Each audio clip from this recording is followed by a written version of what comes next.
People might be looking for you. Alright guys, the whole deal, I try my damnedest to quit this and move back home. And then this gentleman right here had a little medical issue, and I got tapped on the shoulder to help. So that's why we're driving the 91 DGM Motorsports hauler. People watching this right now? 46 of them, so, well, now it's 36, yeah. Now, if you want, you know, they've got a chat deal in there. Yeah. All right, well, I can't drive and read. Yeah. All right, but if y'all want to jump on and interact with them.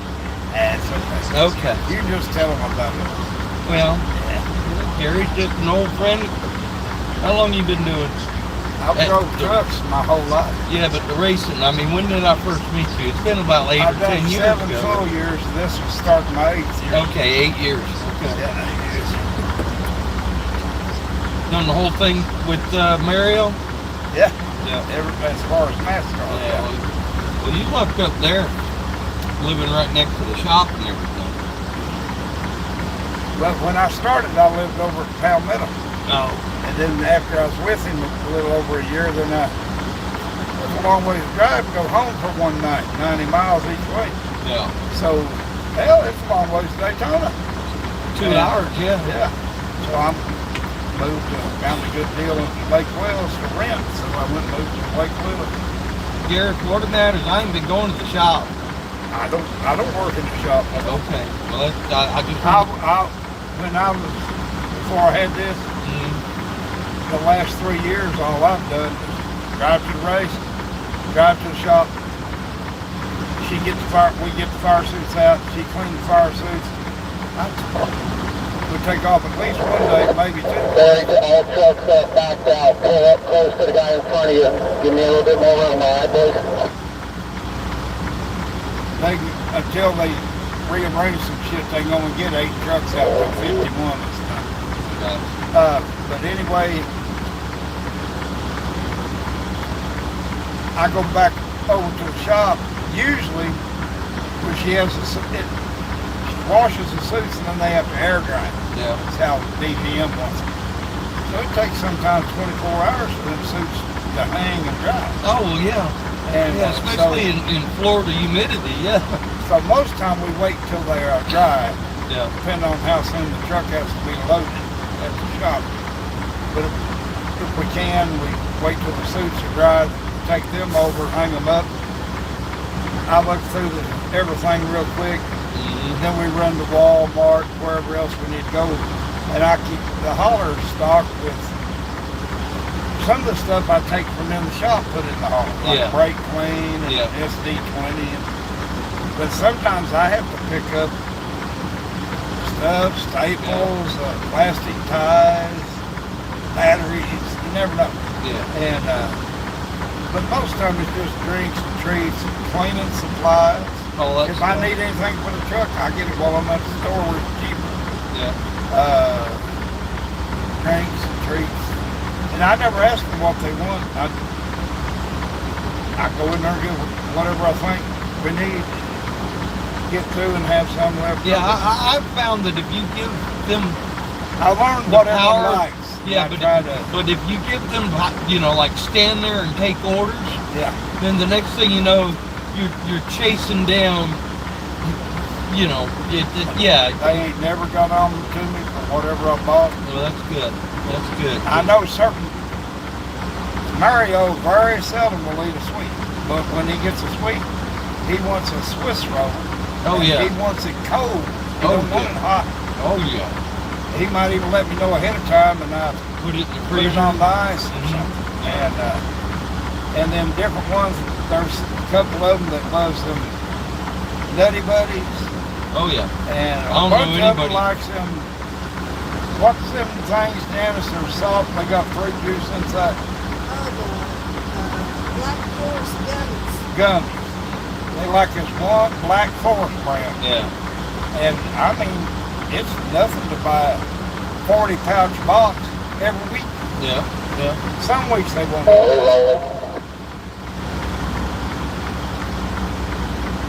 And paper towels, air, like if you want air freshener, whatever, you can buy it at a truck stop. But if I'm at Walmart, I try it. Pedialyte. Okay, the black refrigerator we have, the handles are broke. I'll show you where I usually keep a screwdriver. I get the screwdriver and I can open the refrigerator real easy. In the refrigerator, you'll find sweet extra Swiss rolls that are hid, so people eats up the ones you see. I still have some hid from her. I got it. And there I have Pedialyte, IV liquid, and then they came out with a new kind the other day, and I bought a couple of them. I forget. Armor guard, armor body, Okay. but it's like Pedialyte. So I thought I'll try a couple little boxes of them and see if anyone wants to try them. But some of them like the Pedialyte, some of them like the IV liquid, so I get both. And I make sure there's some in each pit box. I'll put it in the pit box and all the pit people knows it's there. Then I'll have extra in the hauler. So usually when I go out to a race, out to the pits, check on whatever, I'll usually take some with me and check and see if they need some more. Because Champion holds the pit boxes. And, or else I catch one of the pit guys that's headed out there and I say, hey, put these in your pit box, a 92 guy and then a 91 guy, same thing. I'd rather them have too much than not enough. And these guys have been real good about not putting a bunch of shit in the pocket and taking it home. Yeah. They've been really on it, pretty good guys. Where did we end up finishing? Did you log in? I did. Did you log out when you got here? There's been a time or two that I Oh yeah, been. forget to log out and fuck myself. Yeah. Yeah, vlogs should be good. I got 2 green lights. Did you want that? I haven't even looked at it. It just Shows the race schedule. You know what? I hate looking at these. Because it's so depressing. Oh yeah. And then they have another type also. I think this probably shows what time and everything. Yeah. But they have one that just shows the dates Yeah. and the weeks off. Yeah. No, generally I usually have my I get a loose leaf binder with the sleeves. Yeah. And I put all the truck documents in there, and then they usually I slide this right in the cover. Okay. But yeah, I hate looking at it. If you want it, you put it wherever you want. Yeah. There's a truck info if you want to put it in one of them plastic sleeves.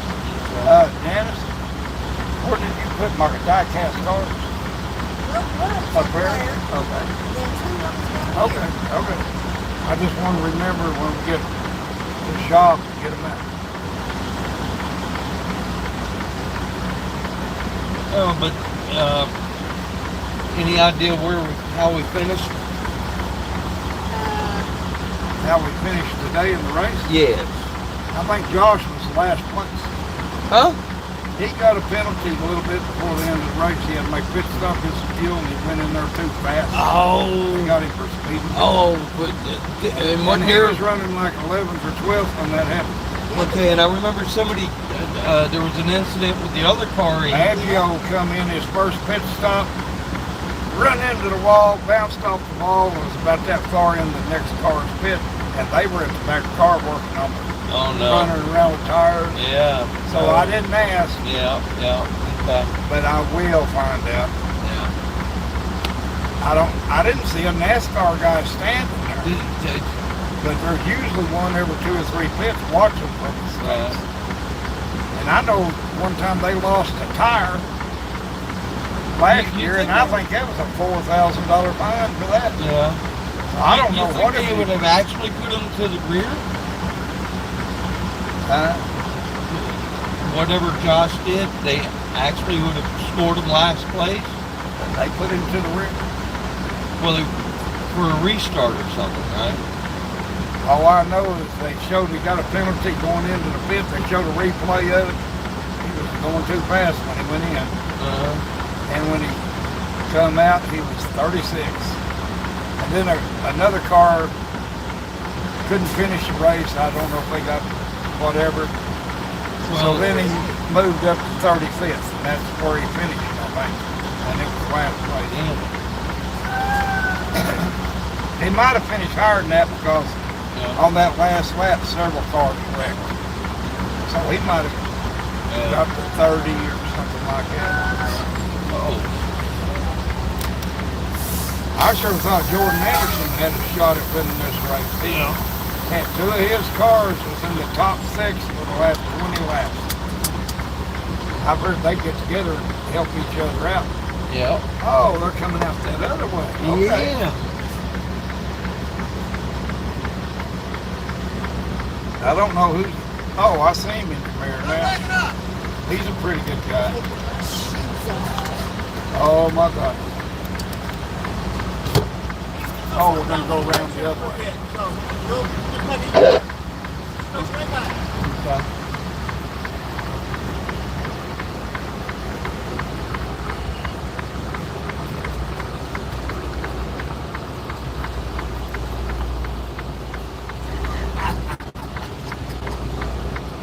You see him giving me the finger? Yeah. The whole world just saw him doing that.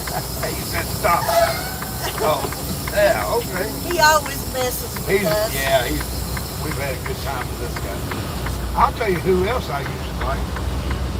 They can't hear you. They got the guy that went to Cup, the black guy that he talks I got Randy with me. I'm going to drop him off on the other side of the tunnel in his car. So just kind of drag your feet going through the tunnel so I can get him dropped off. I think he's halfway for us to go around him.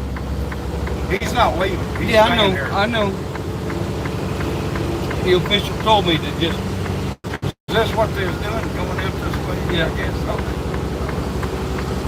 They say they come racing. This is the first time his wife has seen a race other than being in a spectator bench at Darlington.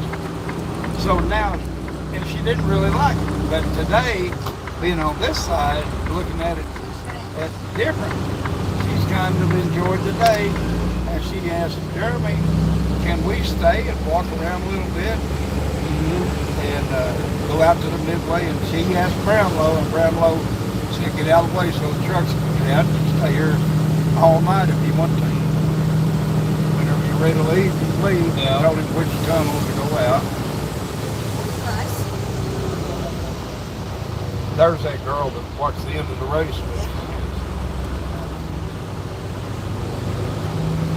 Hey!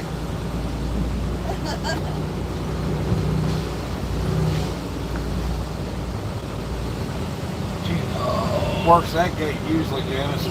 Hell, 7 years that I know of.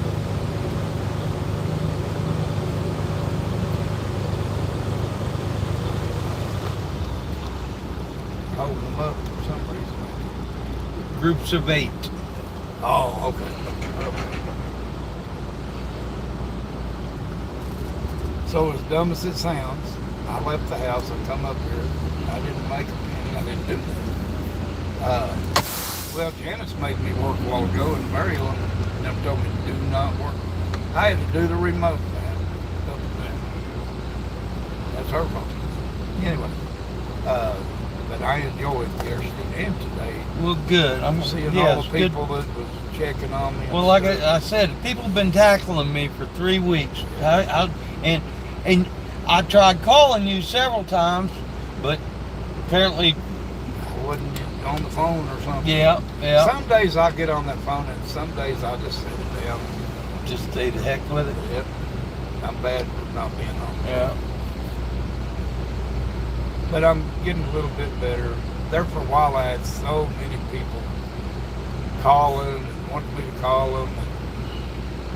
And I was just trying to get to the point where I had my meds and my cardiologist. Yeah. That I kind of told her, I said, the people we know that what you didn't have or nothing. I said, the people that family or friends, lifelong friends, if they don't hear from me, they'll want to know, they'll call you. So you tell them, I'm going to take a couple days off. Oh, Janice, look here. I saw it. I'll eat one. There you go. Where did it come from? You got them somewhere. I stole them off of Jeremy's trailer. Oh. I was I think this, I don't want to. I was getting both of the trucks ready to load, which includes cleaning off the damn counters. And here's a dozen damn donuts. You know, I said, those are mine now. Well, you know how it is. All the teams are, you go to a track and there's fans in that area, they'll bring things. Anytime we race at Phoenix or Vegas, there's guys out of Phoenix. Jamie, our fuel man, is the reason we got him. They, the way they make a living, they have bees and they raise honey. And Jamie made a deal. They said, "Can you get us some passes to come to the race?" He said, "It'll cost you some money." Yeah. And they said, "Well, how much?" He said, "How about for every 4 passes you want, I get a case of honey, which is about, I think, probably 24 pretty good sized jars of honey." Yeah. And last year, the last Phoenix race, I think we got, there ain't a whole lot of good people, but I think we got 3 cases of honey. Matter of fact, when we get to the shop, we'll get the fire suits, we'll go home. And it takes them a day or 2 days sometimes before they unload the hauler. Yeah. But after they get the hauler unloaded, if you and your mom, whoever likes honey, I get you 2 or 3 jars. I can do the honey now. Everyone on the team's got all they want right now, and I think we still got 1 case left. I took a case of Spartanburg, gave it to Jamie. I said, "Jamie, shit, you're the one, the only reason we get all this stuff." I said, "Here, maybe you want it, maybe you want to give it away to customers or friends." That was a chaplain out there playing basketball.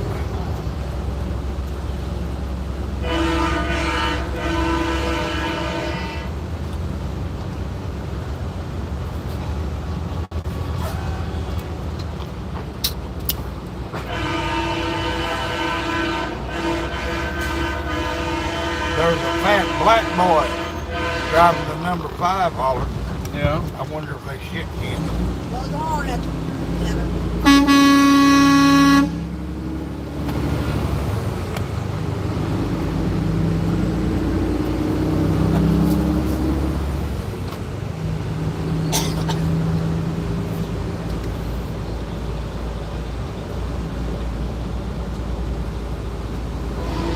There them kids are.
out of the baby. The hospital gave it to me to help heal my blood and my heart muscle. I don't know what he's saying. You just suck in there and blow it back out about once an hour. Do it about 5 or 6 times.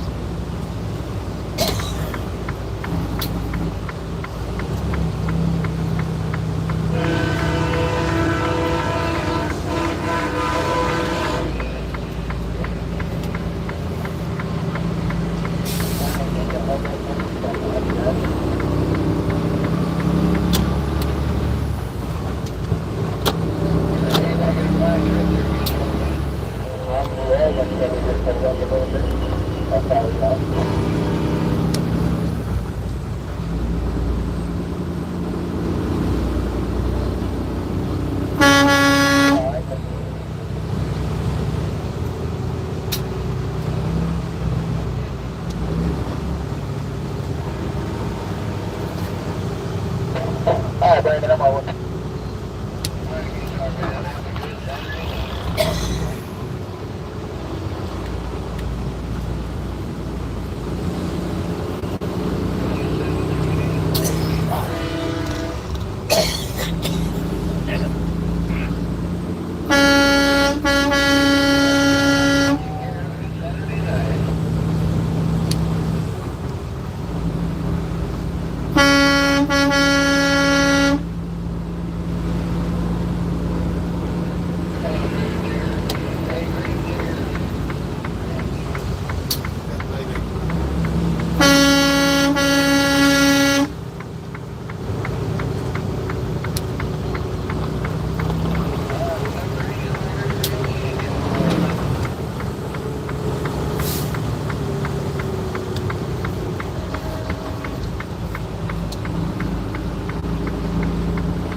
They don't know what to think when I do it back to them. Yeah, yeah. Look here, my little brother.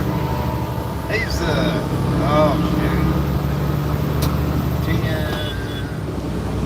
He's about 15 or 16 years younger than me, my youngest. And when he was a kid, he moved to Israel with my mother and dad to Jerusalem, and he was over there for years. Mom and Dad come back to visit, and he stayed. And he didn't come back till like he graduated high school. And he was going into the 3rd grade of school when he moved over. So when he come back, he was an American citizen, but he didn't remember what life was really like in America. He only knew the Middle Eastern shit. But he was smart enough to know their coin over there is shekels. Well, at that time of the inflation rate changes so much, the value changes and things. At that time, it took over 100 shekels to be worth $1 American dollar. So shekel was a penny. It was not worth a penny, close to a penny, but it was the same size and the same weight as a quarter. Wow. And so he come back, he didn't tell me. He had 2 cigar boxes full of shekels. He was like 16 years old. And so the deal was, I'd show him America running coast to coast. And then I'd take him to Illinois to my mom's side of the family. Mom would be there. And he'd visit, they'd go back to Jerusalem. So anyway, I noticed that every time I stopped at a truck stop, it didn't matter if I was taking a shower or sleeping or whatever. When I was ready to go, I'd always find him in the room with the pinball machines. He'd always have snacks. Man, he was living the high life on shekels. Yeah, He had that figured out before he left Jerusalem. I said, man, you'll get us thrown in the bucket. He said, what's this? He said, 3 shekels, I'll get you a soft drink. 3 pennies for a, and you know, truck stop shit's expensive. Yeah. Why, he was having a ball, a kid. Playing the games for nothing almost. And so he was having fun, it was okay. But what was I going to, so That's the first time he rode a tractor trailer around America. He didn't know all this stuff, so I was busy going through Philadelphia rush hour. It was that afternoon time, the school buses had just loaded up, and they're getting on and off the interstate, and all the kids on the bus are doing this when I'm passing. Yeah. And I was busy watching 4 lanes of traffic. Oh, yeah. Yeah. So I wasn't honking my horn, but I seen something. I looked over at my brother, and he didn't know they wanted me to honk the horn. He was doing this back to them kids. I said, Flipping them off. They want me to honk the horn. He said, what? I showed him. Damn, I don't believe that. I said, I don't either. He was giving all them little kids a finger. Yeah. Damn.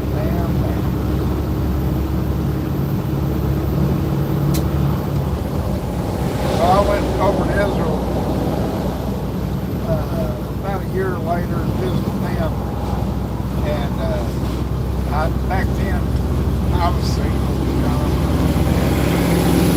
Now all my clothes, pretty nice Western clothes. Western boots and all that. Yeah. When he loved them cowboy boots. Everyone in Israel loved them. So I left him 2 pairs of cowboy boots, a cowboy hat. Now we don't hardly even talk to each other. It's sad. Yeah. He married a girl that was raised in the Ukraine and Russia. And there was a period several years back where Russia, before Ukraine became a nation of its own, Russia allowed people that had paperwork proving they was a Jew, they was allowed them to leave for a couple of months, to leave Russia and go to Israel. Yeah. His now wife paid someone $200 over there and got falsified paperwork saying she was a Jew, and she got out of Russia, come to Israel, and in Israel she met my brother, married him, got her a U.S. citizenship, and they come over, and she went to college and became a registered nurse and all.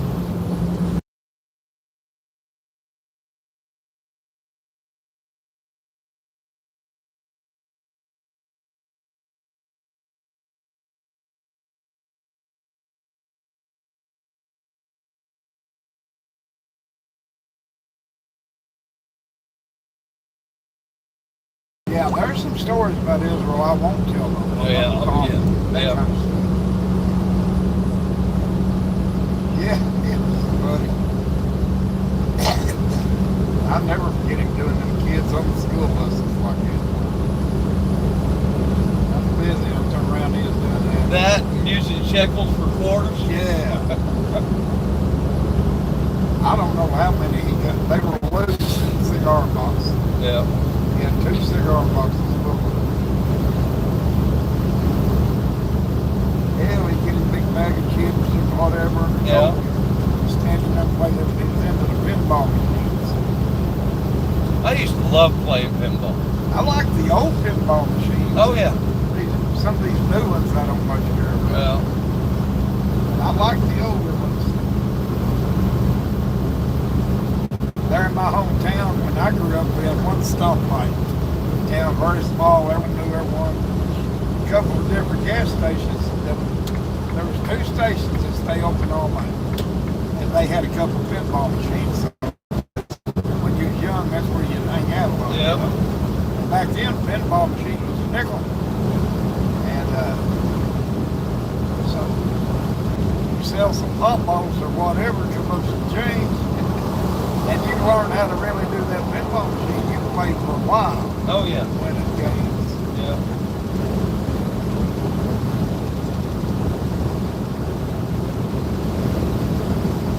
I haven't played a pinball machine in years. But if I went in somewhere and seen the old ones, Yeah. they're far and few between, but there's still some of them out there.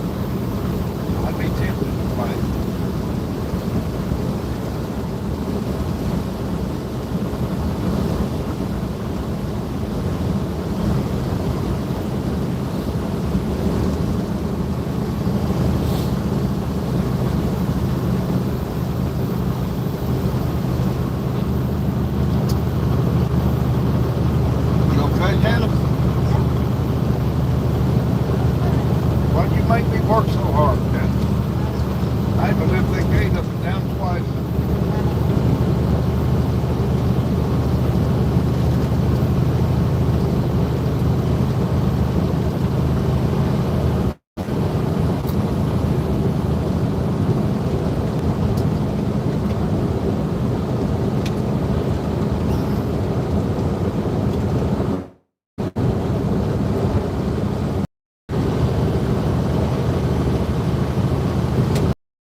Probably been up all day pretty much. Got up about 9 o'clock. You get tired, you need a nap, you can stop, whatever.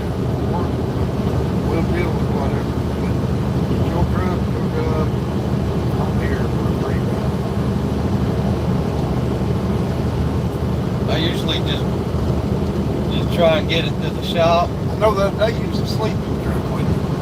We come over and got the fire suits. And I had to get the key out of the ignition. Though. Yeah, it's very possible. And I seen your hat up here. Yeah. And I told her, I said, that's his pickup. I bet he's asleep. Yeah, I'll park it and take me a little nap and plan me a leisurely route back to Daytona.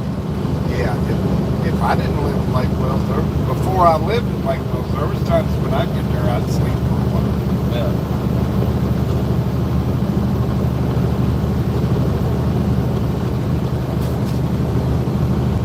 I forget his name, the big old black boy that's driving this number 5 hauler. Yeah. Used to help Greenlight for a while. Oh, They got rid of his ass. it ain't Kind of heavy set. Bingo? Now Mingo, No. another guy. Oh. He was not here on this hauler this weekend. Yeah. He's got a problem. He was running his mouth. Oh, And that'll do it. I think the way he acted when they were in Mexico last year, I think it's what really first set Mr. Daughter off when he started realizing how he was after Now he that drank was some that beer. was damn that was Bruce. I didn't think to look who was driving now. Yeah, that's Bruce.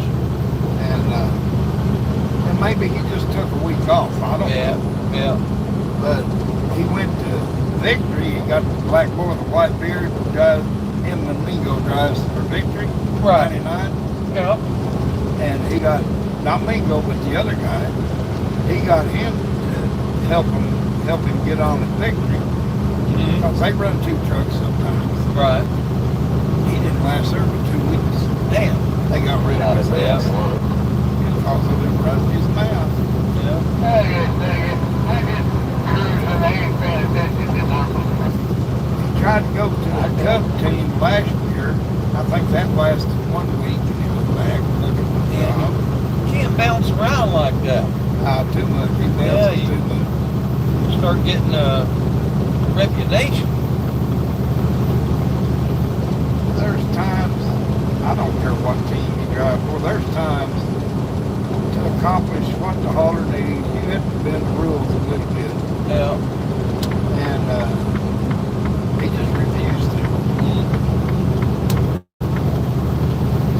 There's a couple times Mr. Daughter would hope that he'd bring it on in. He's only 50 miles out, he'd take a 10-hour route. Oh man. See, Instead of putting someone else on the log or yeah. whatever like that. Yeah. Now, if I'm tired, Well, let me ask you this. I go to sleep.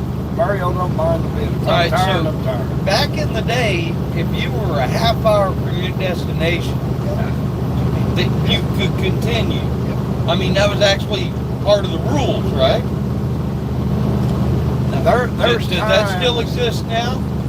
Well, there's some other ways that you can bend the rules a little bit, but you can't do it every trip to get Yeah. by with it. Yeah. And one of them is, okay, if I'm doing a long trip and I'm wanting to get home or something, Yeah. and I can't get there in one shot, I come up with silly shit. And not, it's always a different story, but I write a lot, I type a lot into my notes. Yeah. And I'll go, maybe I'll run as far as I go and I'll go off duty. And after I'm off duty, then I'll show, what do you call that? You're driving on your own time. Personal commands. Personal conveyance. I've been using that But in the I park. will type in something like meeting family to have supper. Yeah. And maybe Yeah. I'll get me another 50 miles or something. Yeah. We'll see, like, And like- you can't do that all the time. You yeah, like yesterday morning. Okay, If there's We tornadoes in there, you can type in Yeah. personal conveyance. I'm getting away from these freaking tornadoes. yeah, but A lot of stuff like that. or an ice We got to the- storm coming in, you go. I got to the track or to the airport. I still had like an hour and a half, right? Yep. But we parked 5 hours from them. Okay, so I just parked under personal conveyance. Yeah. Yeah.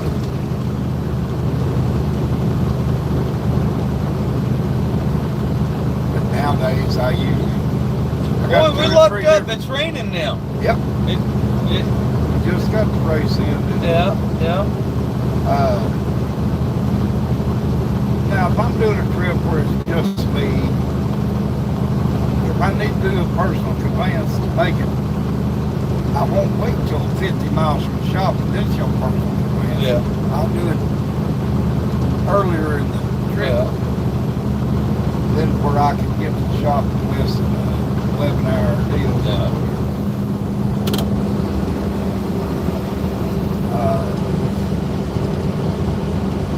Oh. Damn, he's going slow, and she or whoever it is. I was looking way ahead at all them Yeah. damn brake lights. And then I realized it was everybody getting off the damn exit. But I was looking so far ahead I didn't see him initially.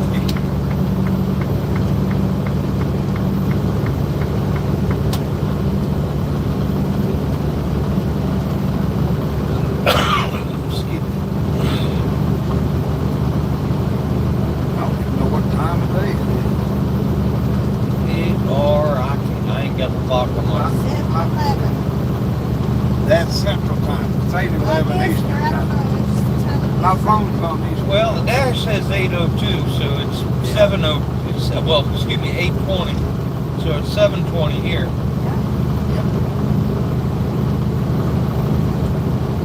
Ain't very far in the change of Eastern. No.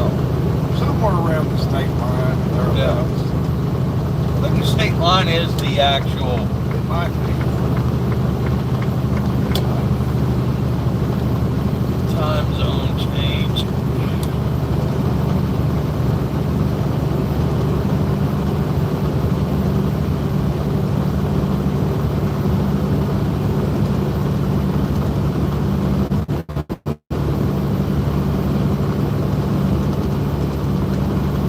We're not going to Texas next week. Just so you know. Simple. More than welcome to, though. Yeah, I know, but I need to do some things. I need to talk to the doc Monday. Yeah. And I need to, something about my blood work that I did the other day. She's called in as a prescription. And Walmart let me know that I have a prescription there. And something that's come up on my blood work. Yeah. She gave me a new something. So I want to find out. See, I didn't want to get any more prescriptions till the first of the month. Yeah. Because first of the month, I have Medicare A and B. But I also have a thing that kicks in the first of the month. They simply, and simply after the first month, the rest of my life, pays 100% of my prescriptions and my doctors. Everything except emergency room, I end up over $140 per person. Any doctor, I go to eye doctor, I call him up and say I need to see you. They pay for that, or a dentist, or whatever. So I want to go see her before I get the prescription. So I'm gonna be standing there when she comes to work. I know what time she comes. Yeah. And she can't sneak in there fast because she's on crutches right now. She broke her leg. Darn it. So I catch her before she get in her office. But she's a nice lady. Yeah. I just want to ask her, is this something I've got to take today? Oh, yeah, yeah. And is it something that's expensive? Yeah. A few dollars I don't mind, but if it's one of these, I got one that's $900 twice a month. And I got one that's less than that, but it's expensive. Then I've got several that so I don't have no idea what it is. I wrote it down how it smelled. So I'll ask her more about her. I'll call Walmart and ask them how much is it. But I need to ask her about another one that I'm going to run out of a few days before. I'm supposed to see her on the 4th of May. But I'm going to run out of this one bill 5 days before. I'm going to run out on the 29th of this month. Yeah. And it's a pill that I am definitely supposed to take every day. And it's expensive. Well, I hate to pay for it on the 29th. Oh, yeah. When on the 1st it's free for me. Yeah. So I'm going to see what, maybe she'll have some free. The other day to save money so I could get it right. Maybe you can just wait a couple of days to pick it up. She gave me free samples. So I'm going to ask her, am I taking a chance on running my heart stuff up? If I wait till the 1st? Or just something I need to do right now? Do you have any? The other day she gave me free samples of the expensive stuff from her office. I guess the companies give her so much to give away. Yeah, if I had to pay for what I got the other day, it would cost me between $1,700 and $1,800. I had because I didn't have that sample yet. Yeah. She gave me some free samples and she changed some things to generic. Is that water? Simple. Oh, We got any? did you want to drink? I need some. Yeah. Either that or I took one drink out of this. I only had 8 once.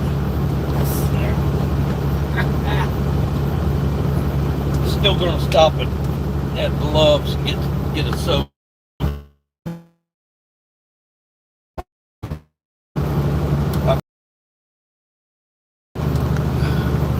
Yeah, fountain drink is pretty good. Big old Is cup this of your ice. chocolate candy?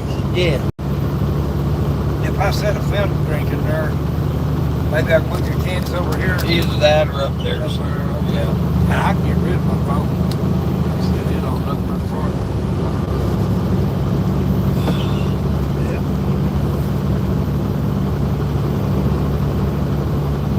That way, if I give me a drink, a fountain drink, I'll go ahead and get a big one. Place to sit. Janice, what kind of drink would you like? Coffee or? I don't know. Think about it. A bottle of drink, whatever you want. Or if you want a snack, I'm okay right now, actually. I ate a donut, I ate a couple of Get a big old turkey sandwich and take a nap. You need to take a nap? Come on, man. Don't matter. We set that ladder down, me and her, one of us get up there.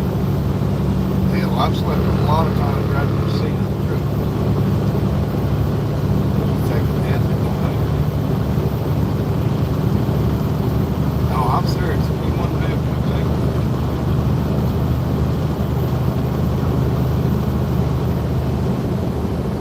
Mario's never. Most of the time, I get to the shop plenty of time. With her, when my body says I need to go to sleep, I go to sleep. Oh, yeah. I don't give a damn. And there's been a few times you tell me that you get tired, go to bed.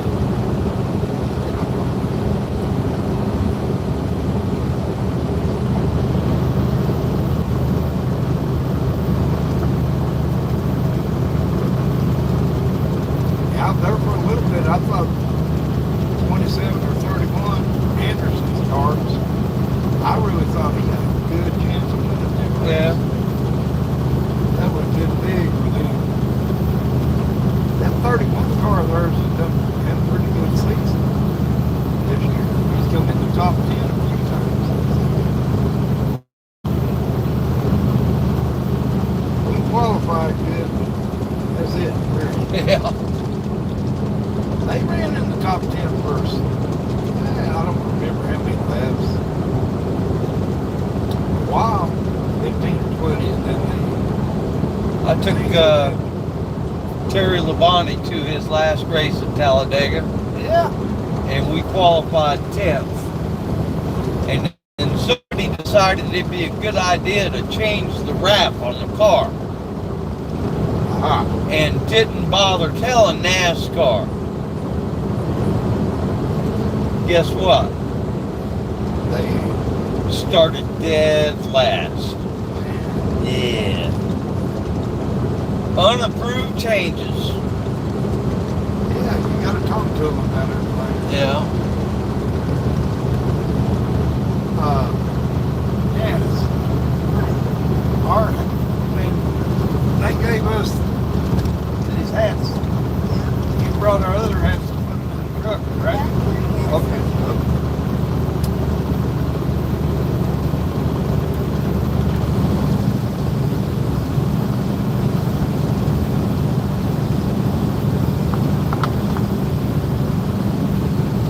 But you know what? Yeah, they had a wreck right on the last lap of the race. Yeah. Pretty good wreck. But that was the only real wreck they had this whole race. Now, I've never seen Talladega have that few cars got knocked out. Yeah. I've seen a few times a bunch of them have to go on casters, use saws and stuff in the hauler. Yeah. We've had to.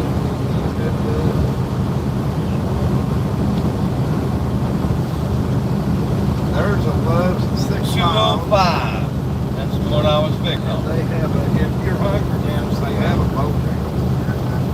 I'm okay with it. But you need a nap. Take your nap right there, man. It don't matter to me. See what? You need a nap, take your nap. Be alright.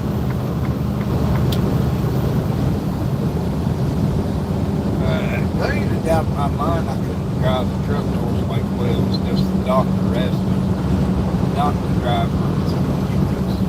This guy just likes being in my way, I guess. They're busy. They don't even Yeah. they got their left hand single. Yeah. I was gonna say, be interested in seeing him go into the meeting right now.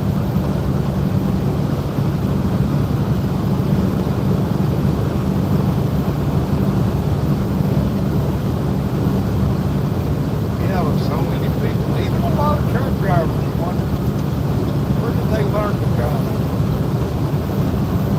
He got the license out of a Cracker Jack box. Yeah, they used it years ago. Before you get out there, you think, oh man, get on Sesame Street with all the four-wheelers.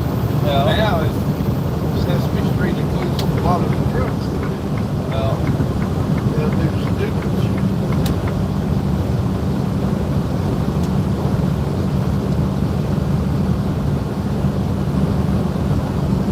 And I hate it when two trucks are getting beside each other.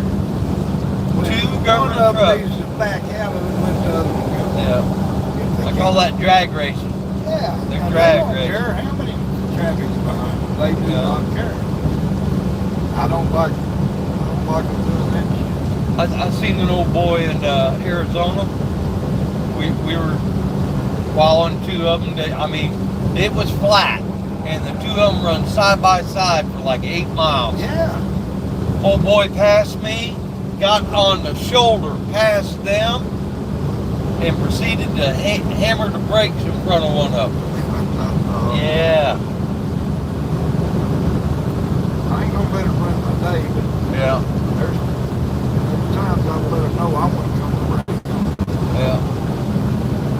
Sometimes I'll get, if they're right here in front of me, I'll get right in the middle of the zipper line. I've done that. They usually catch on then and just stay out there for a little bit. But it's aggravating that it might be 70 mile an hour and they ain't doing but 60. Yeah.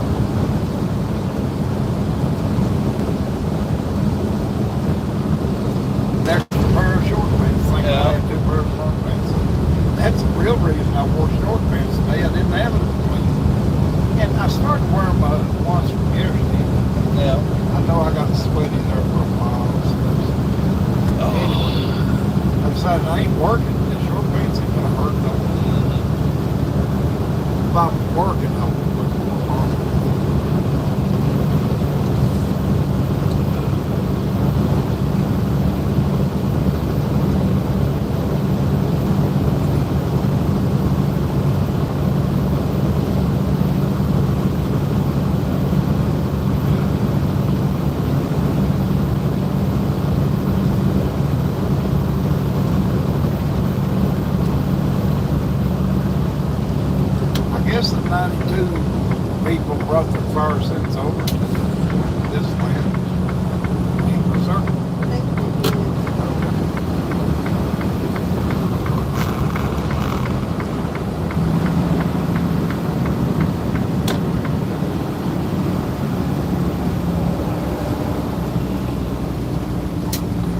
want a coffee or something? Oh my God. We're here. I probably want coffee. I'm fine. You want to go in and get your own in the bathroom? Nope. Don't need to. But that's where left. You want a cold bottle of coffee, that kind, or you want hot coffee? Frappuccino with that. Like a frappuccino, whatever. Yeah. Or that can of, whatever you call it, Loca Mocha. No. Sometimes it'll be two for Yeah. a price once in a while. How are you looking that way? I'm Well, got one coming. Yeah, there's another one behind. Don't. After this pickup, or after this All right, truck, here we come. Yeah, you're gonna pay this way. Wow, look at the sunset. Yep. No Already. tornadoes, no rain. Yeah.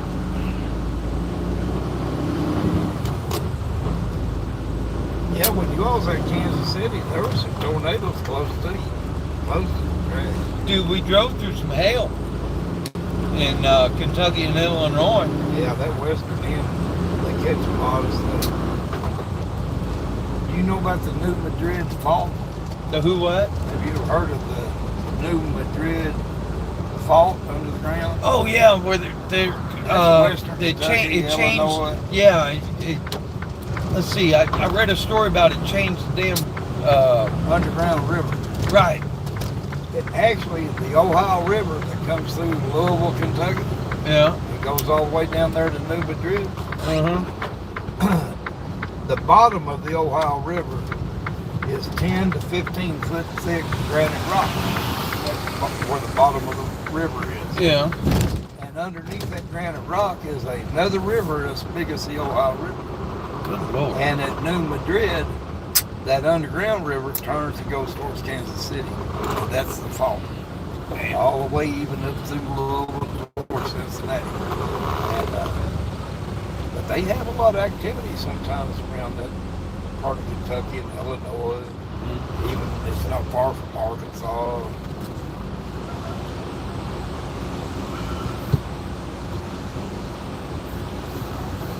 I've never felt nurse tremor there, but a lot of people have. My cousins, Buddy, I spent 4 years in San Bernardino, California, you felt them there. 5 miles from the San Andreas Fault, Yeah. and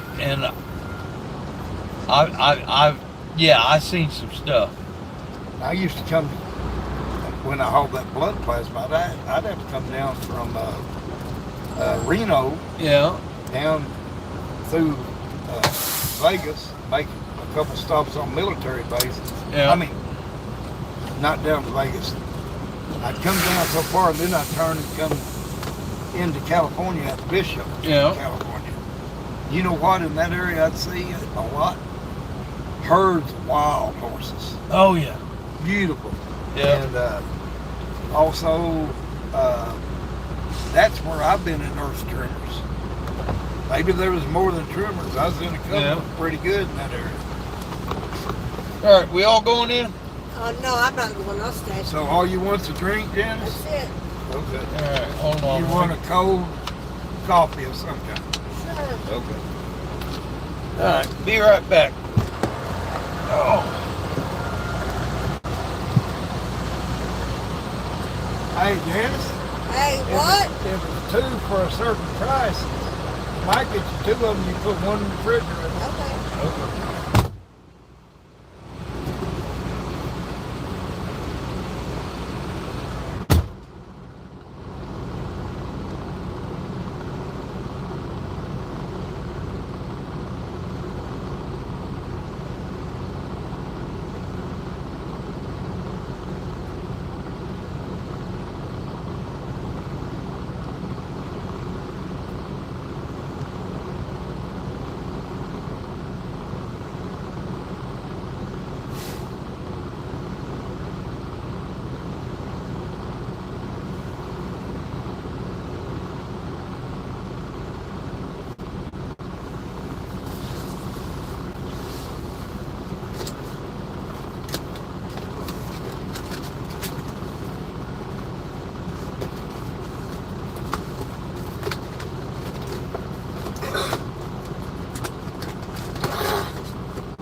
I'm gonna drink the other one. I got two. I gotta go with one of them.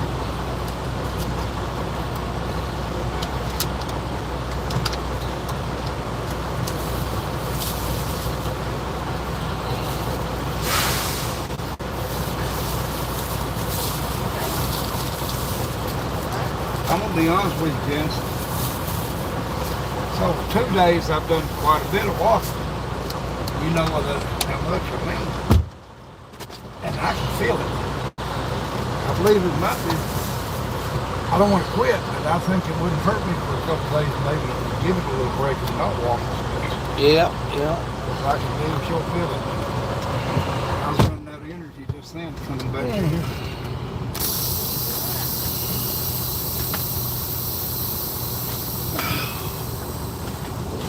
I mean, I'll do whatever I need to do, but I ain't gonna go out there and go walking up the street just to walk.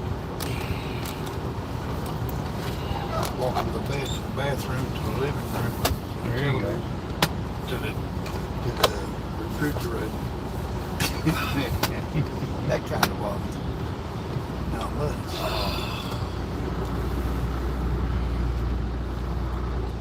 Yeah, you won't have any scales up in Georgia.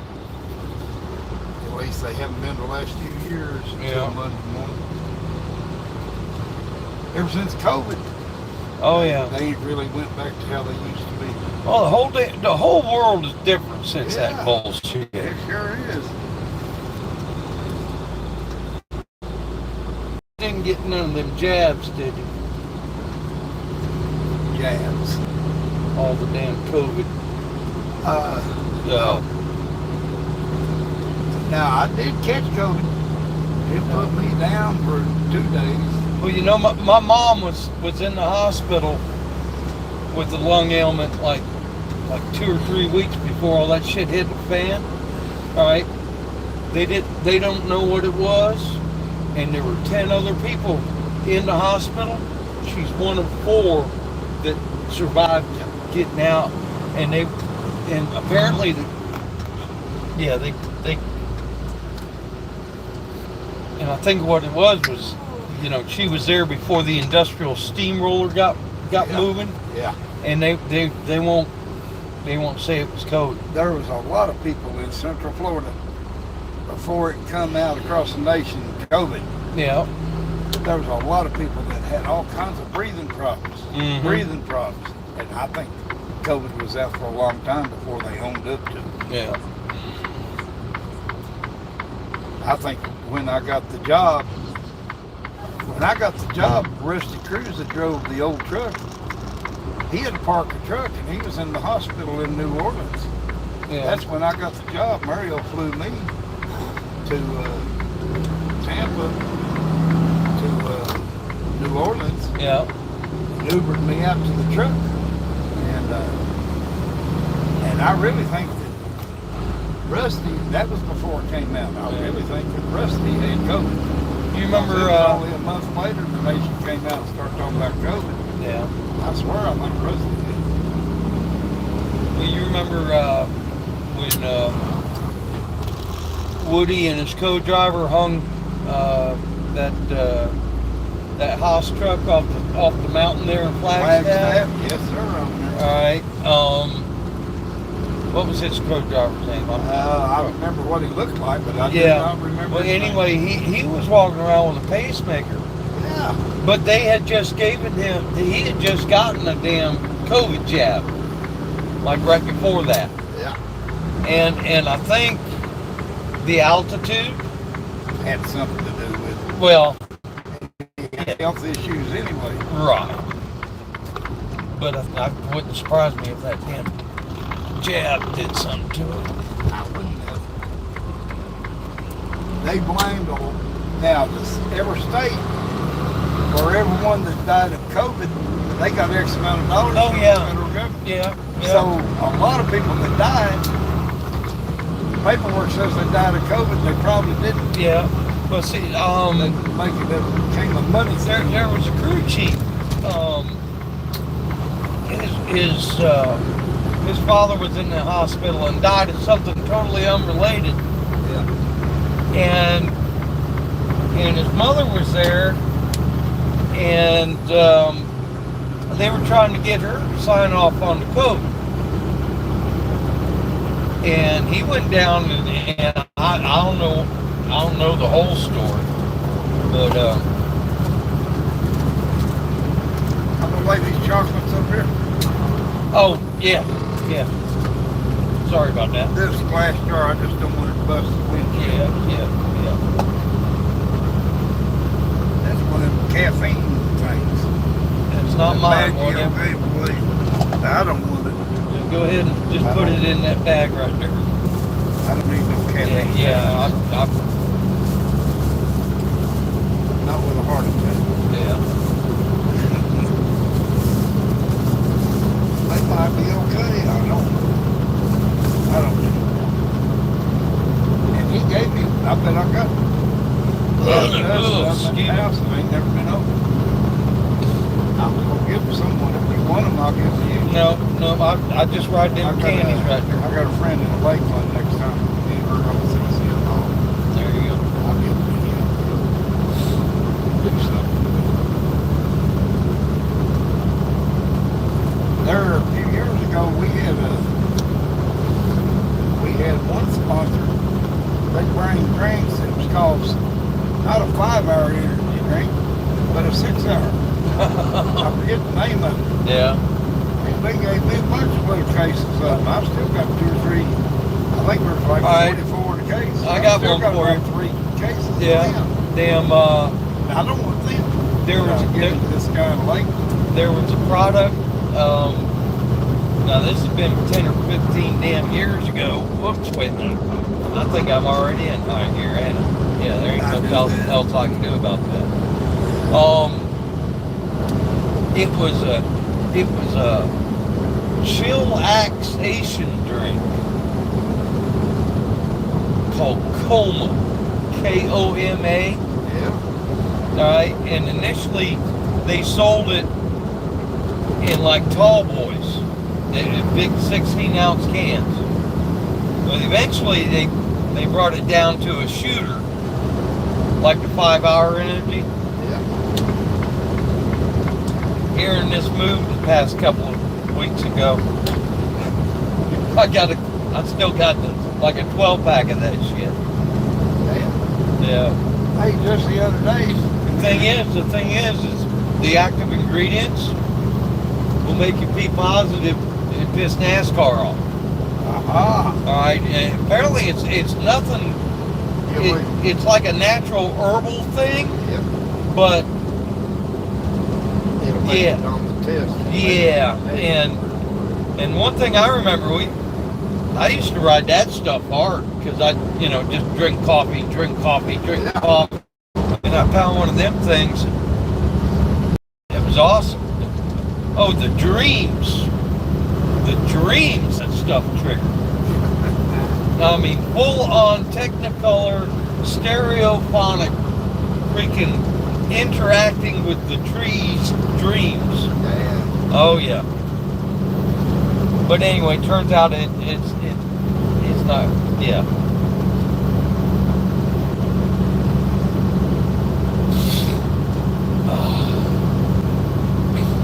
I bet you didn't write the mileage down the state line, did you? We ain't past the state Oh, line we yet. haven't. No. Okay. You. I got lost track of where we Yeah. We ain't.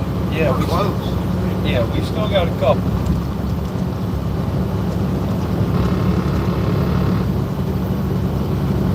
Yeah, because it'll start off mile marker 0. Yeah. Oh, Is that lightning? it was. Damn. It was. I like me a good lightning storm while I'm down. Oh, Out west. going out to Kansas City. Yeah. Had a bolt of lightning 4 feet outside the door. Hit a damn guardrail. Damn. Oh yeah. Lit up an area that Yeah. Boom! Yep.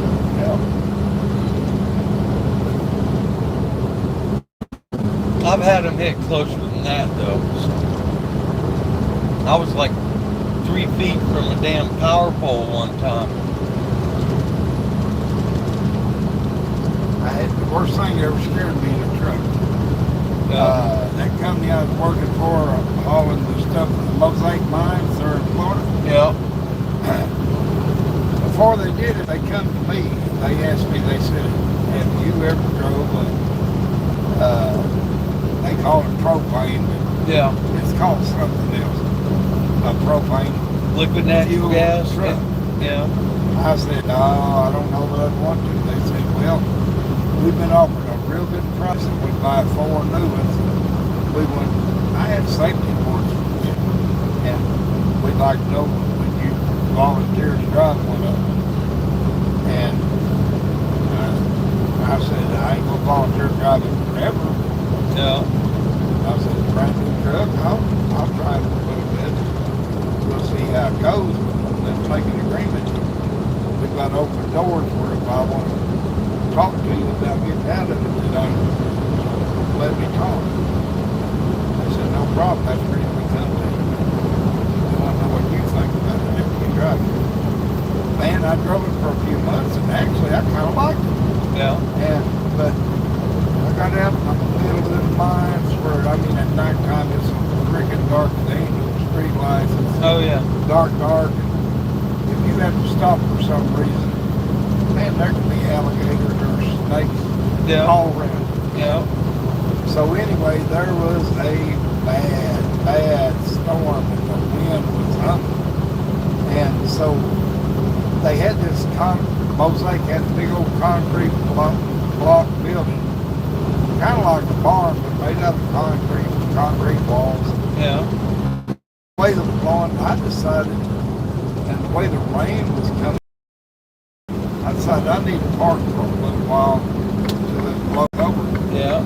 So I parked on the side of the barn where hopefully the wind would go over. Yeah, the leeward side, I guess you call Worked it. good for a while, but Yeah. then all of a sudden, lightning hit like you was talking about, Yeah. and there were some power lines out there. I didn't park under the power lines, Right. but the wind blew the power lines and they landed across the top and over the back of the can, Oh, And- you're full of and- propane? and it's sparking. No. And I said, oh my God. I was thinking about it blowing the hell up. 074 on the state line there. 433-074. Here. Hold on. That's it. Okay. Now the card's in there, so don't turn it upside down enough. Now say that 433. 433-074.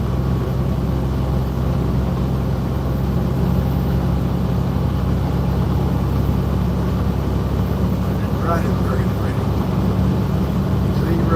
07. Yeah.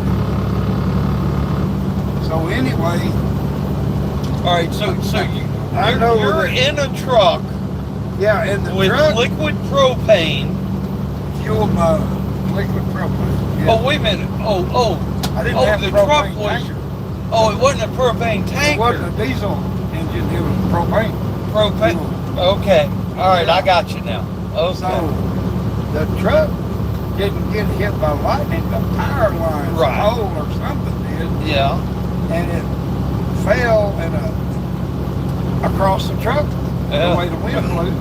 Oh man. And it's across the back of it, the cab is where they have this stuff that has to do with this propane. Yeah.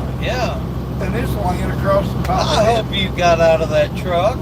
Well, I Oh called, no, but I then. called the company. Yeah. And I told him, I said, I don't think the truck is hit, but the power line's laying across the truck Yeah.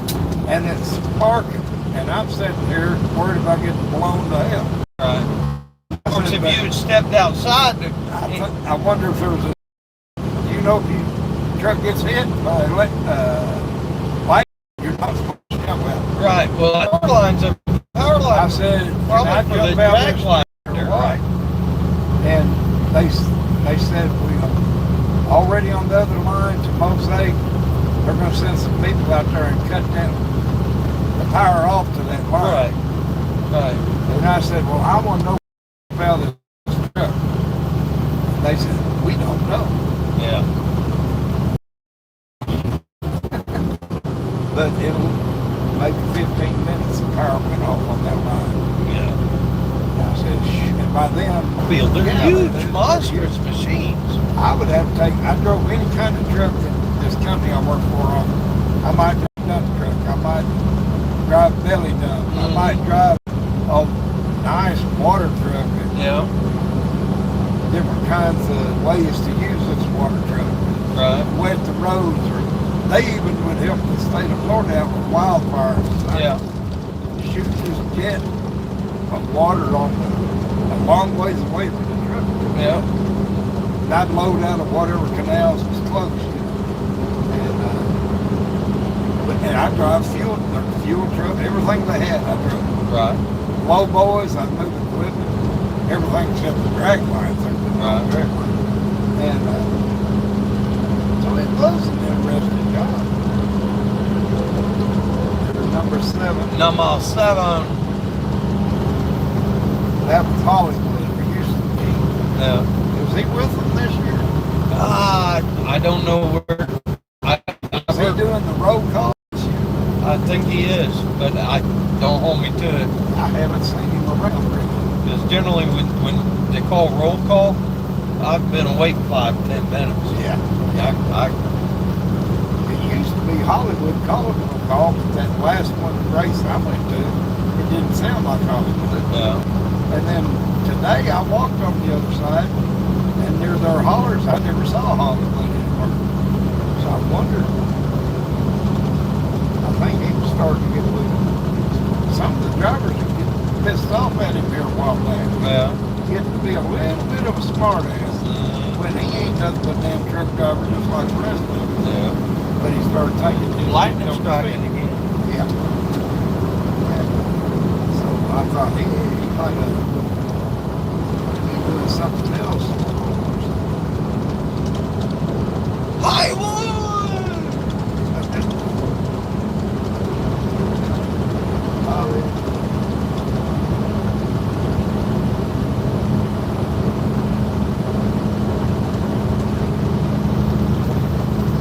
I'm going to talk to my doctor Monday morning. Also, I'm going to give her the dates, approximate dates. If I would go to San Diego to Sonoma back to Florida, I'm going to let her know I might be gone. I might be gone 3.5 weeks, at Yeah. least 3 weeks. Yeah. Now, what do you think about it, Doc? Do you think it's safe for me to do or not good? Or Right. am I going to run out of prescriptions during these dates? Can you give me extra to get through for 3 weeks? And see what her responses are. Get out with us and have some kind of problem. Oh yeah. Everyone out here knows I'm used to them, they're used to me. And then they have to do whatever out west. I don't know, that could be a real problem. Yeah. Well, I don't want to cause myself a worse problem. It ain't that mandatory that I go. Part of the reason I wanted to go is even as much as I hated going to that Chicago street race, Oh God. I'm still glad I've got a picture of Xfinity being the first NASCAR race on their street. Oh yeah. That's NASCAR history. And the same thing, it's going to be the same thing in San Diego. That's going to be a little bit of Mexico, Xfinity. San Diego's going to be a bit of NASCAR history. Yeah. Not that I've been to San Diego so many times. I could care less about San Diego. Yeah. This idea is a little different, a little history of NASCAR. So I think what I'm going to do is I'm going to talk to my doc and listen to what she says. Yeah. What I think is the smartest after I listen to her. So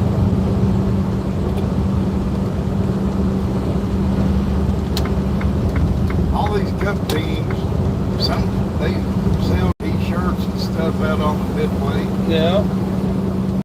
And I don't see O'Reilly teams doing it, but I I wonder if a person would take the time and invest the money. Today with a dually or a pickup, a trailer, it don't have to be a tractor trailer. Instead of selling shirts for DGM, go to all the teams and try to sell shirts for every team that would put in some money Yeah. to buy the product, and then after selling it, they get a little refund off every dozen that's sold or every 100 that's sold. Yeah. And I wonder if they can make a living. I don't know. Even sell for all of them if they did. Every one of them that wants to. I don't know if they could or not. Well, I expect there's a couple of drivers out there probably make more money off the souvenirs than they do anything.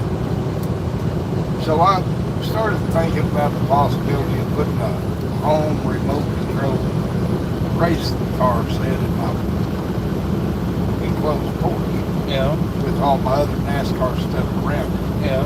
You mean like a slot car track? Yeah. Yeah. And have my die cast and all my paraphernalia from NASCAR on the walls, and even race shirts that I don't use anymore hanging around, making my NASCAR room. But anyway, so there's been a couple times, like over in Brandon, Florida, they're 75. They've got a nice sports shop over there that sells all kinds of racetracks and lots of other stuff. Not just race stuff, all kinds of sports stuff. But they have the biggest variety of racetracks where you just buy the tracks and form your own. Oh yeah. Yeah. Yeah. Like the old train sets. Yeah, I just slowly been starting to check out different options, see what I've got if I really stay interested. And Kyle Larson, and somebody else, they went together, and they're not a team out here in reality, but they made a partnership, and they're selling pretty nice doggone race car tracks. Yeah. Instead of them little old race cars. Well, them race cars is that big. Yeah. And they're making royalties off of them now. Oh, I bet. I bet they're selling them all over America. I actually like the tracks. So there's a black guy who works over there, and he said, you come in and check us out another time or two. One of these days, he said, I live not far from here. He said, 10 minutes. He said, I'll show you what I did with one bay of my garage. I built my own track, and I took cars and took them apart, did my paint job on them, my stickers. He said, all my friends want to come over and play now. And he said, all the time. He said, sometimes on Saturday, then there's a place down in Avon Park just south of White Wells. This man has, they have races, they win trophies, shit. And these people go, it's really into it. And it's great big old tracks. They can run about 8 cars on. Oh yeah. He has a couple real long tracks and then a couple shorter ones. So I went down there a couple times just watching. I made friends with him.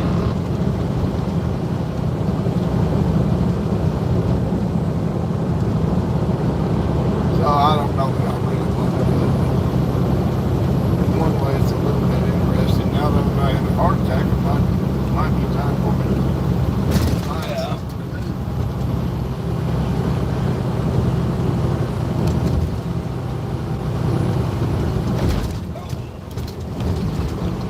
But there's always that, if I ain't working by next year for them, I feel like for whatever reason, I shouldn't. Right. And I don't know that I'll stay away with it. I might go back over closer to my daughter. I don't know. I might stay. But then, by then, I'll be used to having my doctors all there. I might want to stay. But if I'm not doing the national work, either have to have a hobby or find some connections on a few things and start selling stuff at the flea market or something. There you go. To keep me busy. I'm going to stay busy somehow. Car wreck. Laying in the bed, and you know what? He stayed busy on computers and stuff. And while we go up there, his name was Dale. He used to have a country western band, and he was good. He was in the Navy. Anyway, he was in a bad car. Airplane, and all them years, he passed away a couple of years ago. All them years, I'd tell her, when we get there, let's go over to the health security level. You know what? I get there, and it'd be the exact opposite. It would bring me back to reality. To realize I've got a lot to be thankful for. Yeah. And I've never heard him bitching, never heard him complaining. He's talking about the good things. It was amazing.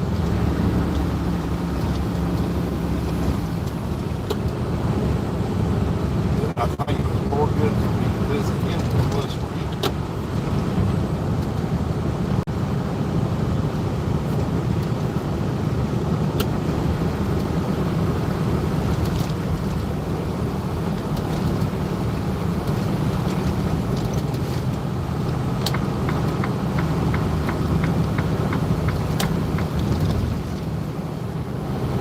Yeah, doing this, there's been a few times that we just running, most of the time just my truck.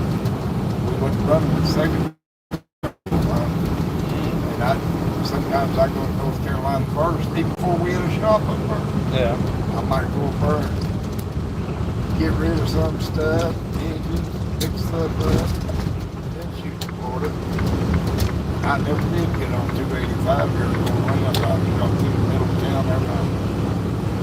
I shot through the middle of a lot of times on the 75. I've probably been lucky. I just never had a problem. Now, if there's been a few times in years they'd have an ice storm. They ain't got no equipment. And those times, I wouldn't even come through a brush yard and come around 285. I'd park until nighttime or whatever, and then when it was bad like that, I would get on 285 and go around. But when the roads were dry, I'd shot through the middle town. Even before NASA. That got haul produce, meat, and stuff. I always went through there. They still have the signs that the trucks must use fine. And they say that you're supposed to have paperwork showing that you're delivering or you've got business in town. Yeah. Loading or something. I was just always going to tell them I got to come down here and pick this race car up and meet a truck over here. And I've never had to say anything.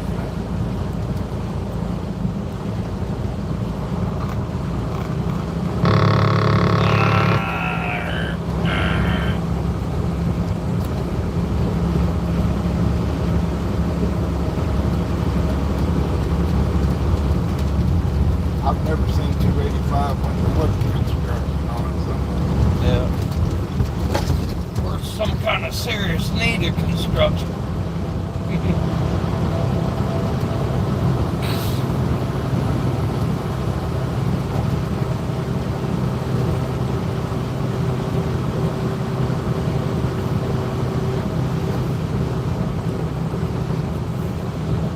At least it's not a long, long ways around here. Interstate 20 and Interstate 75. But it's a mess the whole way. Yeah.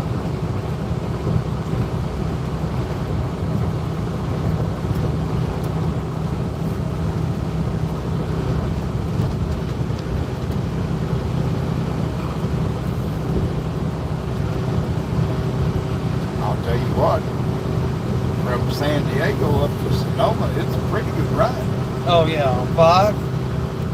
Is it 5 that goes right up the middle? You can go, that's the shortest way. Yeah. Depending on the time of day and what day, it ain't always the quickest. Yeah. It is right up 5 over Grapevine, whatever. Mm-hmm. Then there's other ways that they, because LA can be an absolute, when I say LA, I mean all that area around it. Yeah. City for 100 miles, no matter, I call it all LA. Yeah. I had to put a damn primary race car on the ground in the Peterson Publishing. Motor Trend. Yeah. Yeah. A couple of years ago for Corey. And that sucked. I've got a cousin who lives 10 minutes from the San Diego neighborhoods. Yeah. And then his mother, he's a second cousin. His mother, which is awesome. No, I guess he'd be my third cousin because his mother's my second cousin. And her mother's my first cousin. They live in Bakersfield. And I don't know if you've ever been over to Tehachapi Mountain, but if you was coming in on Interstate 40, you come to Barstow, California. Yeah. And there near Barstow, you get off, go through the Mojave Desert. Yeah. If you're going Get to off Bakersfield, 58, I think Yeah. it is. Yeah. you go to Bakersfield before you get to Bakersfield. Climb a good mountain Yeah, I've been there. down to Bakersfield, but that's Tehachapi Mountain. Has it Tehachapi, got a California. set of scales Yep. like right on top of it or something? Yes, they do. Now Something- they're a little more modern now. They have a Yeah. inspection barn and everything. Yeah, they called me in, now I think about it, 2 o'clock in the freaking morning. Oh yeah. Yeah. And the truck I was driving, oh, I don't even want to talk about it. Yeah. We were actually going to Buttonwillow, I know Buttonwillow. and we had I know California pretty that damn truck had given it. We were going to Buttonwillow for a clandestine test, and on the way to Sonoma, and they called I think what it was, instead of 3 miles an hour, they clocked me at 3.75, and were just decided they wanted to jack with me. Actually, okay, let's say they race on Saturday afternoon at the Navy base. I'm just guessing. I don't know what the race. But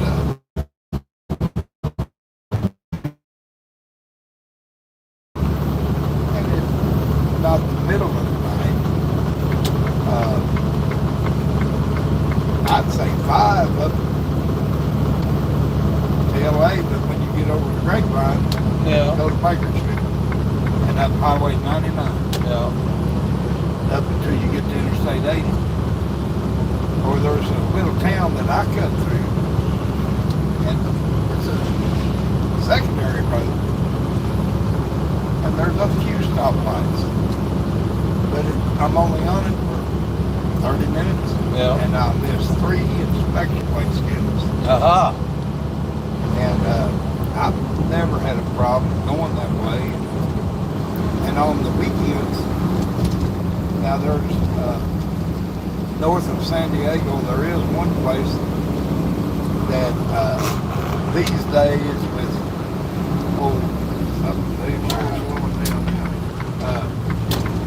with so much going on the border with Trump being president, that scale is probably open 24/7. But that don't mean they're always inspecting the mechanic to me.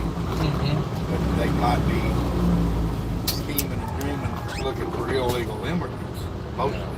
Even though it's not a immigrant checkpoint, it's actually a waste inspection. But other than that one, on leaving San Diego at nighttime, if you go to Bakersfield and up 99, then across that way, I don't think you get a single waste killer. Except for maybe that one a little north of San Diego near an area called Black Beach, which is a nudist beach. Woo! Yeah. You want to see some of the oldest, ugliest. She Men and women, you wore ever seen go there, an black itsy bitsy teeny yellow polka dot bikini. There's a few pretty ones, but there's a whole lot of ugly. Oh yeah. You see them girls walking by, all dressed the same. The shirt said they all have big old titties. Doesn't have to embrace. Said cowboy pillows on Oh their titties. yeah. No, I missed that. That was a little bit before it was completely loaded. They walked through. Oh, we got smoking. They tell me that they don't smell like a fire. Yeah. It's not good. I think the other night when we came the other way, I think there was some areas where they was maybe grinding Yeah. because they have Well, maybe water they just underneath didn't. the trucks. Yeah. Maybe they just didn't sweep it enough or something. Yeah, that's pretty good. There, that guy right there. Yeah. There he is. He's sweeping Yeah. the truck. That's who's making the dust. He's working on getting it off the road, but it's Yeah. dust ball to do it to get it done.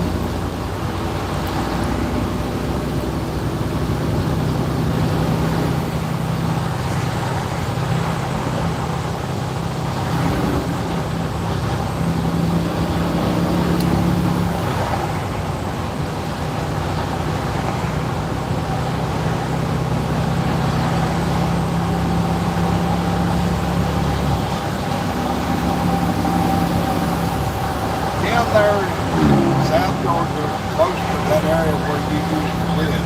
Say again. In South Georgia off of 75, that area close to Valdosta. well, you can call it Maria, somewhere you live. Hey, Hiram. Hey, Yeah.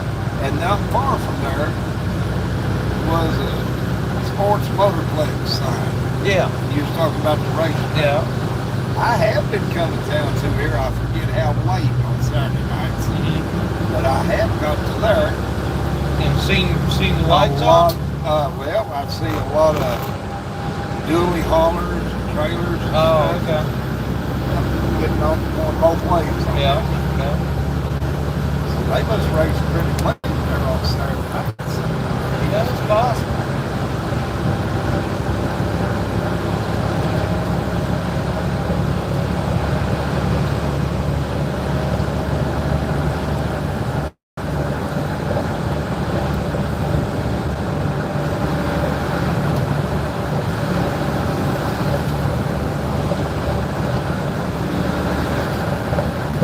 Yeah, that's what I was waiting for right there.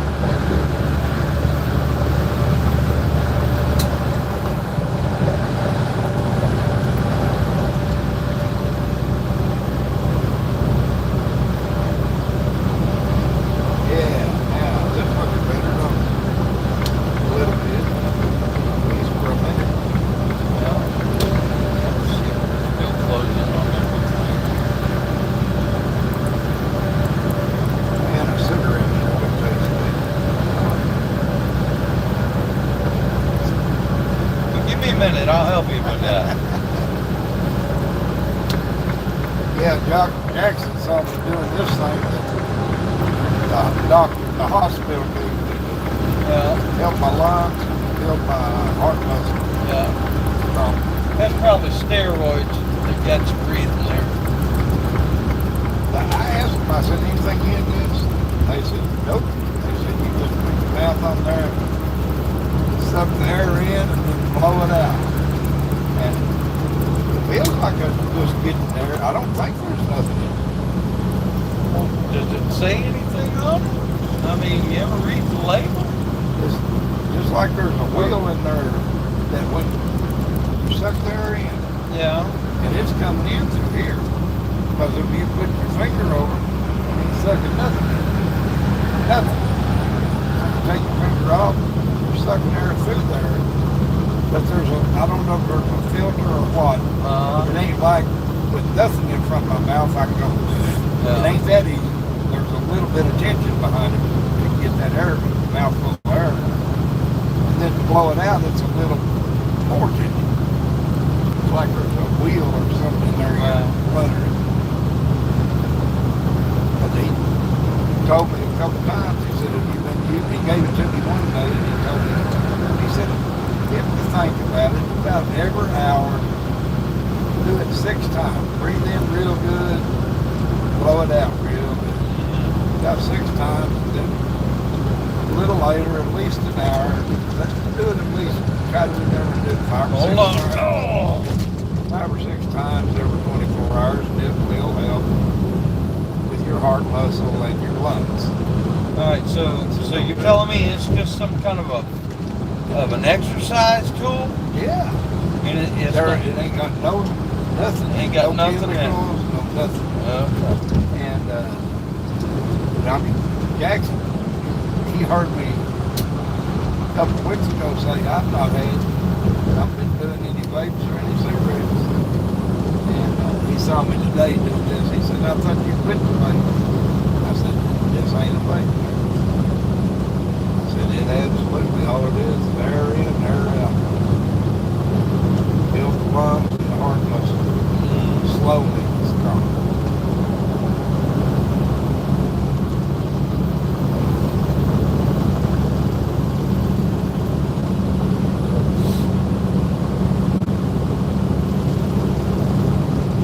One year, I lived in eastern Kentucky. My son lived about 45 miles away from me in eastern Kentucky. He drove the truck, I drove the truck. And I called him up.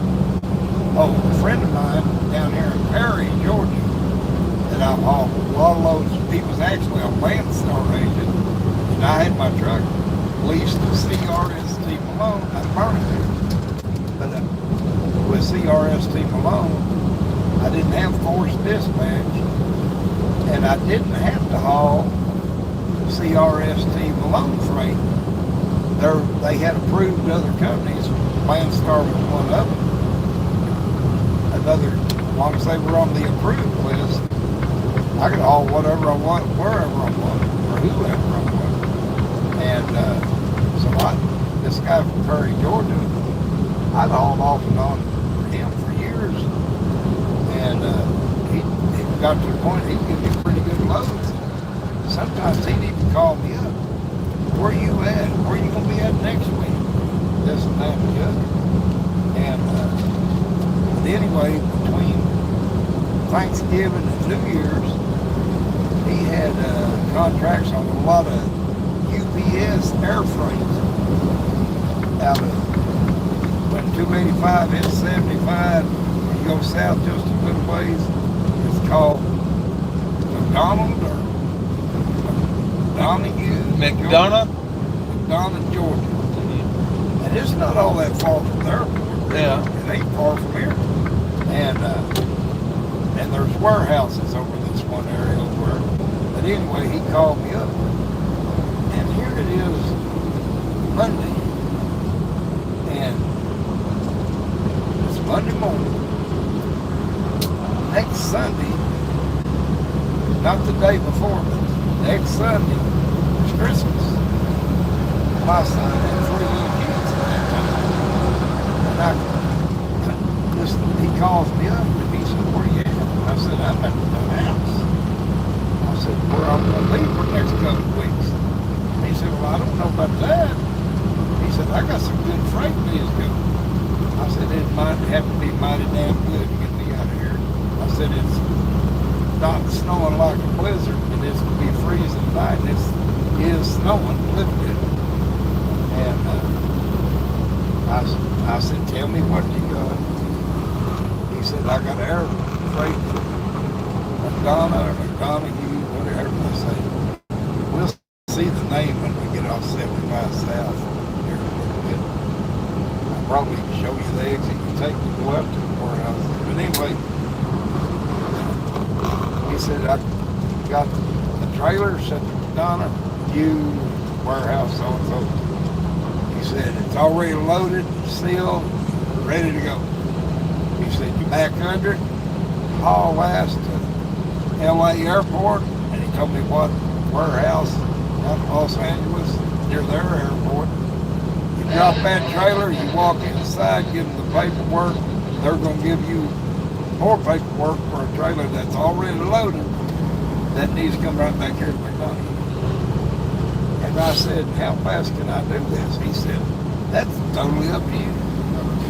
And I said, if I get her done, then am I going to have to wait till after the first year to get paid? He said, have you ever had to wait on me? He said, you've always sent me a copy of the bills and I'll put the money on your card. He said, same thing this time. Anyway, I said, how much? He told me, and I said, that's a pretty good rate. It was in the middle of the summer. We're talking about middle of winter and next Sunday's Christmas. Yeah. I said, this is going to have to pay much more than that. I said, I hate to be that way. It says Christmas. And I've got grandkids. Oh, 5 miles. Hold on. Yeah. Damn. That would like to see grandpa. So anyway, I said, let me call my son. And so I called him. He said, I'll be home this afternoon. He said, I'm unloading in Frankfort, Kentucky right now. And I'm like an hour and a half from Frankfort, Kentucky, where he lives. And I said, if I can get this guy up another $1,000, he really wants it to go. I said, if he really wants it to go out, he's going to have to give me another $1,000. I said, if he does, me and you leave tonight. If that were, my hometown's 8 hours from right here. Probably be there at 2 or 3 o'clock in the morning. We can pick it up, head to LA, stop for gasoline and diesel, coffee and everything at the same stops. But other than that, I stop if we need to leave and run as hard as we can go. We ain't worried about no logs. All we have to do is give him send him the signed paperwork. And dodging this game is you need to be with your children Christmas Eve. That's Saturday night. Here it is Monday. We went to I'll make a long story short. We bobtailed down here, hooked to that, I got another 1,000 of it, hooked to that trailer, went to LA, dropped and hooked. We come back and we made such a good time. At Fort Worth, we was coming back. We went to Fort Worth Stockyards. Mm-hmm. We went to Fort Worth Stockyards. You got you a steak, didn't you? We ate and then we got shit faced. Woo! I told him. We went around that street from the rodeo and they had a bunch of bars. Yeah. One of them was called the Pink Cadillac or the Cadillac. That's when we walked in there. We'd already ate. I said, I have a couple beers and tell you what we do. It's the middle of the night then. I said, if we lose each other in the morning, that truck parked out in back of the rodeo arena. I said, it's leaving here about daylight, and I hope you're ready. And I said, I intend to be home. I said, you got to be home, man. So anyway, we both got us a little nap there. We got up all eating a cup of coffee, all that. But we left there. That was Thursday, Fort Worth.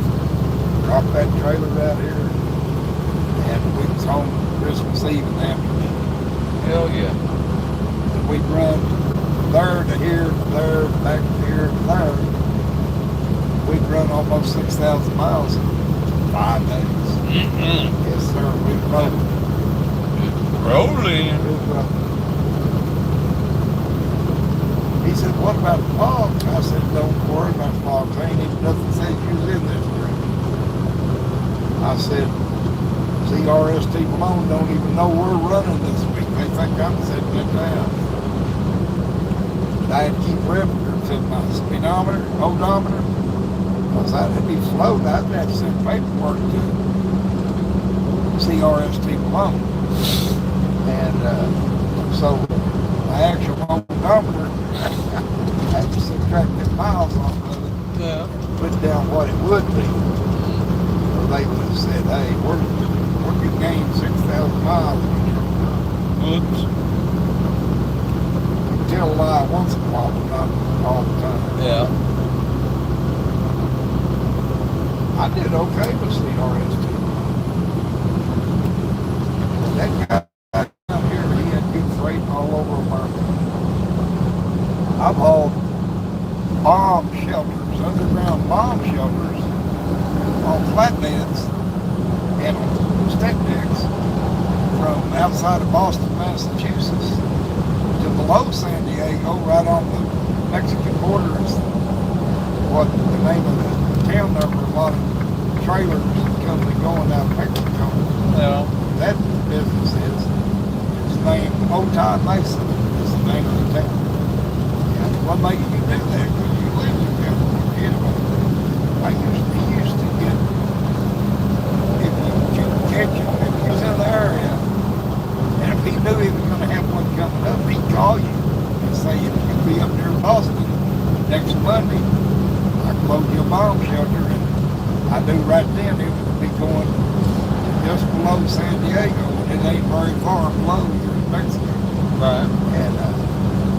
And you can unload there on the U.S. side into another trailer at this place that you exchange paperwork, and at the same dock, get loaded with electronics, like televisions or whatever. Yeah.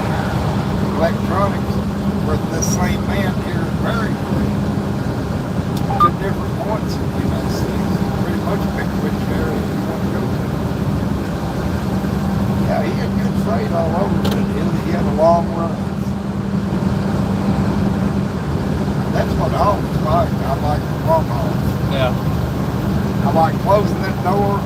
What I really like is closing them doors and not having to open the doors for at least 2 days.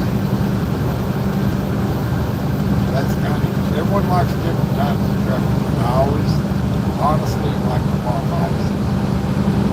And most people say, I wouldn't haul freight no more for nothing. Well, I wouldn't haul general commodities because they don't pay much at all. I don't see how people stay alive on rates on it. But all specialized commodities, we do some good stuff. Jet engines, that's lightweight loads, that's good pay. But the haul the ones that pay the most and have security clearances. What is this again? Security clearances. No, but what are you hauling? Jet engines. Oh, okay. Mario's got a friend in Atlanta here that's got 30-some trucks. Southern Pride? Now, Yeah. and the only thing he hauls, he don't haul nothing but jet engines. Right. His drivers, if they're running full time, they're making $2,000 a week. And they're living good. They're living in a beautiful truck with the studio sweepers. Yep. I don't want to stay on the road all the time anymore. But I do still miss the long hauls. But I don't want to fight with no freight brokers. Right. Like, Just get in and go.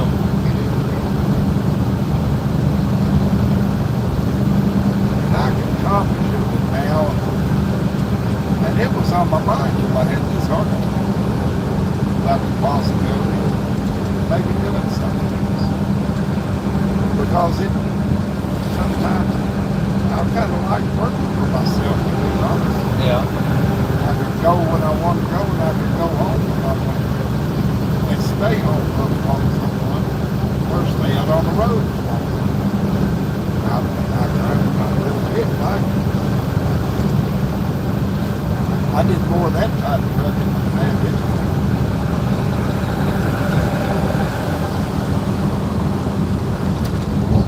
She always liked long-haired Yorkie dogs. Yeah. And so in Ocala, Florida, I pulled into a pilot there. I lived in Kentucky. Me and her was married. I had my own truck. I was next to the last parking spot. And this lady driver backed in beside me. I was stuck for the weekend. It was Saturday. And I was going to load close to Ocala on Monday. So I opened my trailer doors. I swept out my trailer. I spread coffee. If you bought produce or meat, you want your trailer to smell fresh. Yeah. After you pressure washed it out, or had it pressure washed out, then you take a big can of coffee, open that coffee, shake it out all over the floor of that trailer. Yeah, it smells like coffee. It smells so fresh. Yeah. And I don't care what you call it, it smelled good. And so I'd done that, and I was just leaving my trailer doors open. It was a nice afternoon. And I always carried a little grill with me, like a hibachi grill. Yeah. I got my hibachi out, my lawn chair out, and I'm at the back of the trailer under a little shade tree, looking at these burgers and listening to a radio. And this lady driver backs in beside me. I could see under our trailers. I could see when she got out of her truck. And this great big old dog, she's in the last one, on the other side of her, was just back then was just a field. This great big old dog bounced out of her truck and out through that field it was running. And then, and I still couldn't see her face, I could just see like from her waist down, you know? And she set this little puppy down. Well, when she set that puppy down, she didn't know I was back there. But that puppy, the way she set it down, the first thing it saw was me back there. Yeah. It started running to me, and she put her head under the trailer trying to tell him to come back. I said, "It'll be okay, I'll watch him, he's already back there at me." She said, "Well, I'll be back there in a minute." I said, "Okay, no problem."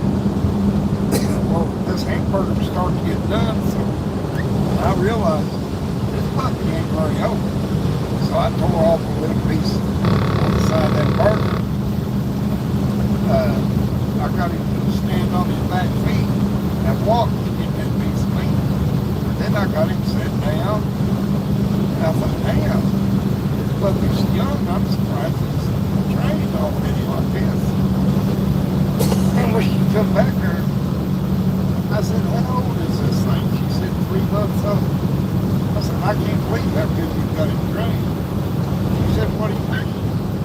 I said, "Doing trips, pretty trips." She said, "We ain't trained for nothing." And I said, "Well, watch this." And she said, "I didn't know he'd do that." I said, "Yeah, all you gotta do," I said, "these are smart dogs. Long-haired Yorkies." I said, "You just gotta spend good quality time with them." I had him set down, and he gave me his paw, and when I asked for it, see, I done made a friend there. Well, I knew she loved it. She was at home in Kentucky. And she told me, I said, "How does this little one get along with your big dog?" She said, "I've had my big dog since he was a little one." She said, "Me and my sister got this puppy for our dad for Christmas because he was stuck home alone in a wheelchair until she come in home after work in the nights. And we got him for him for companionship, and then he had a heart attack and died." She said, "I gotta find him a home." I said, "How much you want for him?" And she said, "If I can find him a good home, I will give him to somebody." I said, "You just found a good home." And I said, "I would love to have him." I called Dennis and I said, "I've got a long-haired Yorkie here from Bradford, Kansas." That's where the movie Follow the Yellow Brick Road. Yeah. Dorothy. Wizard of Her Oz. dog Toto. Yeah. That's where Toto was from. Oh. And when okay. their house split up in there, she said to the dog, her doggy, "Someday, hopefully, we can make it back home to Brad, Kansas." Well, that's where this doggy was from. But we went. She called the vet, and they're in. Not only did this vet know this puppy, he knew this puppy's mom and dad. He had registered HAC paperwork on them all. Yeah. Sent it to me. And his health certificates, what shots he'd had, sent everything to me. She gave me the dog. But what I was hauling was steady and it was paying pretty good. And I was taking loads from that area to Rhode Island. And I hated it. If I went home, they'd have to give the next load to somebody else. As long as I do it, that's what me have home. So I had this puppy 2 months in the truck, me and him, before I went home to her. And I got him for her, but by the time we got home, me and this puppy had a thing, you know? Yeah. And, but when I put him up in the truck, I thought, man, this is going to be a mess. You know that he never beat or pooped in the truck. He never got paper and torn up. He never made a mess. Done been trained. And she told me, she said, I ain't trained you nothing. Oh, you gotta do it. There you go. Yeah, use that one. I thought she was lying to me when she said, he ain't made no messes. She gave me his toys. She gave me his little bed. She gave me his cover. All this kind of shit. Well, I'd drive for a long time, periods of time, before I'd take breaks. He'd get up in the passenger seat and he'd sit here and look out. And he wouldn't make a sound. If he needed to use the bathroom, he'd stand up and scratch his nails on the window. He was telling me how many people. And, but he'd wait 8, 9 hours at a time. Usually he'd wait as long until I stopped. Yeah. And but there was a time or two. So anyway, we had him for 17 years, and we finally put him down. I hated to. It was like family, you know. Oh, well, yeah. But he was a good little dog. I never thought I would like a little dog in my life. I did like him.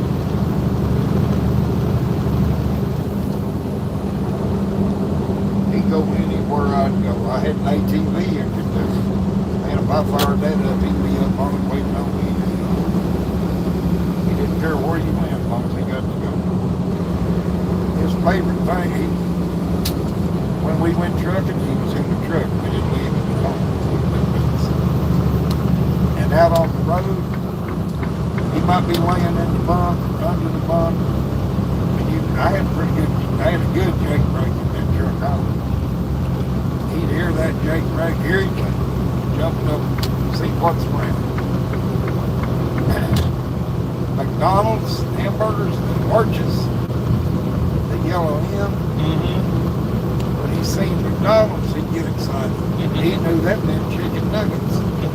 I think that was his favorite snack in the world. Yeah.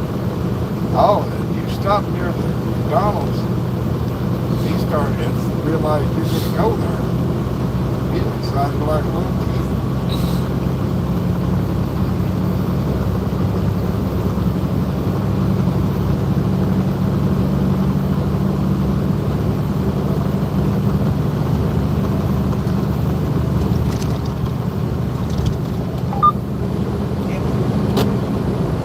That's it. McDonough. That's how you say it, McDonald. Yeah. Yep. Warehouses are out that direction. A few miles, actually, but they had a McDonald address on the paper.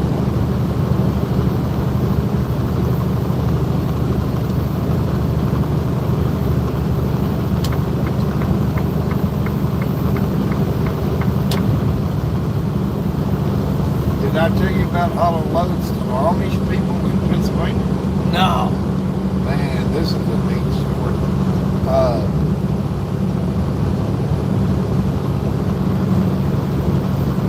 South Pennsylvania. If you was on Interstate 81 Yeah. and you crossed into Pennsylvania from Maryland. Yeah. Exit number 5, there's a TA truck stop. Right. You get off there, not to go into the TA, but to go east of the road there. It would take you over some hills, then you'd have to go, trucks wasn't allowed anymore to go through Gettysburg. Oh, Gettysburg, man. That's a tight little town there. Yeah. So I don't know what they do nowadays, but way back then, 102 wides or anything over 48 foot wasn't allowed to go through Gettysburg. Right. Now it might be all trucks, except local delivery. I wouldn't doubt it. They might have a nice bypass down there. I'd have to drop one down off that road, go over, get another, maybe Highway 15 or something, back up to the east side of Gettysburg, and I'd get, I think it was US 30. Yeah. That would take me through the southern part, through Lancaster, Pennsylvania. And then on the east side of Lancaster, then you're in an area that there's miles of Amish farms. Yeah. And Amish antique shops, and Amish restaurants, everything Amish. So I traveled through there a bunch of times because from my hometown in Kentucky, for years, I'd haul loads over to Philly or over in South Jersey.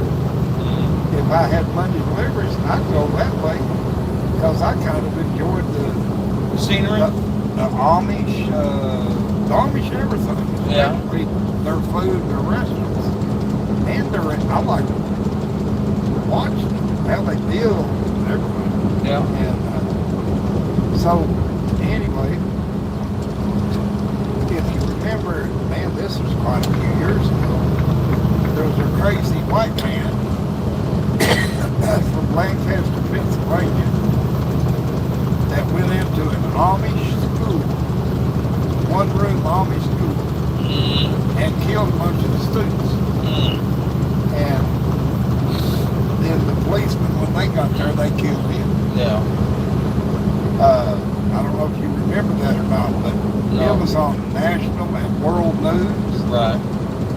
Everywhere in that area, not so much the Amish, but the little towns that wasn't Amish near them, all the trees had yellow ribbons. Money was pouring into this Amish community from all over the world. It's people's way of sending their condolences. Right. It was just in money. Well, the real Amish people, some I call them fake Amish. They know how to use the Amish religion Right. for charitable, non-taxable. We'll call them the Amish Mafia. Yes. Yeah. You know what I'm saying? Yeah. But the real Amish, they really don't like media attention and stuff. Right. They want to just live their life and raise their families. Yeah. Well, anyway, so they used the mayor of Lancaster, Pennsylvania, to be the mediator to the world news and the publicity and stuff. Well, this money kept coming in. I don't know how to say this. They called them elders. The man I knew was Elder John. Right. The older, the smarter, Right. the mentality of the Amish community. These elders, after a certain time, you become an elder if you're a male. Right. Anyway, these elders went in their horse and buggy, they rode over to the Lancaster mayor and they said, we want you to tell the world quit sending money. We can't change the past, but we can start working on today and tomorrow if they'll let the past be the past. Right. And let us work on now and the future. Right. And so, when the money quit coming in, them Amish people, and my dad was a farmer and a boiler maker. That's why they lived in other countries. They were, in their hearts, they were missionaries. Right. But they went to areas that the country is, they don't really got a problem with Christian people. They don't really want people coming over there and keep their children away from the Jewish people. So, but if you've got something tech, that special training, Yeah. something that will help them. Right. That you can be anything in the world you want to be, Christian or whatever. Yeah. Usually them. And my dad was very good at plumbing and boilers and all this welding.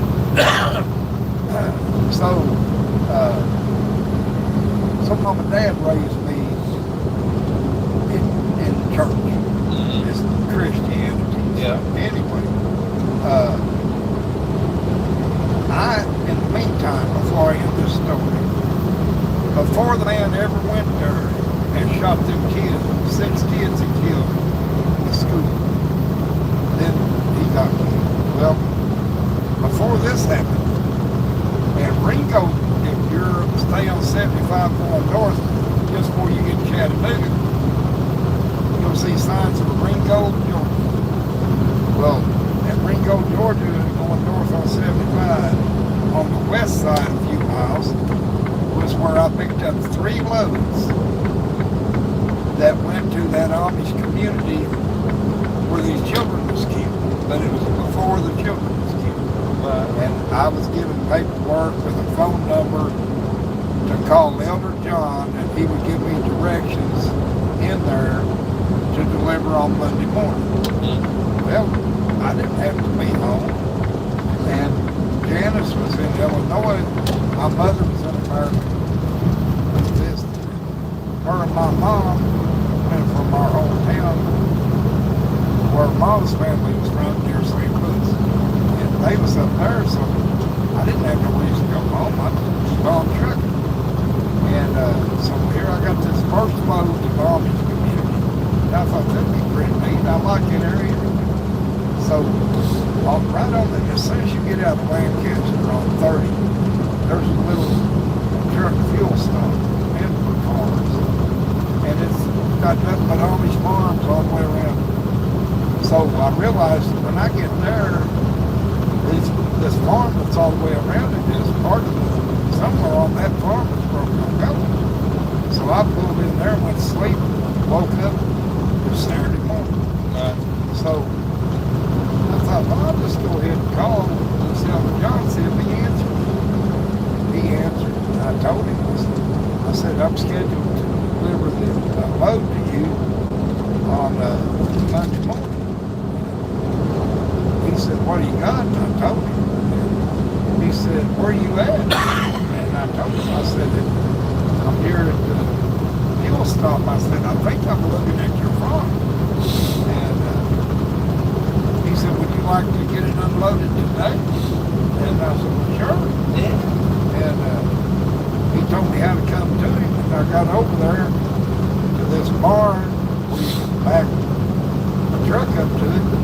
And he had a bunch of young guys there. This load had to be unloaded by hand. So it was going to take a while. Yeah. He said, we'll let these young, he said, are you sleepy? What do you want to do? And I said, I'll just hang out and watch them unload, I guess. He said, do you like homemade donuts? I said, yeah. He said, why don't you ride with me over here? And he's talking about it in a horse and buggy.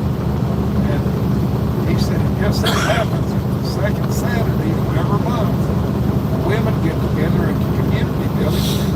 Right now, the donuts should be coming down the grease. Heck yeah. I said, that sounds good to me.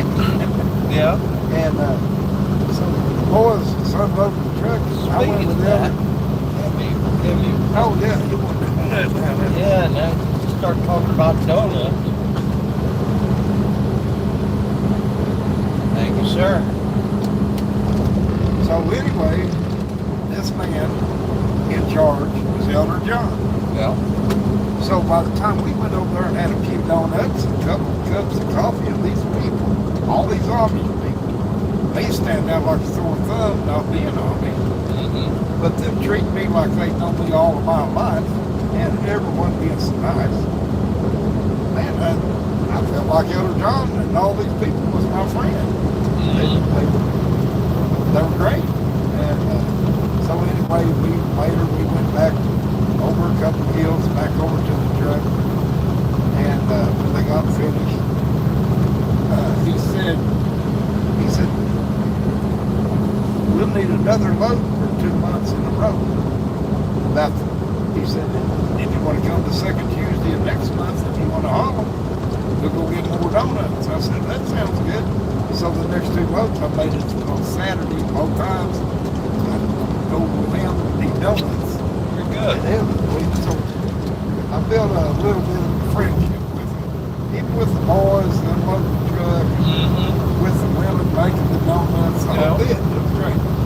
Well, after that third load, I still would go through that area when I go to Jersey and places. But that I only hauled 3 loads to them. Well, about 6 months after I hauled that last load to them, this guy come in there and killed 6 of these children. Damn it, in school. Now, I didn't know the children, but I did come to find out.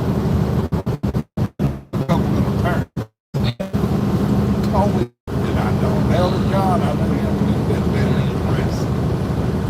But anyway, here's what amazed me so bad, or so good. They asked the world to quit sending money. We got to get on with our lives, not dwell on the past. Yeah. And they counted that money up, the elders did. They split it in half.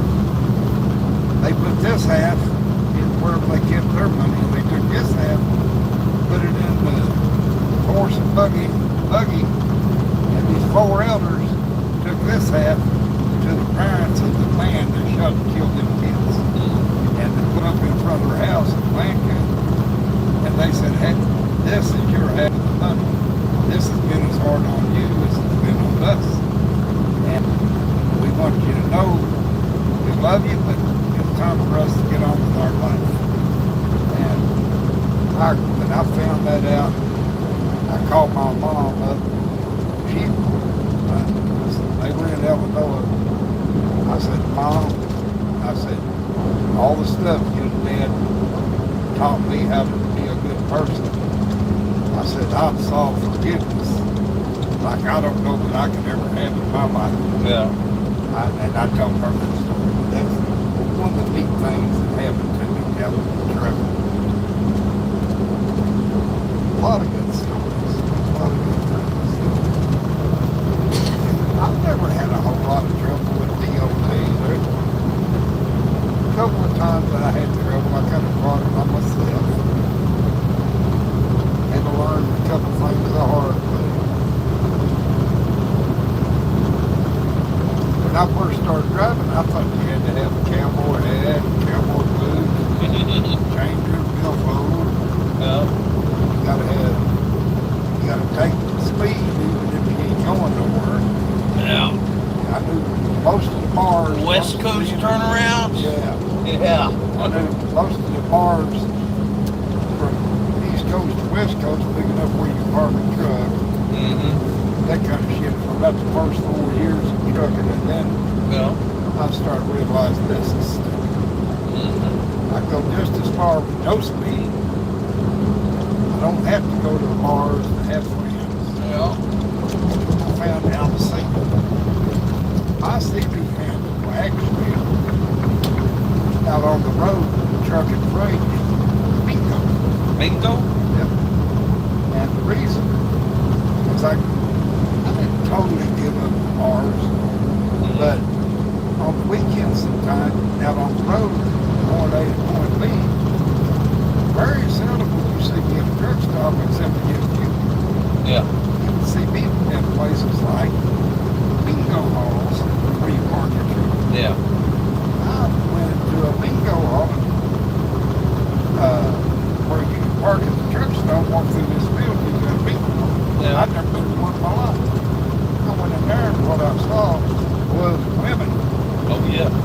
of all ages with hands full of cash money Yeah. trying to stop these people walking around and selling pull-off tickets Yeah. that they spend money on. And I said, sir, 100 men, all 5 million. What the hell? I started liking bingo halls. And I played in bingo halls all over America. Yeah. And well, they take you home, wash your clothes, feed you, bring you back to the truck. I kind of liked it. Yeah. So I learned the name bingo a long time ago.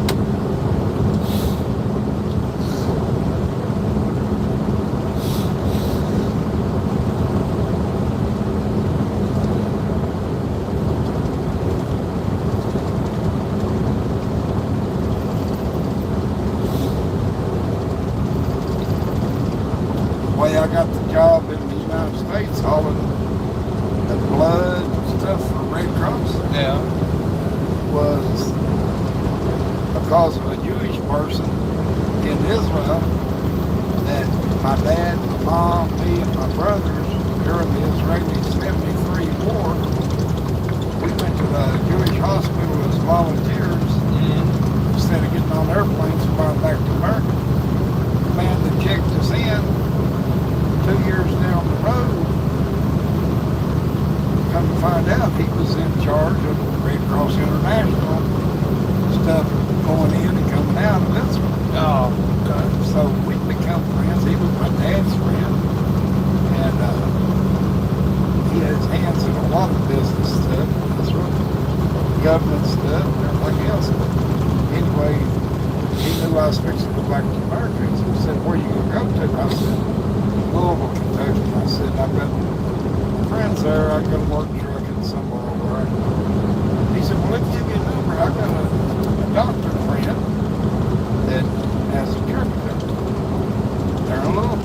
And it was like 1.25 miles from where I was going to be living. I said, "Okay, I'll check it out. Yeah. Yeah.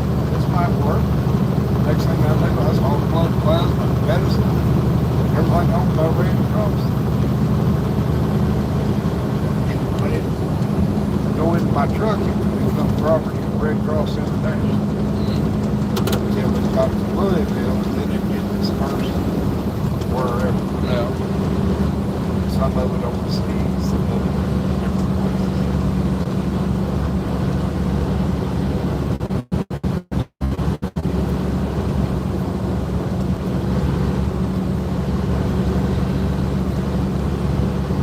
Yeah, I wish they'd done a little better in the race. Josh would have done a bunch better.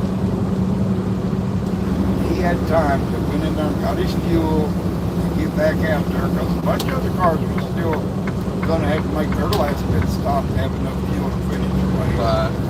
Change tires, whatever. That no, maybe he wouldn't have been top 5, but I bet he would have been in the top 15. And he went in there too fast, got the penalty, speed too quick. That messed him up. Yeah, they don't like that speeding on the road. And there was a bunch of them got it today. Yeah. And Matthew screwed up. I'm in too fast. It's a freaking 1,000 wonders. One of our guys went between the car and the wall. Oh, yeah. Yeah. And when he bounced off the wall, then his front tire was across the line and the next car's wheel. Right. So I don't know what happened over that one.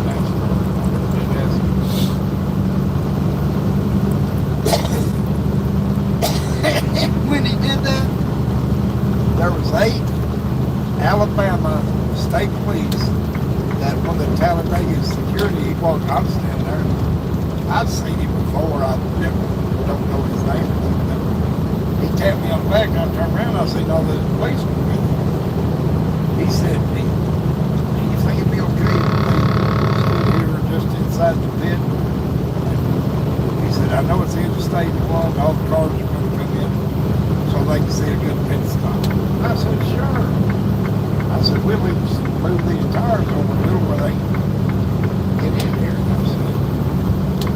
And I said, they be up here where they can see the whole length of the car, the fuel, the tire changes, the whole bit. Here comes the car. I turned around and state police. I said, For a good pit I stop. said, you didn't see a good one. The one guy said, actually, it was pretty good to me. Yeah. I said, I'm just glad no one got hurt. I said, there's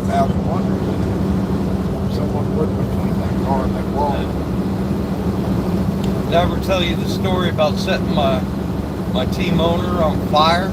Oh yeah. Damn. I was gassing back then, and it was I believe we were the number 34 Mach 1 racing team. Yeah. And Chris Edwards was co-owner of the team.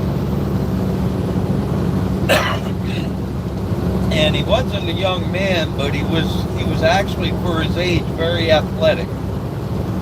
And he gunned on the pit crew. Okay? Yeah. And we got Derek Cope driving, and we're at Fontana, and come in for a pit stop, and I stand up with the fuel, and as he's rolling in, I see a burning piece of rubber in the left rear wheel. Yeah. And I'm like, oh boy. And this was back before all this aviation grade fuel nozzles and stuff. You know, it's just the old burlap redhead fuel brakes. Yep. And so I stab the damn fuel, and everybody's on the right side. And the right side of the car comes down, and you gotta pull out and step away from the car so everybody can run around the left side. And then you go back in there, right? So when I come out, I look down, and there's already a puddle of fuel right there at the tire. So now I ask myself, is it stuck to the tire? It's sitting there burning, it's still on fire. Is it stuck to the tire? Yeah. Alright, the team owner jumps down, starts hammering lug nuts, pulls the tire off. Nope, not stuck to the tire. Burning rubber lands on the ground, not 4 inches from this puddle of fuel. Oh man. So I asked myself, and I'm plugged in. I'm packing the damn fuel cell. Yeah. And so I asked myself, which way's the wind blowing? And at about that time, I see these little blue things start dancing on top of that puddle. Oh man. I decided it was time to leave. And I just pulled out, and obviously it just made this big splash, okay, of fuel. I just pulled out, I turned right, and I took 6 steps into the other pit stall. I turned around, and Chris had been bathed in fuel, okay? Oh, I mean, he kneeled in the puddle, and when I pulled out, it just, you know, I turn around, and the world is on fire, and the car is coming down off the jack, and the car is gone. The crew chief, the fireman, the initial fire, the crew chief and the firemen are fighting over the fire extinguisher. Oh man. Okay, because the fireman was not at the base of the flames. Yeah.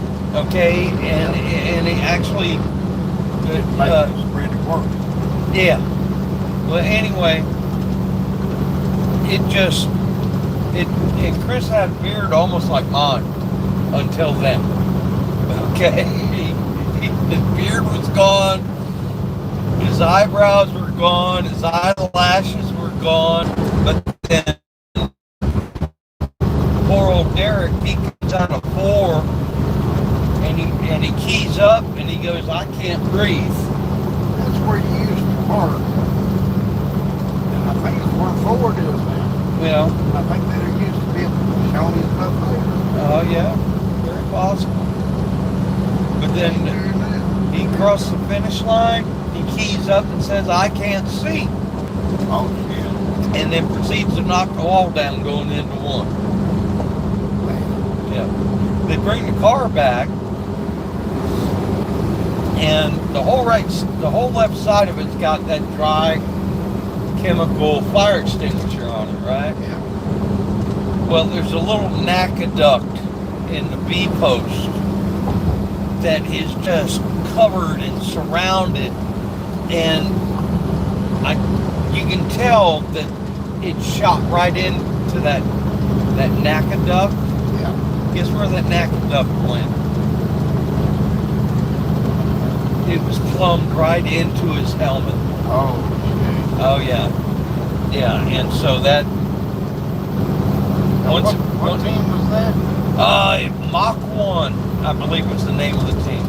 Mach 1 Racing or something like that. Yeah. They could actually trace their lineage, if I'm not mistaken. You know, like the papers of incorporation.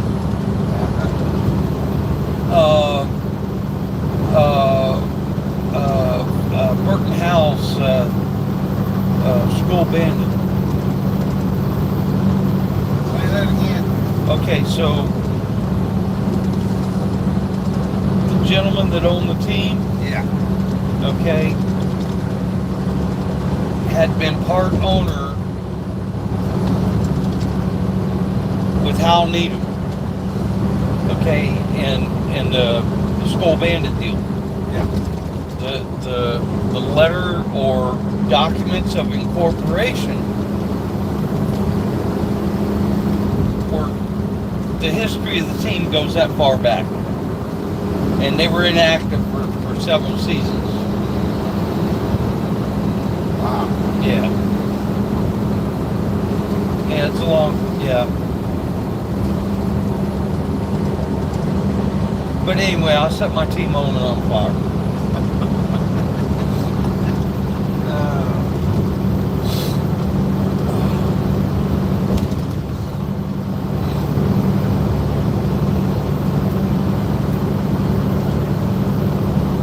You haven't made it to make it bypass yet? We're close. We're not there yet. Okay, I was going to say. Yeah, we're not past it. But the numbers are going down, so we're going the right way. Yeah.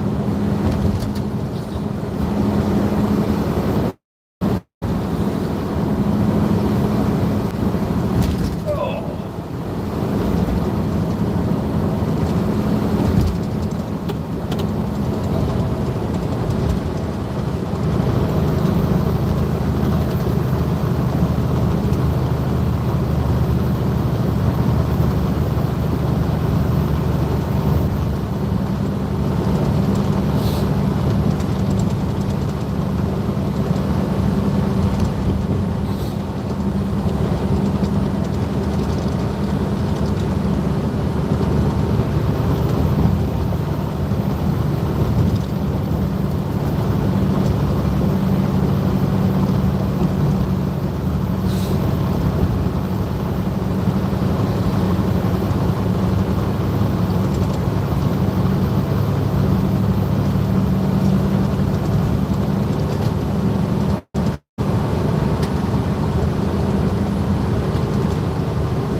Pontiac Solstice.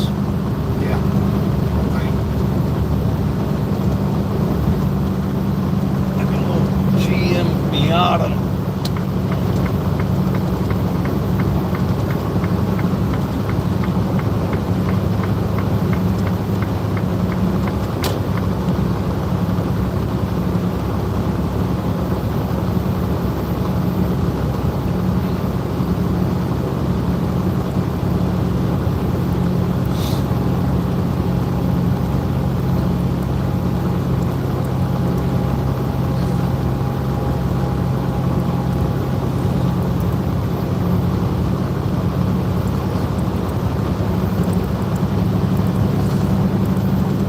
She's sawing logs back there. She's sawing logs back there. Oh yeah. Can you hear? Oh.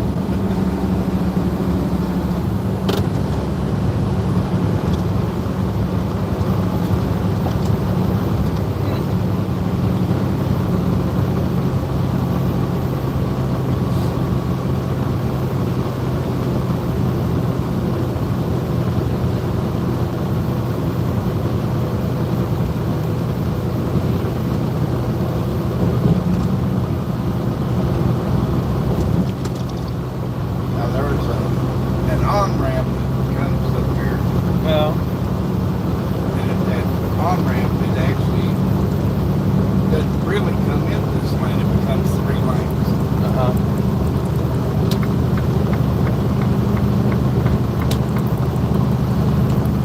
Don't be wrong, it does come into.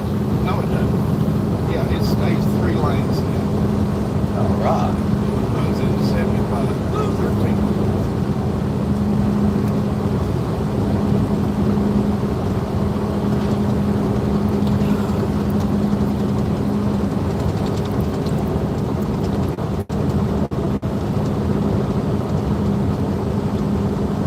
No, Bill's at the shop. I mean, if you want to make extra money, Mario will have you working. I don't want to work all the time. You know,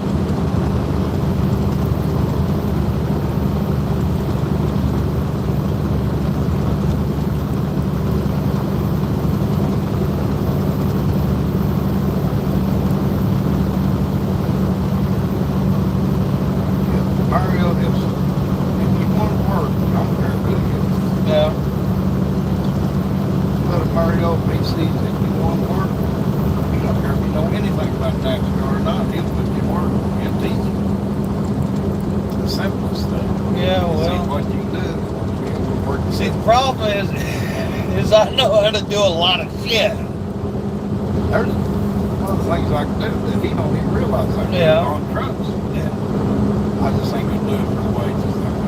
Well, exactly. That's the thing. Is you open your toolbox and then turn out they don't want to pay you no more money, you know. And like, well, shit.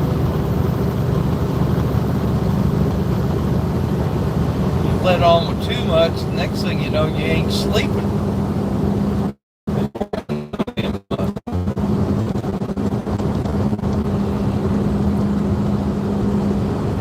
I mean, I go, well, He's a good man, but if you're willing to work your ass off, he'll work you up. He'll work for you. yeah.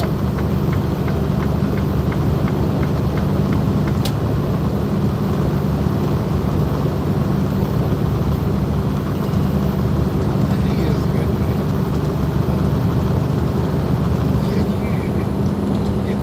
You let him. Yeah. You hold your ground. You'll be friends forever. Everyone seems like every employee's got their own little relationship. Yeah.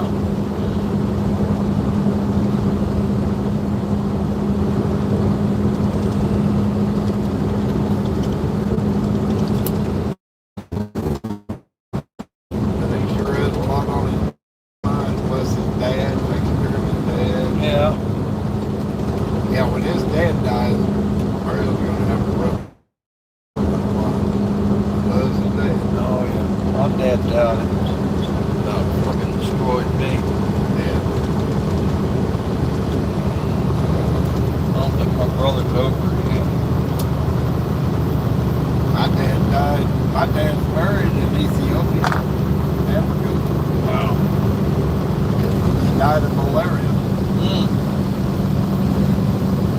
retired from Israel.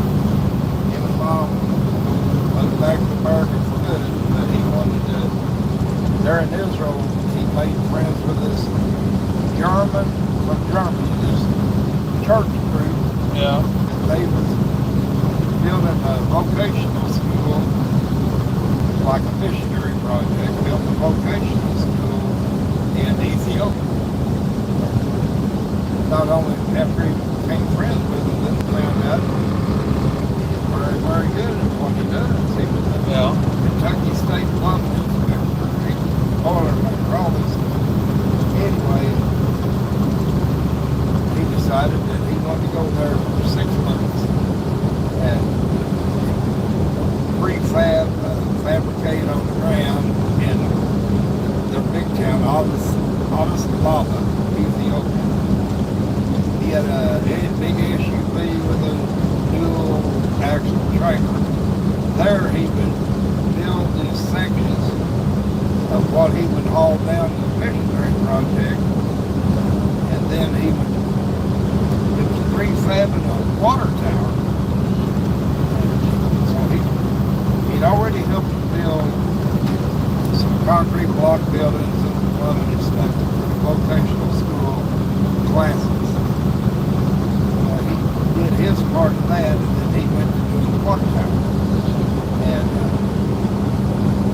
so this missionary that was in charge of this project, he came down to see how the work was going with everybody.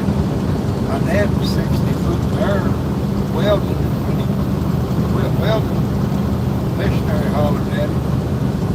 Dad said, "I'll be down in just a minute." When he comes down, over there they don't call him the hospital, they call him clinic.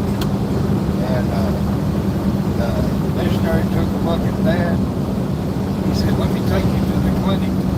They all called my dad Pappy. And they said, "Pappy, let me take you to the clinic, you're sick." And Dad told him, he said, "Oh, I just got a touch of the flu, I'll be okay." 2 days later, he died of malaria. Damn it.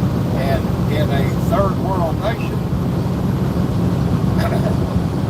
without going through a hell of a bunch of money and a whole lot of red tape, when you die of certain diseases, which malaria can spread, Right. you have to be buried in concrete within 24 hours. Mm. So, as soon as he died, They were pouring concrete. as soon But as I he mean, died, they were mixing it, yeah. the missionary run as fast as he could go, drove to the U.S. Embassy in Ethiopia. Guess what? The U.S. Embassy was closed. It was a U.S. holiday. It was Thanksgiving Day. Oh no. Me and my 3 brothers, and my mother, and Janice, and my daughter, my one brother was in the Navy still. He was stationed at the Pentagon.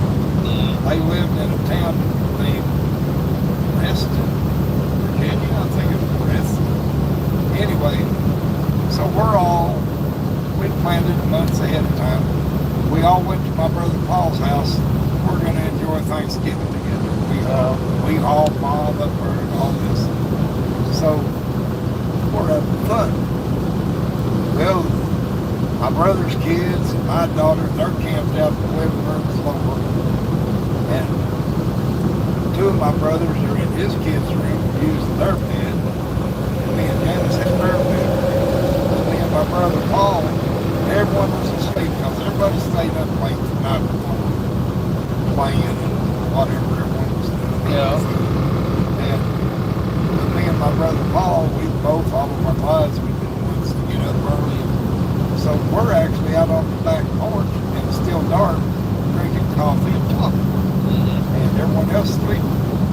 And when the phone rang, well, this was the day after Thanksgiving.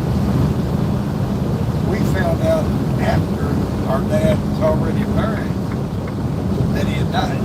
Damn it.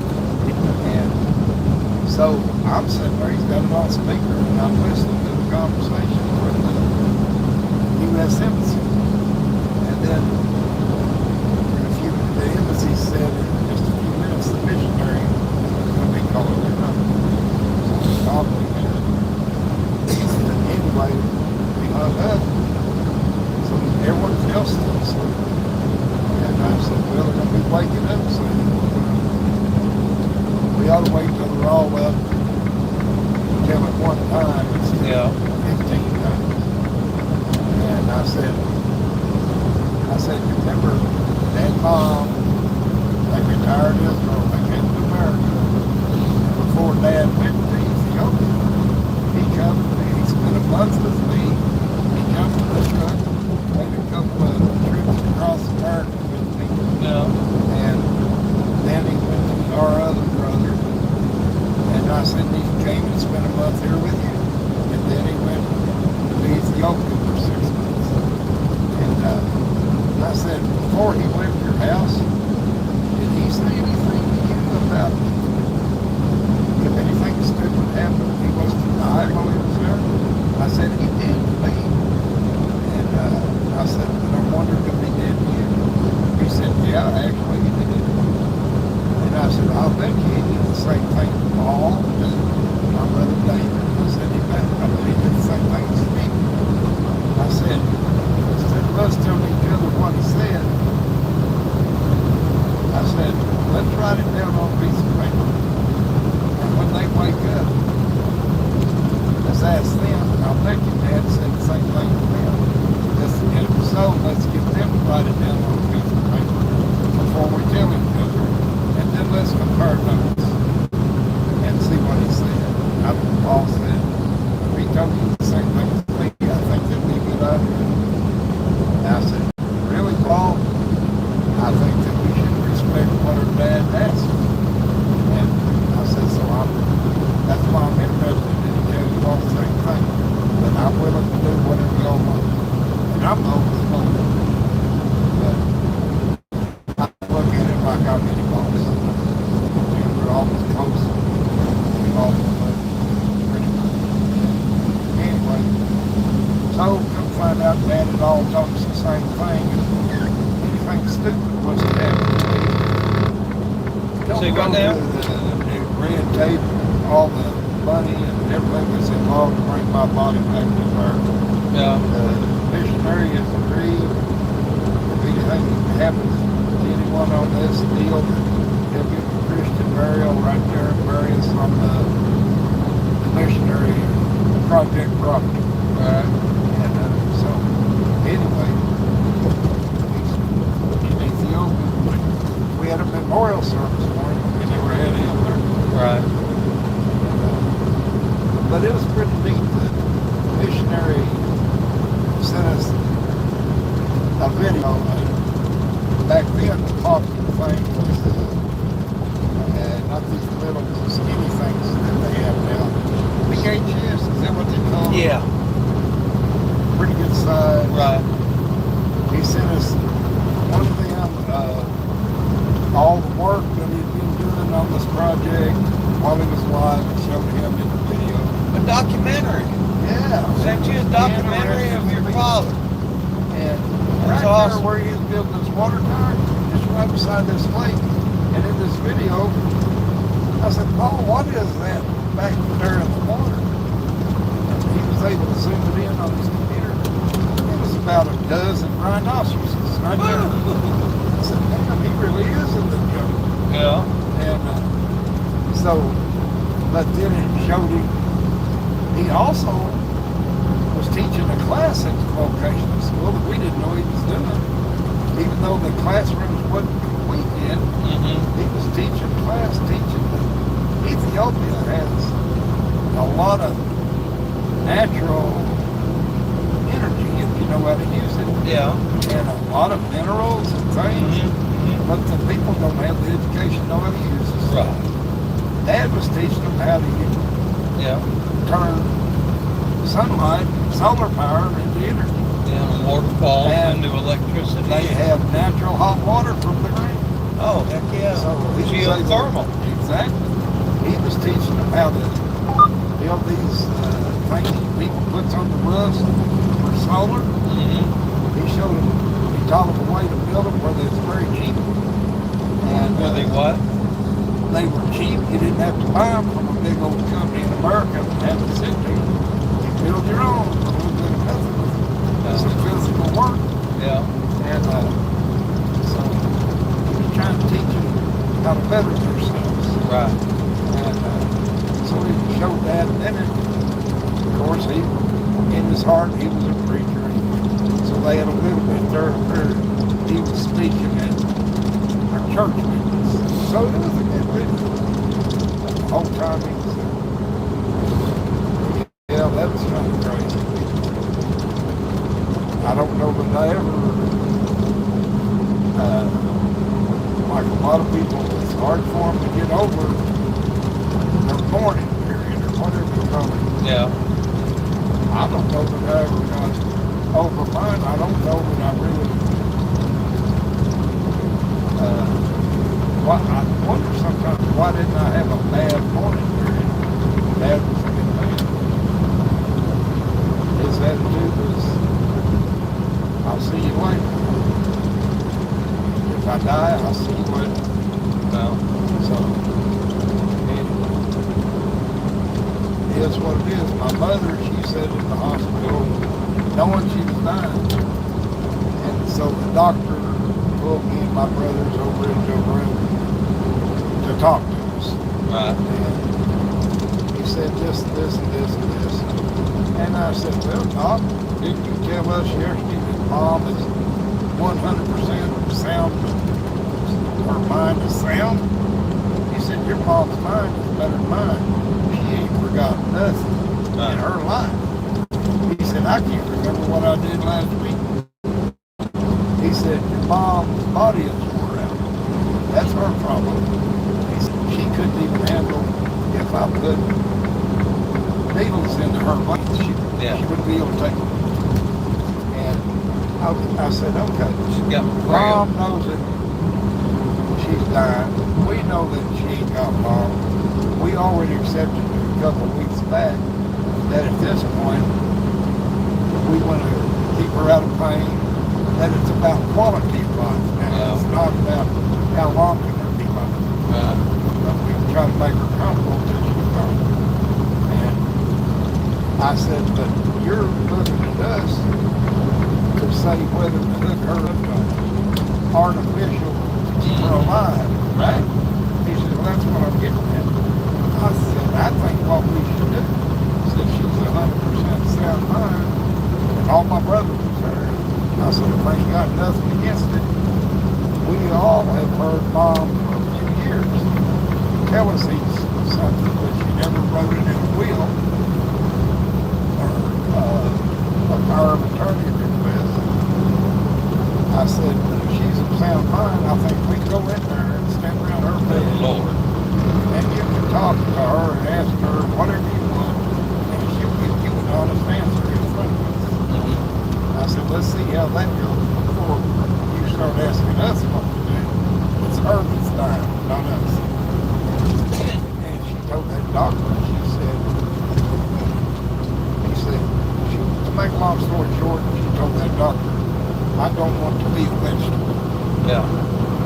If I got to live on life support, maybe for 4 days. He said, but if there ain't no hope after that, then I'm always going to have to stay hood, this and that, forget it. I want to do not resuscitate. Do not hook me up to life support. Yeah. I got it that week, she passed away. But she always told us, I have a choice at the end of my life, whatever that is. She told us that 30 years before she died. She said, I do not want to be a vegetable if I have a choice. I can't live, feel like I'm doing things for the Lord, then I'm ready to go. Mom was good. You know what? There in Israel, she did a lot of different things while she was there. She helped start the Israelis' first children's home ever. And for many, many years, the Israeli, certain of the Jews, there are different types of Jews, a lot of the Jews would look down on a kid that didn't have parents, like they would consider him a bastard, instead of accepting him as a human being. Right. And my mother, along with some other people, even some Muslim people and Jewish people and Christian people, she was able to get a little bit of funding from the Israelis, a little bit of funding from America, people and different ones, and Muslim people. They started a little children's home. Now it's a big children's home.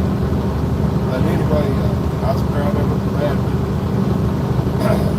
In 73, after my family had helped in the Israeli hospital, the reason they helped there was in Israel, until you're 55 years old, in the state of emergency, you drop whatever job you do, and you know where to report to your active Israeli army unit. Yep. And so when it happened, the Israeli 73 war, they left the hospital unmanned, very unmanned. So they were asking over the radio for volunteers. That's how we got in there. Well, even when the war came to an end, it was still months. The soldiers retreated to a certain point, but they stayed there for security reasons. Right. They didn't come back home yet to their jobs. It was months after the war was over before they returned. And so, whatever the hell I was saying.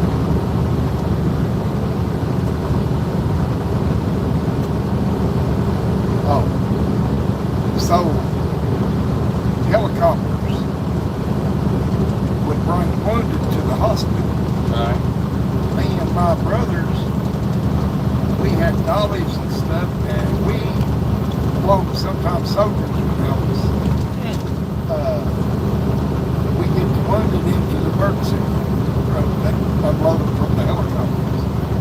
And we did that, and during that time, America can say what they want. We had U.S. Marines over there fighting too. And so we got to be friends with some of the U.S. Marines that occasionally they would come to the hospital. Like anybody else, maybe they got hurt. And so Mom and my youngest brother, they, as volunteers, they kept the bed, linen, and the washcloths and the towels, everything clean.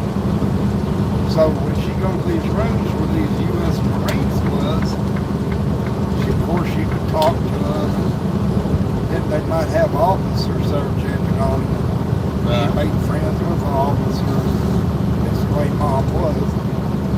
Well, after everyone returned, the volunteers could leave the hospital and do whatever they do.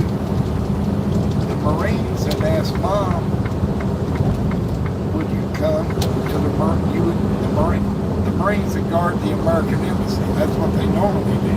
Mm-hmm. Would you come to where the Marines live, they guard the American embassy, and cook them their evening meal Monday through Friday?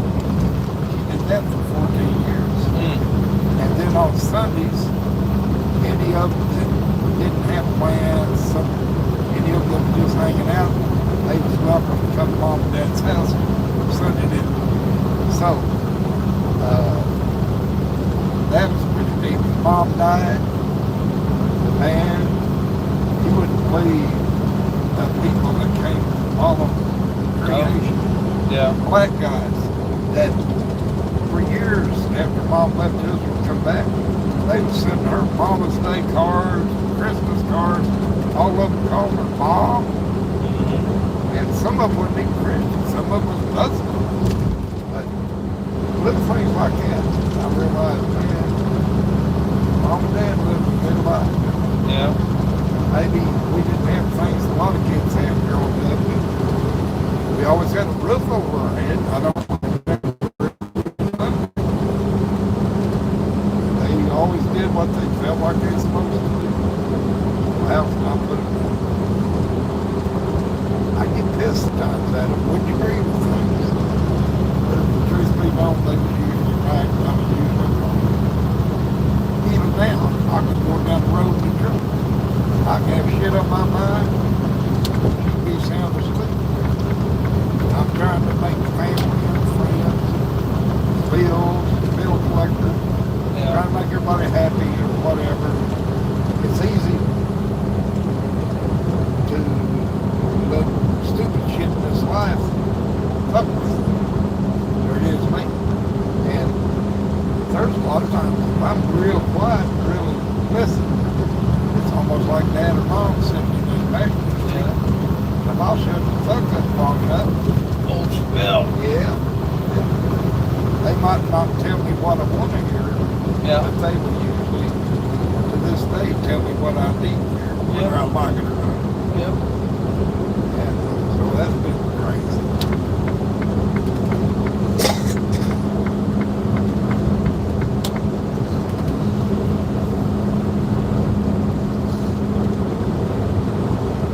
So I went back over to the hospital several years back, just went to Israel, visit old friends, Yeah.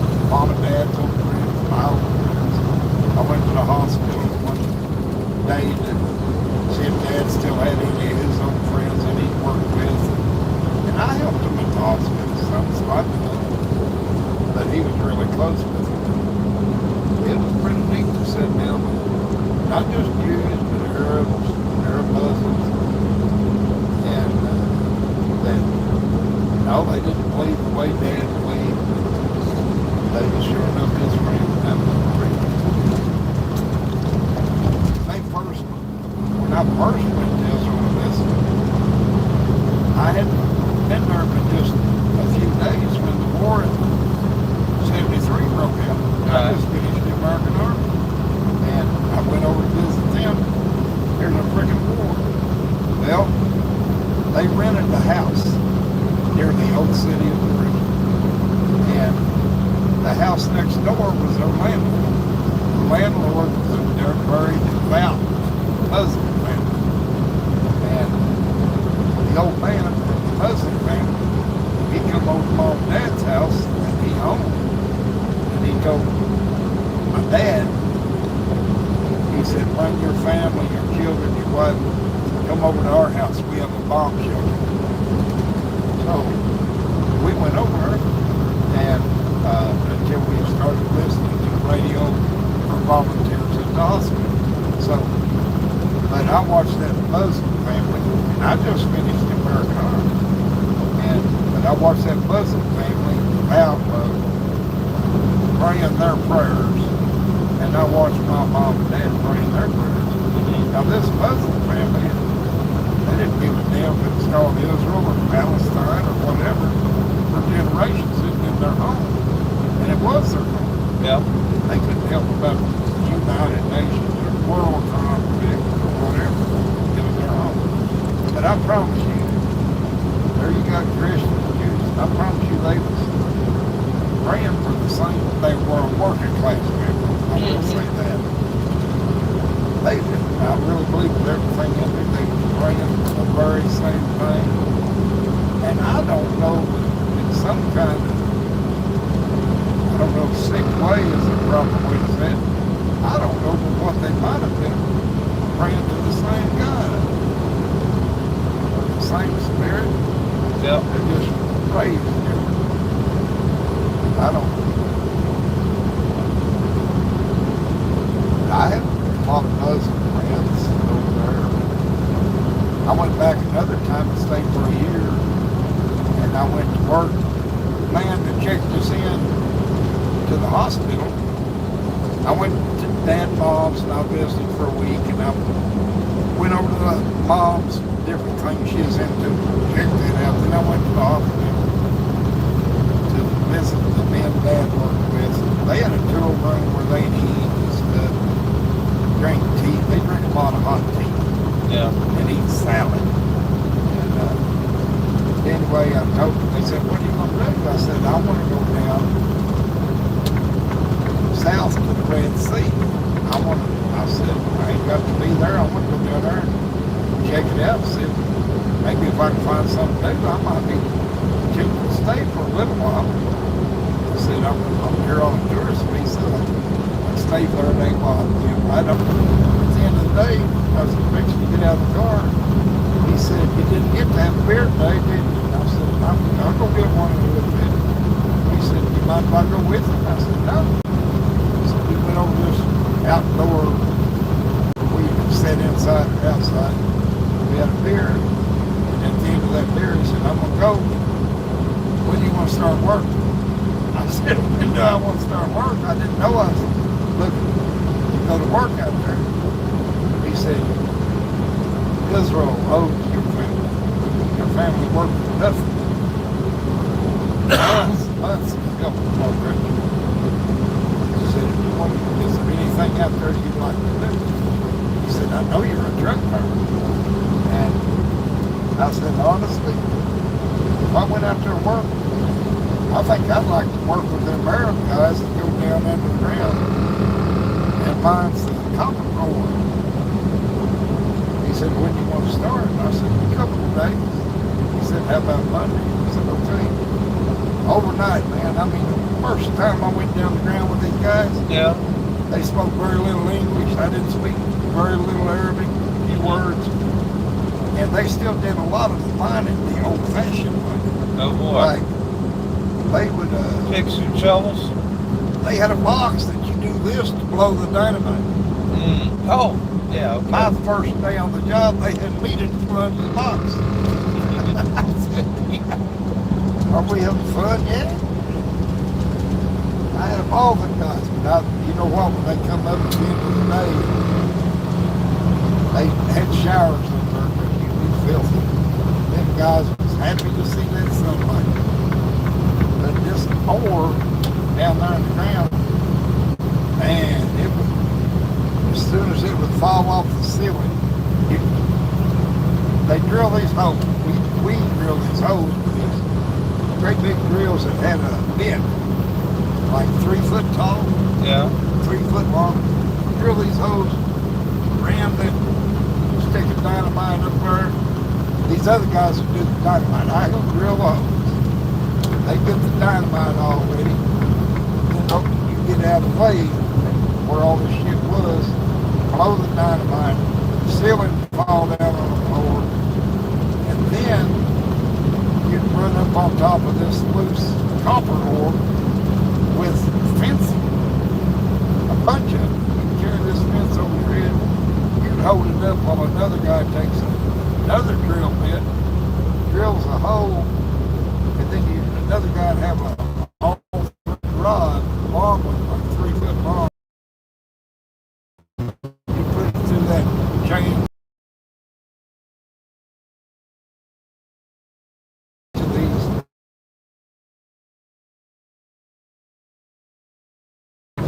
Yeah. To above the ground. It was crazy. And you remember what carbides was in American miners used? Like little stones? Yeah, and you put water in it and make gas. Yeah. Yeah. The lights we had underground there was carbide Oh lights. man. Yeah. But you know what? And I only worked there for a year. But them Arab guys and them Jewish guys that worked there, I became such good friends with them and their families that I loved them.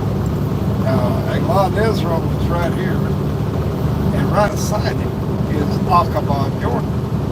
The only thing that separates the two big towns is a 4-foot barbed wire fence. They do have some commerce between each other. Right. Because what one country has, the other country needs. Yeah. Vice versa. But as far as people going over and back and forth all day, every day, no. but there was some commerce with the right paperwork ahead of time. There was trade, commerce. But at the fence, let's say you was an Israeli soldier and I was a Jordanian soldier. The fence is between us. We walk up and down, you walk up and down the fence, I walk up and down the fence carrying my weapon. But we walk up and down the fence together. You're a Jew, I'm Arab. We talk, we smoke each other's cigarettes.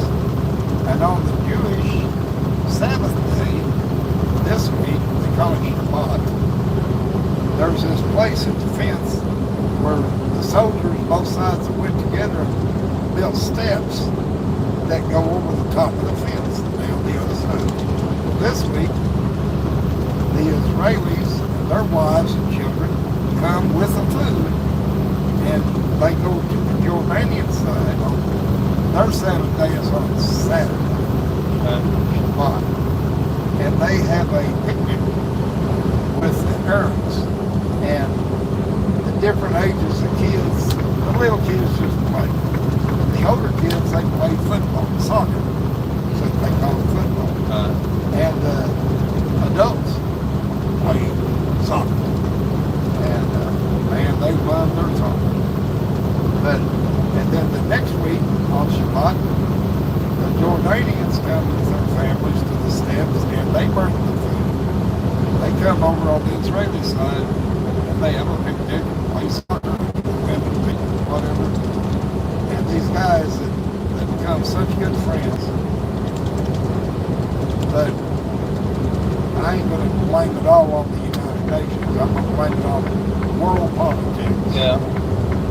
These guys and these families that have become close and their children play together, they might have to kill each other. Yeah. Because of politics, money, whatever the case may be. Yeah. Commodities. Yeah, sad. Yep. And a lot of people over there are afraid to come to America because of shit they see on television. Oh, well, yeah. They see poverty and fights, rapes, a lot of things. No problem. They see a lot of problems that isn't so bad in Israel. Yeah.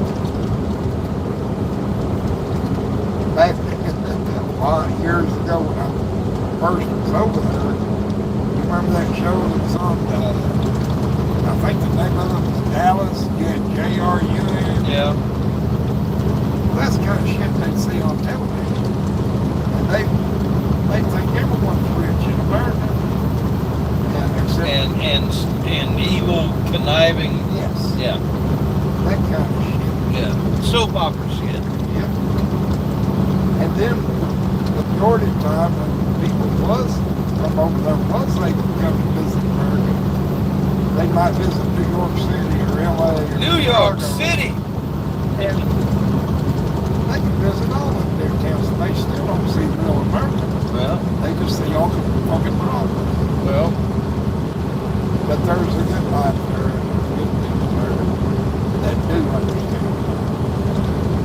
And they're not all Jews, they're not all Muslims. Yeah. But they're all colors and speak all languages. Good people with assholes all over the face of this.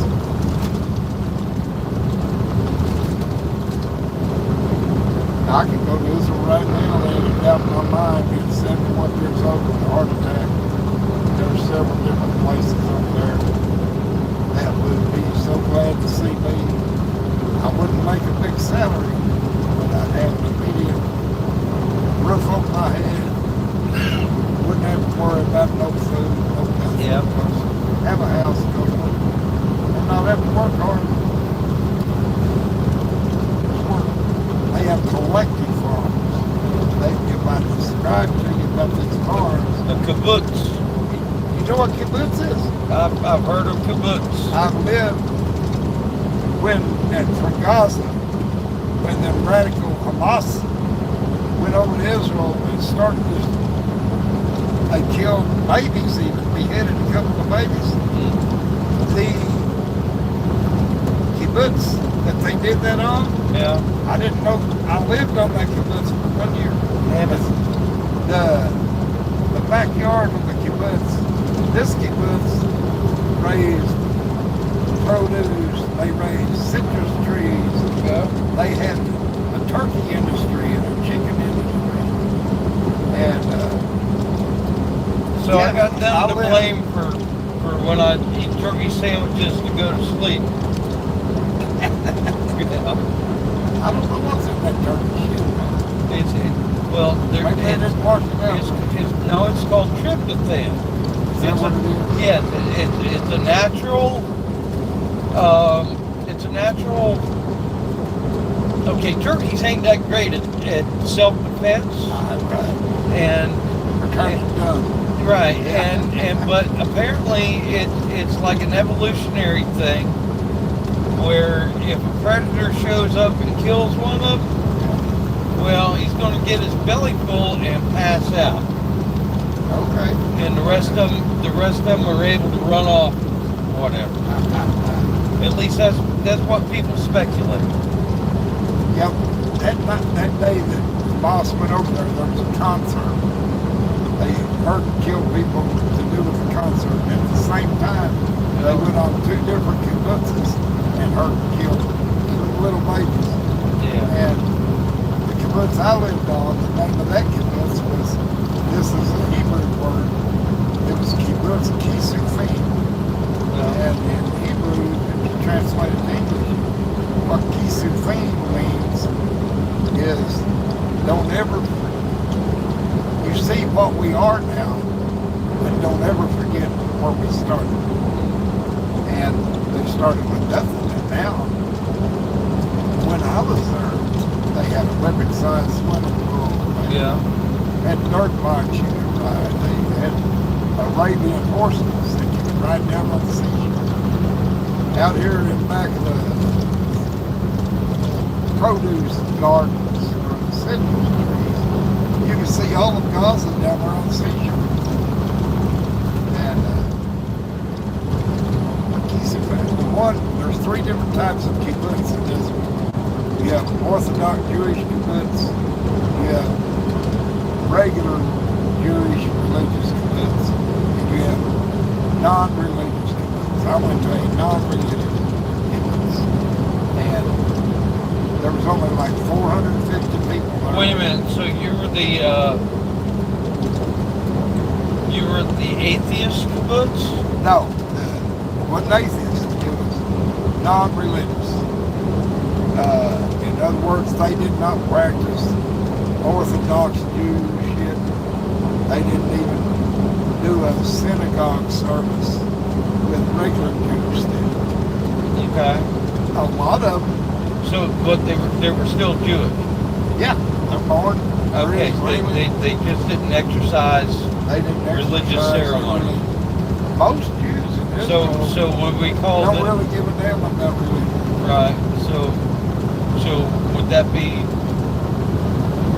more of a There commercial? might be some of them that are atheists, but I don't think most of them are. I think they're just non-practicing Jews. Yeah.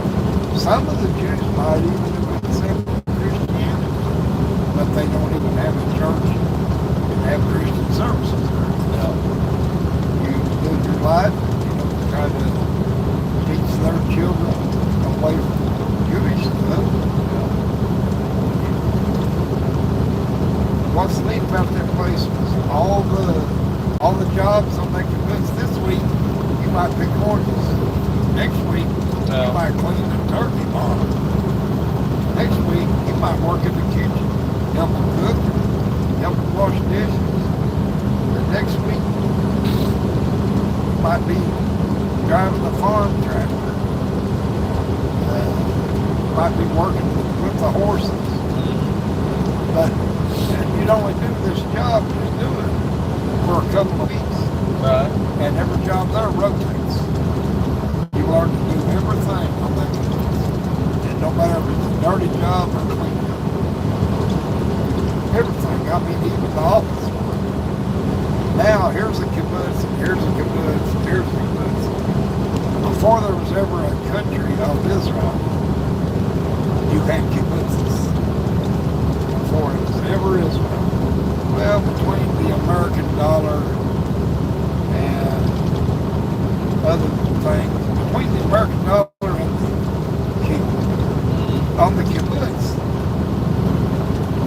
you get paid a little bit. I mean, it's so little, it's funny. But the day you get there, you can take your billfold, put it up here on the shelf, because there ain't nothing to buy. Yeah. There ain't nothing for sale. Everything there is just as much yours as anyone else. You're free to leave the kibbutz anytime you want. But here's all these kibbutzes. They have their own university. They have their own. There's people that live in your kibbutz that are doctors and lawyers, and they don't get paid a penny more than you do. And they go and teach at the university, work in the hospital.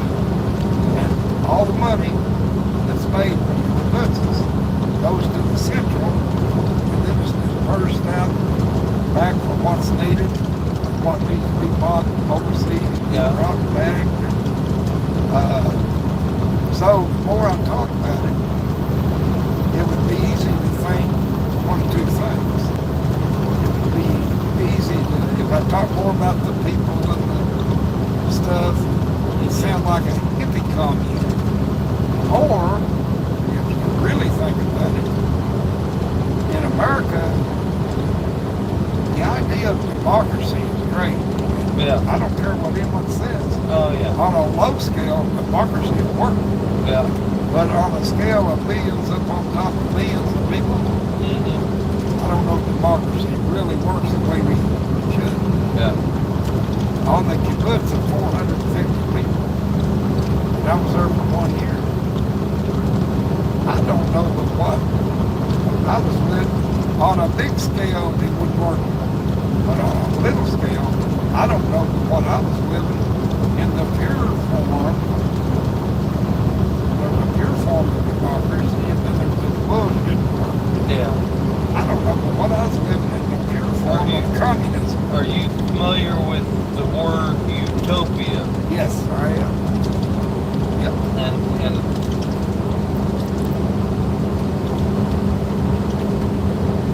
Yeah, the kibbutz, man, is so interesting. The kibbutzes are so interesting. yeah. Once a month, the kibbutz, the same place where the hospital in the center, the hospitals and the universities and this and that, they also have 2 or 3 tour buses. Every kibbutz has access to a tour bus for 1 week a month. Now that don't mean they're going to go on a trip for a week, but some trips might be a day or 2 longer than other trips. Once a month, it don't cost you anything. You get to go to a different part of Israel, Rumspringa. and see it like a tourist never sees it. Yeah. You will probably stay in the guest houses on another kibbutz in a different part of Israel. And there's areas in Israel you can go snow skiing or water skiing in the same day. People don't realize you got snow there. You have a mountain called Mount Hermon, and it stays snow-capped all year round. And then down below it, you'd be swimming and see a Galilee looking at the snow on Mount Hermon. Yeah. Yeah, that's one of the things I remember about California. Yeah. Thinking we go to the beach in the morning and be up in the snow before the sunset. Yep. Absolutely. Yeah, there's a lot of things about Israel that I absolutely love. And there's things about Israel that I don't care about. No.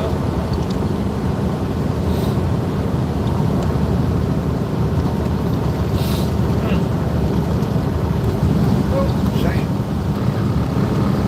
There's so many, I'm going to call them Christian people here in America.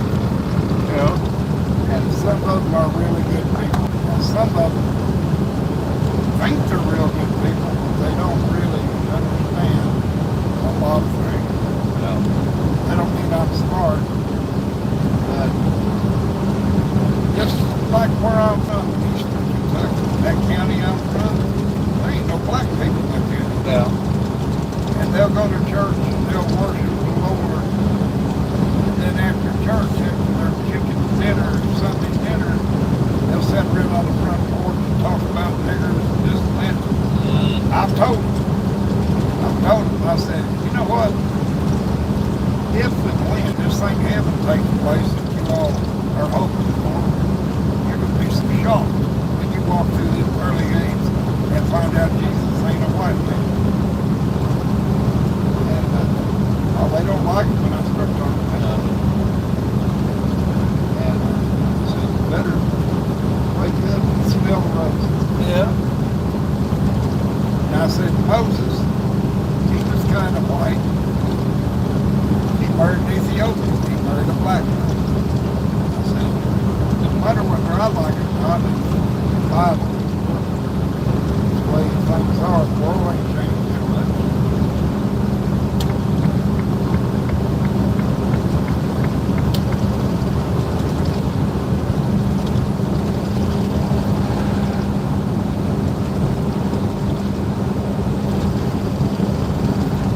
I've got some pretty neat things that I've found in the ground in Israel. You got what? I've got some pretty neat few things that I found in Israel, in the ground, and that I found in Iraq. Yeah. What, like minerals or fossils or? From Israel, the thing that I cherish the most that I have from Israel is if I had it here and you looked at it, it would look like a miniature face of what it is. A miniature what? Face. Oh, vase? Yeah, it would look like a very miniature vase. But what it really is,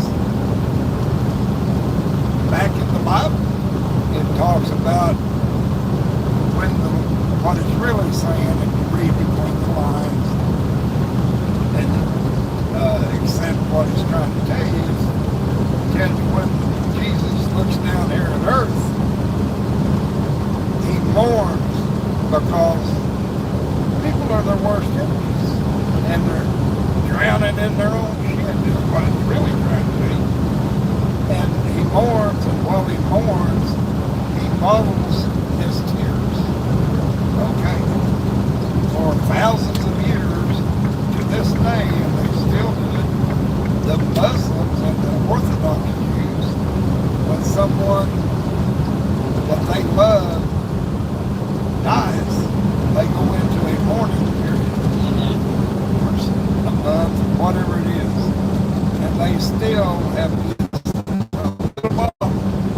And they bottle their tears. They can't get some kind of stopper in it. And they'll put this in their case or on their chimney mantle or somewhere where every day when they go by it, they see it. Yeah. So they never forget who loved us. Well, back in BC times, the Roman soldiers, slaves of the Roman soldiers, they made many things with glass, including tear bottles. And so on this kibbutz that I lived on Saturday was pretty much a day off. And if someone wanted to go to church, they could go to a nearby kibbutz, they could ride the horse or the dirt bike, or they could do several of them want to go, you could do the farm tractor or trailer, Right. whatever. You go do what you want on Saturday. You go to the seashore swim. Well, I got to where they have creek beds over there that there's no water. They call them wadis. W-A-D-I. Then when it might rain not very much. It might rain 50 miles away, and all of a sudden, Yeah, it's it's like just, out west, yeah, that creek's full. be a flood. Well, every time after it rained, there's an area there on the kibbutz where apparently the Roman soldiers, slaves, used to make things out of glass. I could go out there any day and find Washing out of the bank. yeah, I could find broken pottery, broken glass stuff. That's cool. Yeah.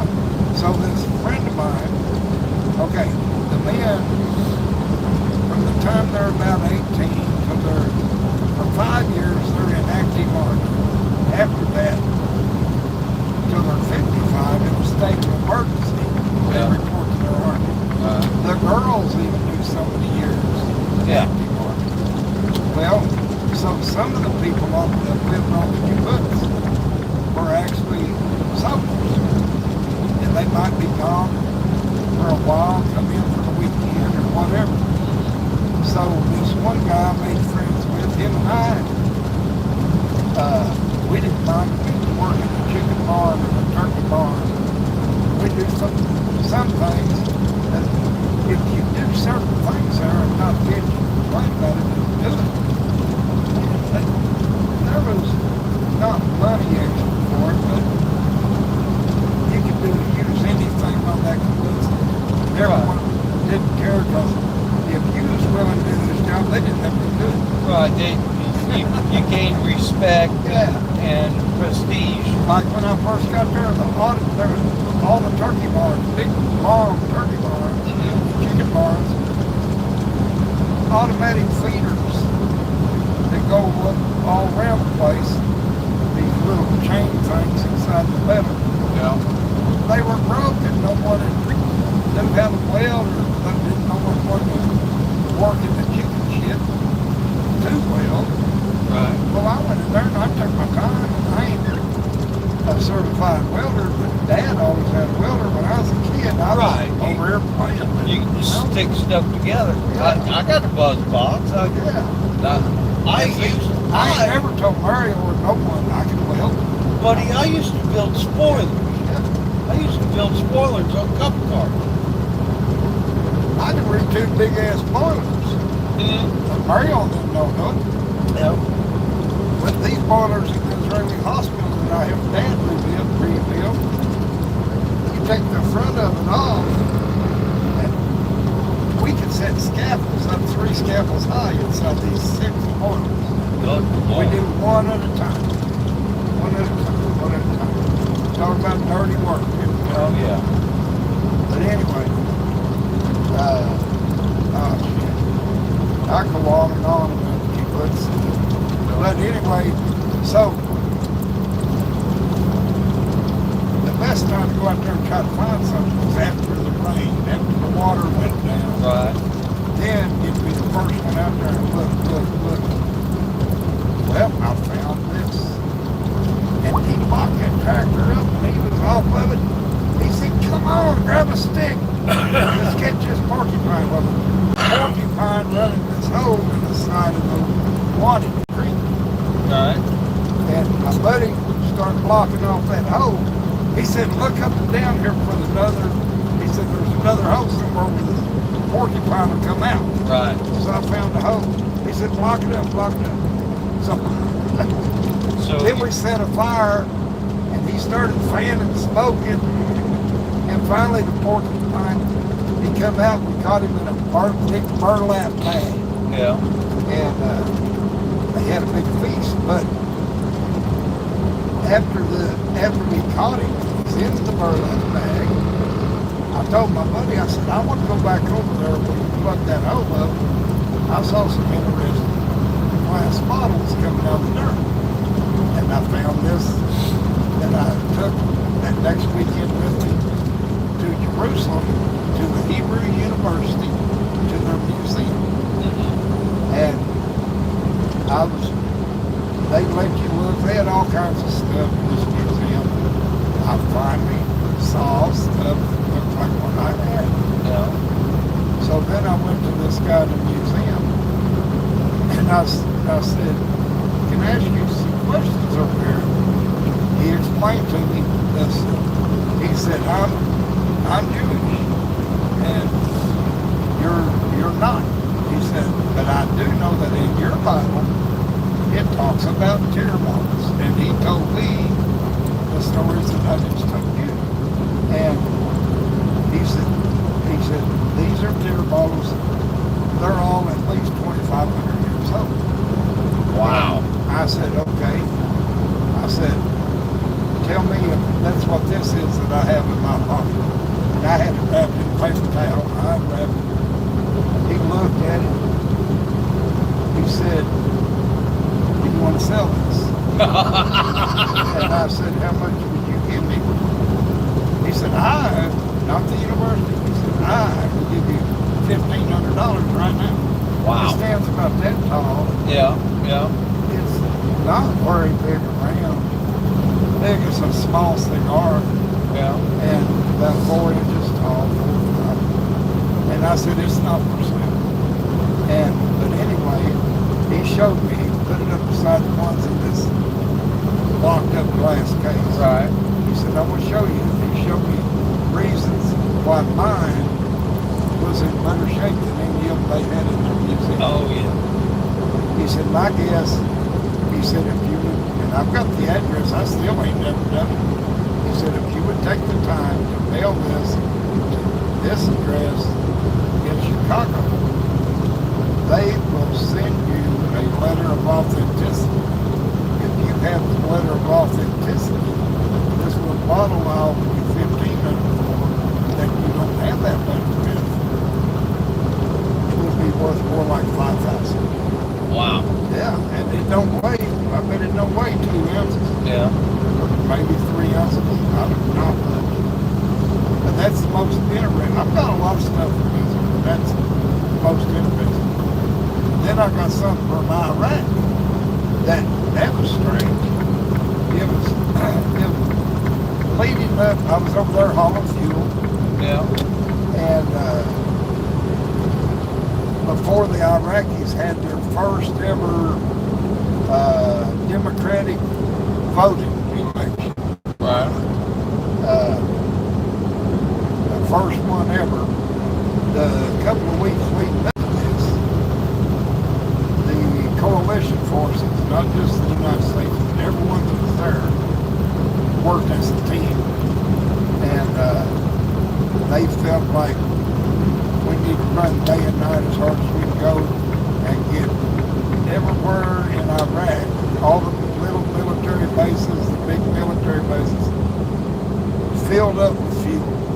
And then our trucks be off the road on a military base where they can stay. Yeah. 3 days before the election started until at least a week after the elections, because they were anticipating a lot of trouble. Oh, yeah. A lot of demonstrations. Yeah. Whatever. So we did that.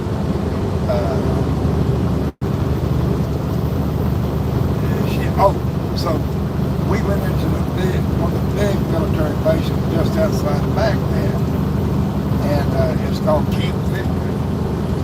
And so we stayed there. We had air-conditioned tents we could stay in with cots with mattresses, so we could get out of the truck. We knew we was going to be there a week and a half, something like that. So Yeah. time for R&R. Right. And so over here on the far side of the camp, there's a hill, and this is where not just the U.S., but we all call it the coalition forces, but they set this up as the command post. And it was one of the old castles that belonged to Saddam Hussein. And down here below it, at the bottom of the hill, was one of Saddam Hussein's private lakes. Well, down here on the lake, where these bombs had landed, you could tell it was either an old house or something that was just destroyed from the bombs. And on this base, the BX, the store, all the soldiers and truck drivers, everyone that was there, they called this particular BX, it was the biggest one in all of Iraq. You can buy American stuff. They called this the Super Walmart. It had a good selection of stuff to be in the middle of the war. Yeah. Well, me and my buddy had a week and a half deal. And I said, let's see if they ain't got fishing poles. Let's see if they got some fishing line or something. We get some stick, make a fishing pole. Yeah. We go out to that lake and see if we can't get something to do. So we was out the lake, we wasn't catching shit. And I told him, I said, if you watch my boat, I want to go over here where this old house is, Mom, dig around a little bit, see if I can find anything. So I got over there, I pulled this thing out, I kind of knocked the dirt off of it, and I thought, well, that looks like a candle holder. So I set it over here and I kept digging, found two more of them. I found four, I'm going to call them shot glasses. I found a tray that the four shot glasses could sit on, and then I found a canister that you could fill it up with green and fill the shot glasses. And I found something else. So anyway, I put this stuff in this bag I had, and because some things they didn't want you're supposed to report that you found. Right. You weren't supposed to take just anything you found. I'd always thought, I'm taking this home to America, whatever it is. Yeah.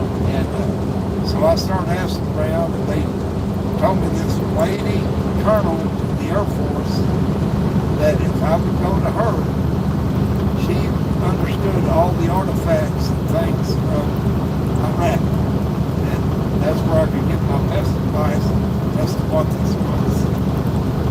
So anyway, I got a hold of her and I talked to her. She said, I might be able to help you figure out what you got.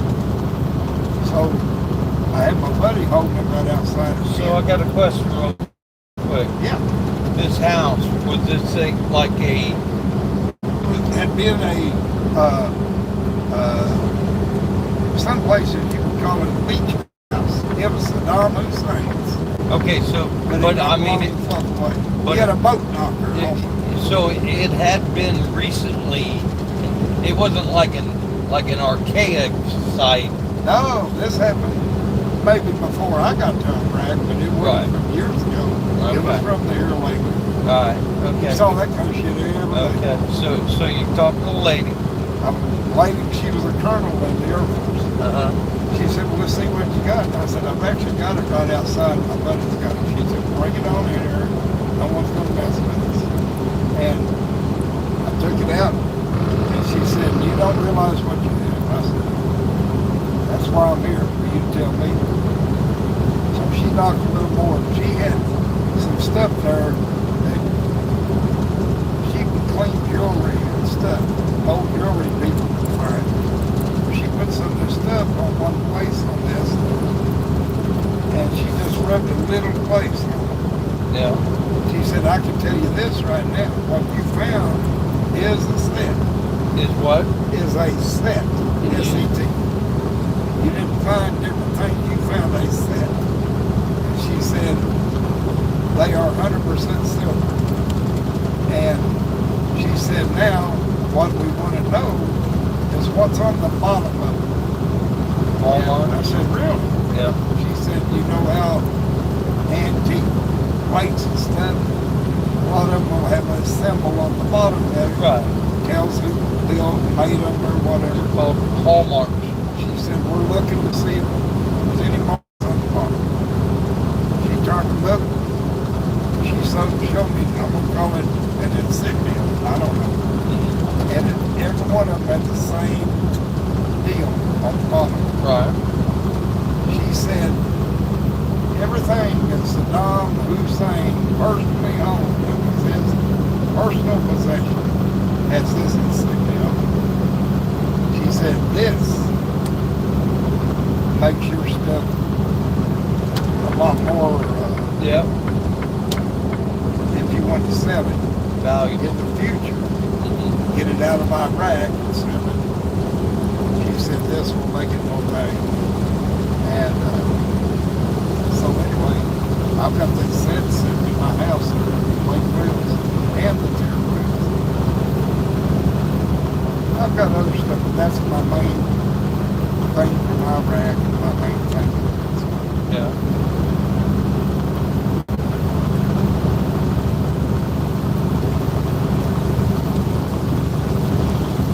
So we thought it was going to be better down south, and we're starting to get into real rain. Yeah, well, a little bit.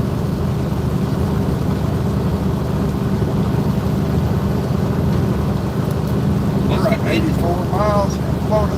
Yeah, it's getting late enough that you know there's less stuff to hit. Not much traffic. Yeah, Saturday night, Sunday morning. yeah.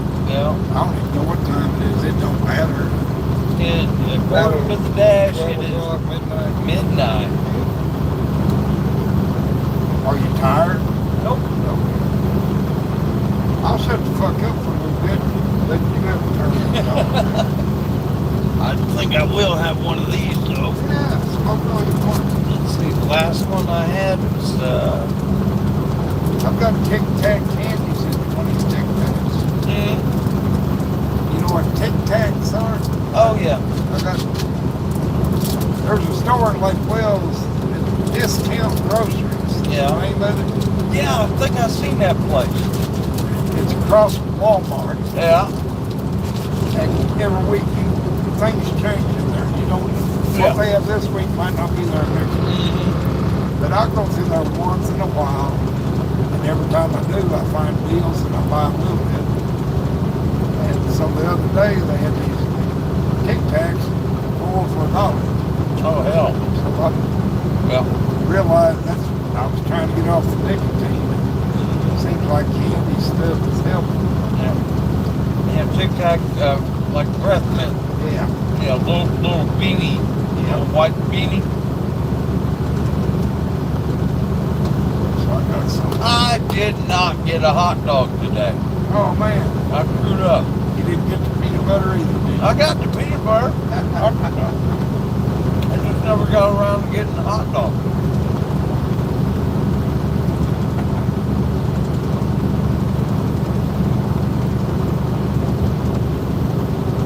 There used to be, that used to be a Shoney's right there, and you could park your trucks there and Yeah. walk through. Then they closed that one down too.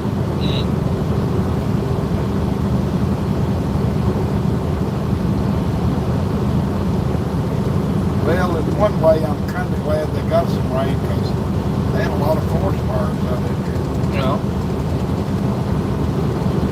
Florida needs rain.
big old bags of peanuts out of South Georgia.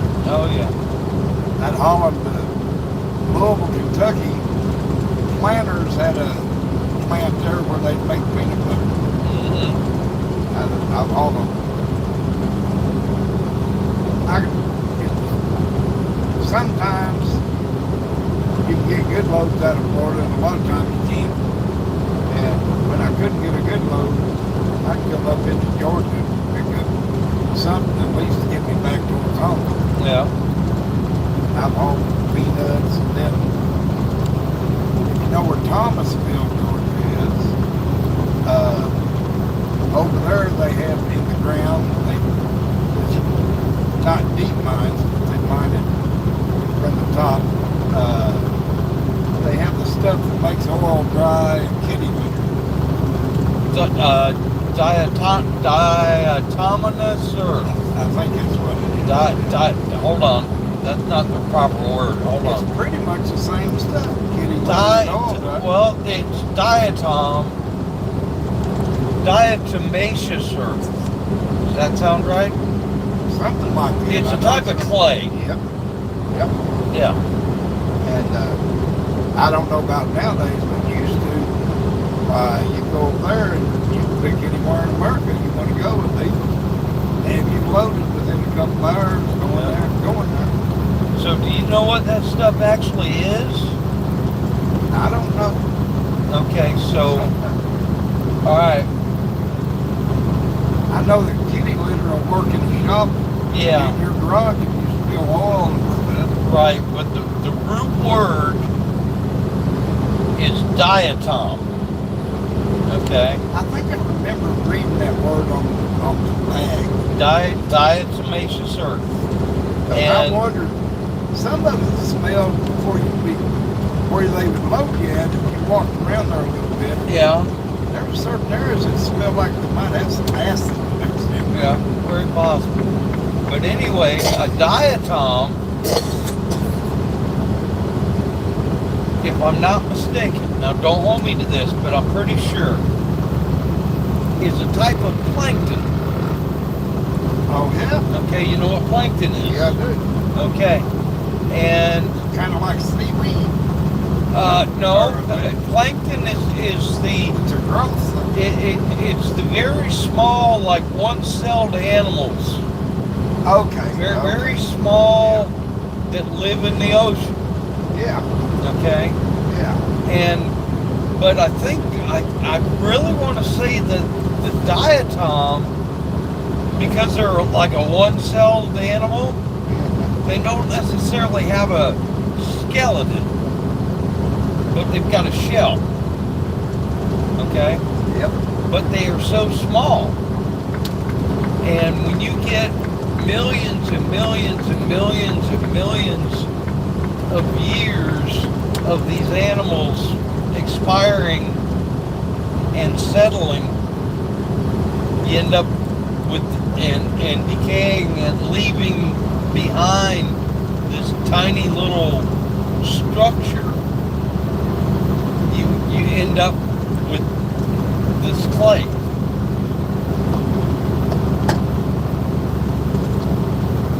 At least that's the way I understand it. I think you're right on that. I remember in biology class learning something about plankton. Yeah. I couldn't remember exactly what. And I do remember it had something to do with the sea. I couldn't remember if it was a growth like seaweed or if it was an animal or what. So you're probably right. Yeah, well, it's all right, much like, okay, so,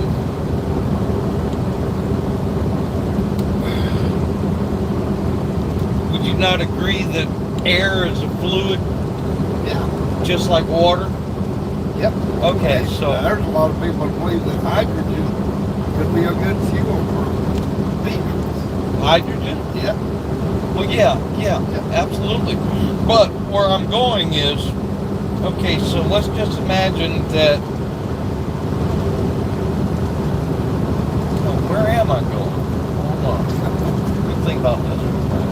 I had a point, and I think I might have just stubbed my toe on it.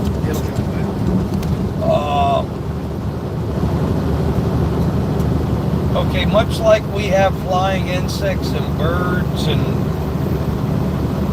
I told a buddy of mine a couple of weeks ago, I was looking up and I was seeing these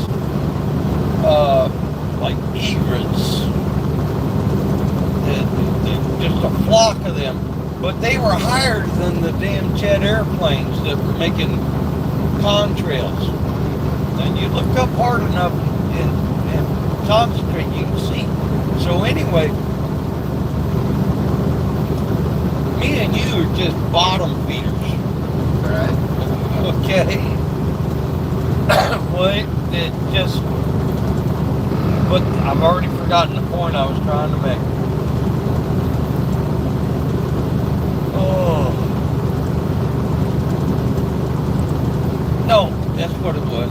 There's all this stuff living in the atmosphere above the water. But if you visualize the water as the atmosphere, there's stuff living all the way in that entire column. I guess is the point I'm trying to make. Yeah.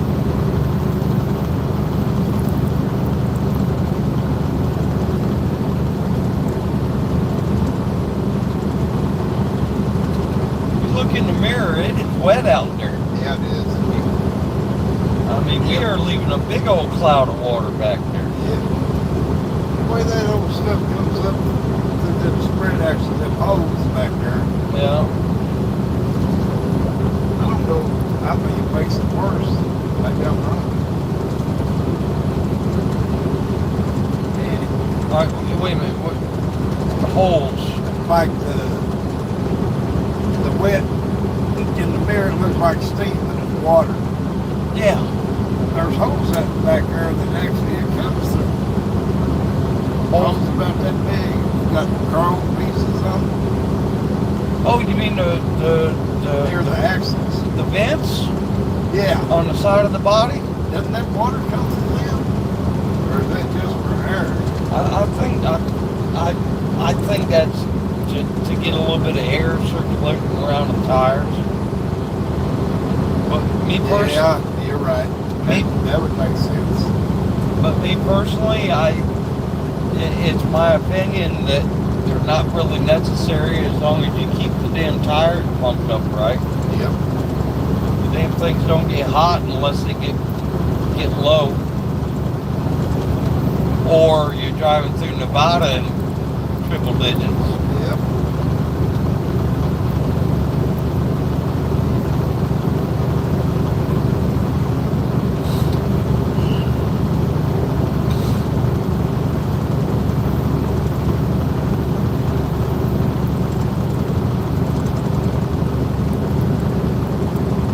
Or if you've got Curtis behind the wheel.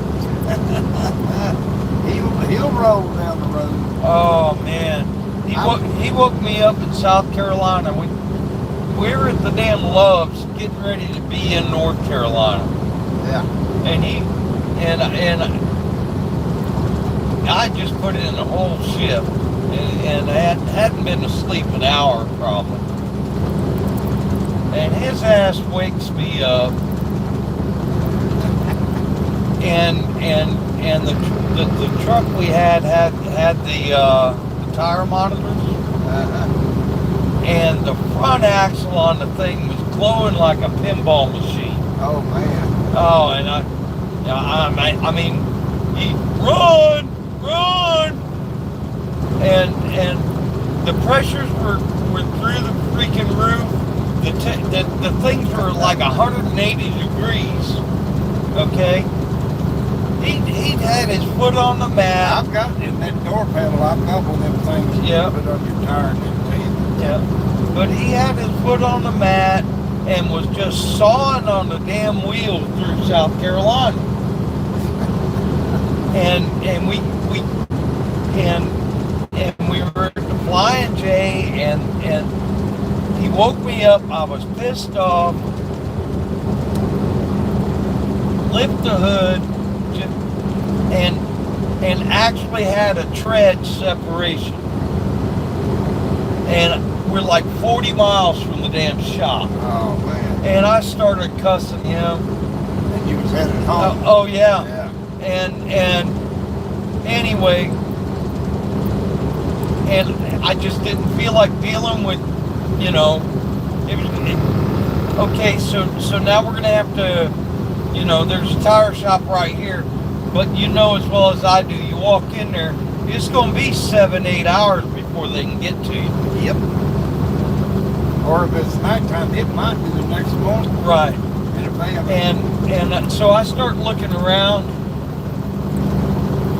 and there was a water hose. And I just poured the water to the damn, I cooled everything down. And I said, you've destroyed these fucking tires, but I am going to sleep in my bed in a couple hours. If you want to get home,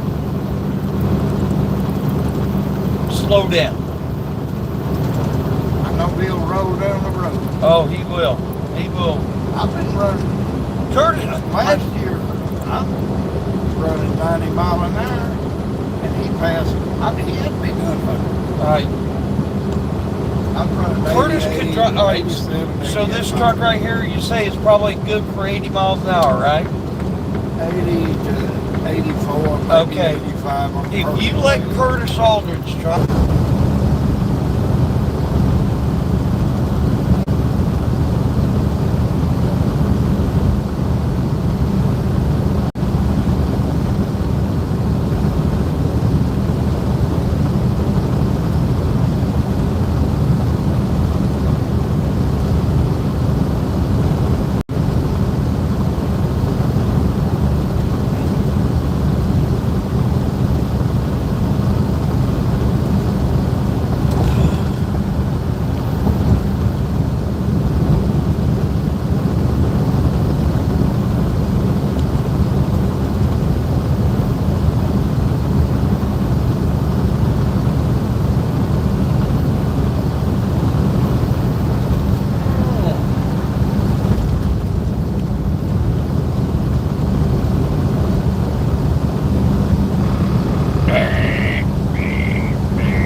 Coca-Cola factory right there. Yeah. Pretty nice looking plant. Yeah. I can remember. And they'll run this one a few trucks. And Christmas holiday time, they'll come out of there on the interstate, and on the sides of their trailers, it's like a big amber sign with different colors. And just like the front of theirs, you saw the white going up. Yeah. And just, they have And who is this? Coca-Cola. Oh. The trailers they pull, the sides of their trailers, this big old lit up sign. Oh, And okay. it changes colors, and it'll show Santa Claus drinking Coca-Cola. You're just talking about parked out there next to the building, No, I'm talking about driving, rolling down the road. yeah. Changing the sign on the side. Yeah. You see right now it'll be different in 5 minutes. It slowly changes to other things. They can probably advertise stuff, whatever. Yeah. All I've ever seen is Christmas holidays. Yeah. Santa Claus, reindeer. I've got a memory. Coca-Cola's always a big deal. Yeah. I've got a memory of a soda bottling plant in Daytona that I think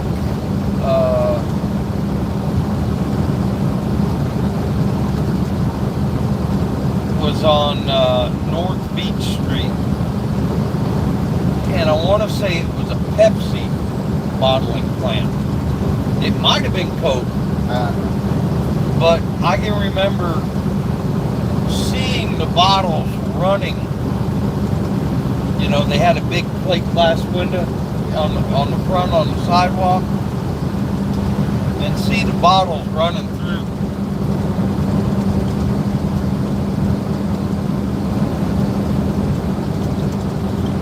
Back in the day. Yeah. I mean, I was probably, I might have been 4 or 5 years old back then.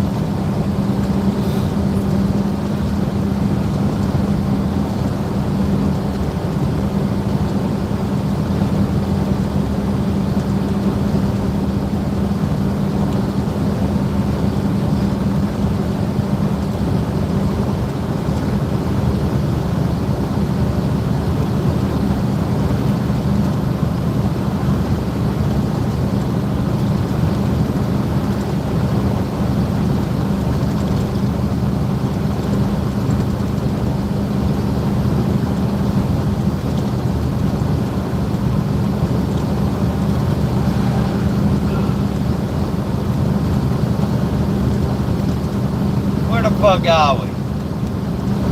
We're on the south side of Tipton. Mile marker 54 southbound I-75 in Georgia. Coming up on Adel, Georgia.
Say they got this stretch of 75 sorted out pretty good. Yep. Yes.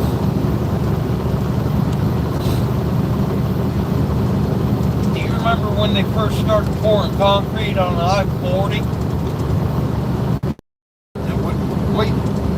Yeah. You run on the interstate for a while, then part of it might be Route 66. Yeah. But I back on the interstate. Yeah, I just remember they, it was early in my career when they started going from asphalt to super slab poured concrete. Yep. And you remember they have pickup trucks with hammer mills hanging off the back. Yep. And just shredding it up and when I seen and it's goofy because there's asphalt under this concrete. Yeah. Okay, and it just amazing to me to watch the process of. Okay, so this concrete we're driving on is at least 1.5 feet thick. Yeah. And it's steel reinforced, and it's on a bed of asphalt. Yep. And it's just amazing to me that because I know for a fact that this stretch right here has got to be 15 years old. Every bit of it. And there's not a patch in it. Yep. You're right.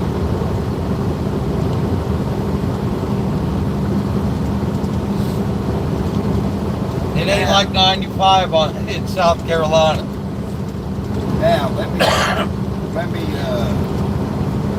throw a little physics at you. All right. You got an 18-wheeler Yep. grossing 80,000 pounds. Right. You got a full-size car, Cadillac, full-size car. Still under 6,000 Four pounds. average adults Yeah. riding in this full-size car. Right. This car, with its tires, measure the width and the height. Right. Do the same thing with 80,000 pound 18-wheeler load. Width and the height, Yeah. and the pounds. Yeah. Road damage, most of the road damage, Oh, look at this guy. Did you see this? yeah, that might be a cop. Mostly comes from pressure. Yeah. Pressure is pounds per square inch. Right. A Cadillac, a full-size car with 4 adults. I wish I had the number. I used to have the numbers. Let's Puts more pounds per square inch on the surface of the road than an 18-wheeler person. Okay, because it's got smaller contact patches. Yep. Yep. So who is turned up the road? Right. I got you. Road taxes. Now,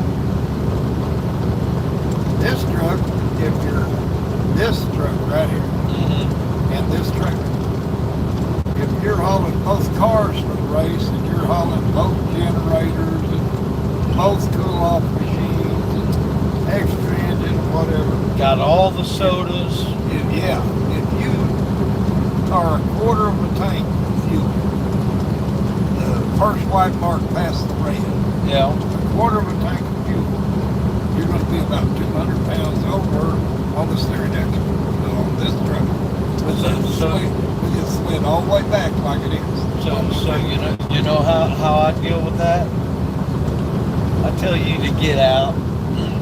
Yeah, I told Janice, I said, we'll have to put you in the pound coming across this Mexican wall. But I like never heard of that. Yeah. So anyway,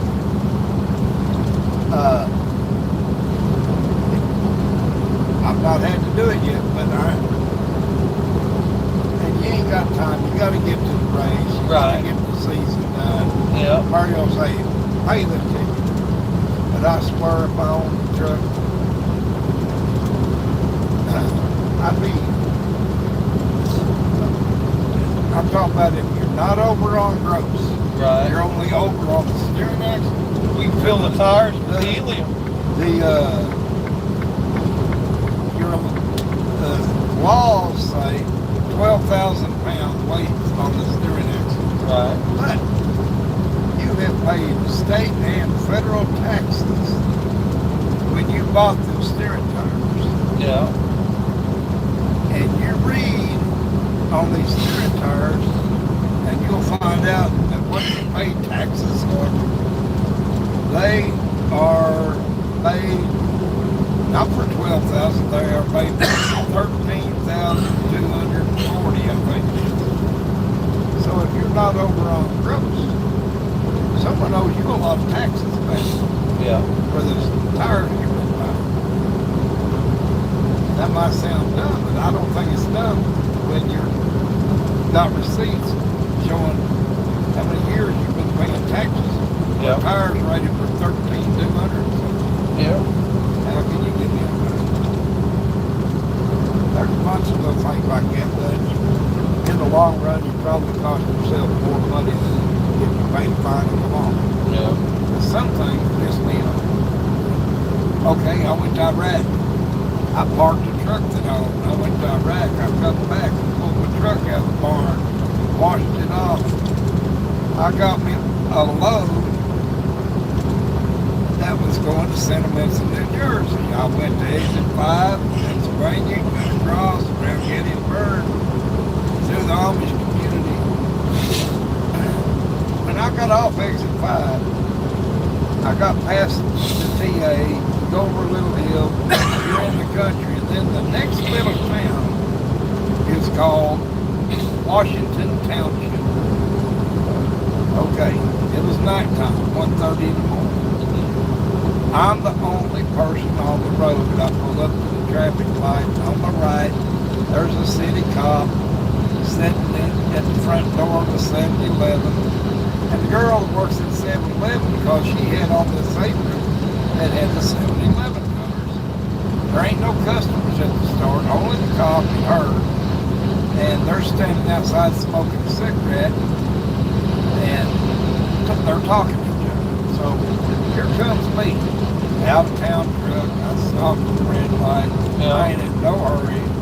It's Friday night, or you could call it Saturday morning, 1:30 in the morning. I'm going to be 60 miles farther down the road, right across the river from 50 by Monday morning.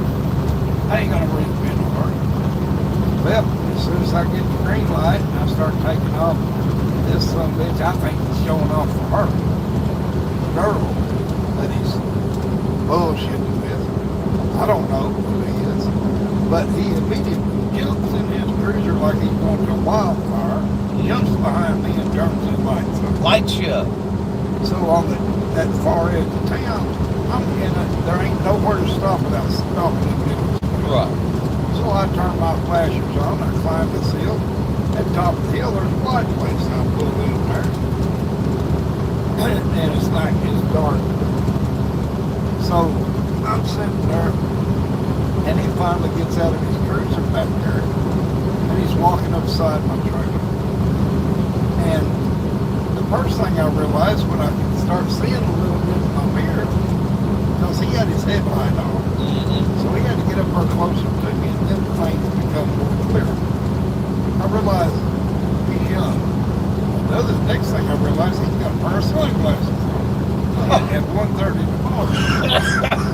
So I quickly realized he's a fucking freak. Yeah. I just got, this is my first trip after doing 2 years Iraq. Yeah. So I just come back from watching for roadside bombs, not having to fuck with a freak cop. Right. You know?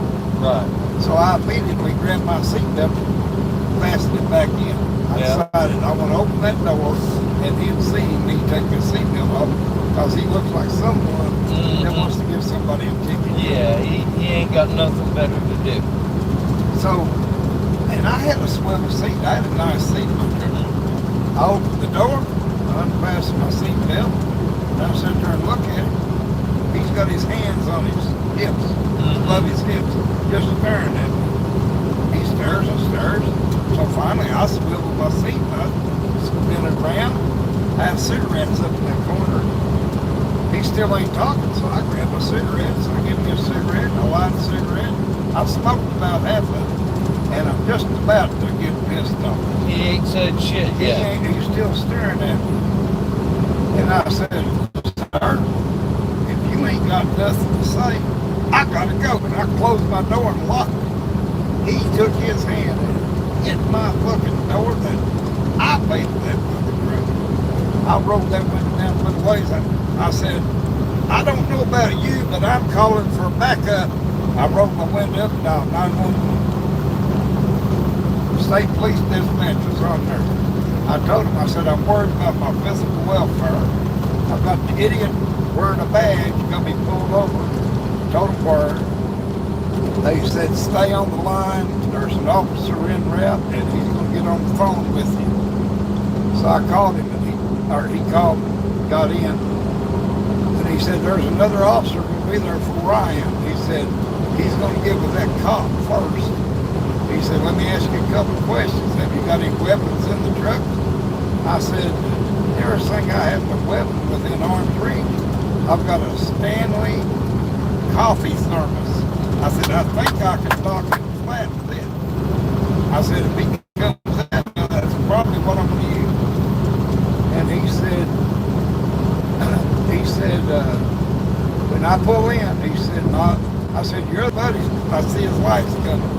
He said, he's going to go to the cop, and I'm going to come to you.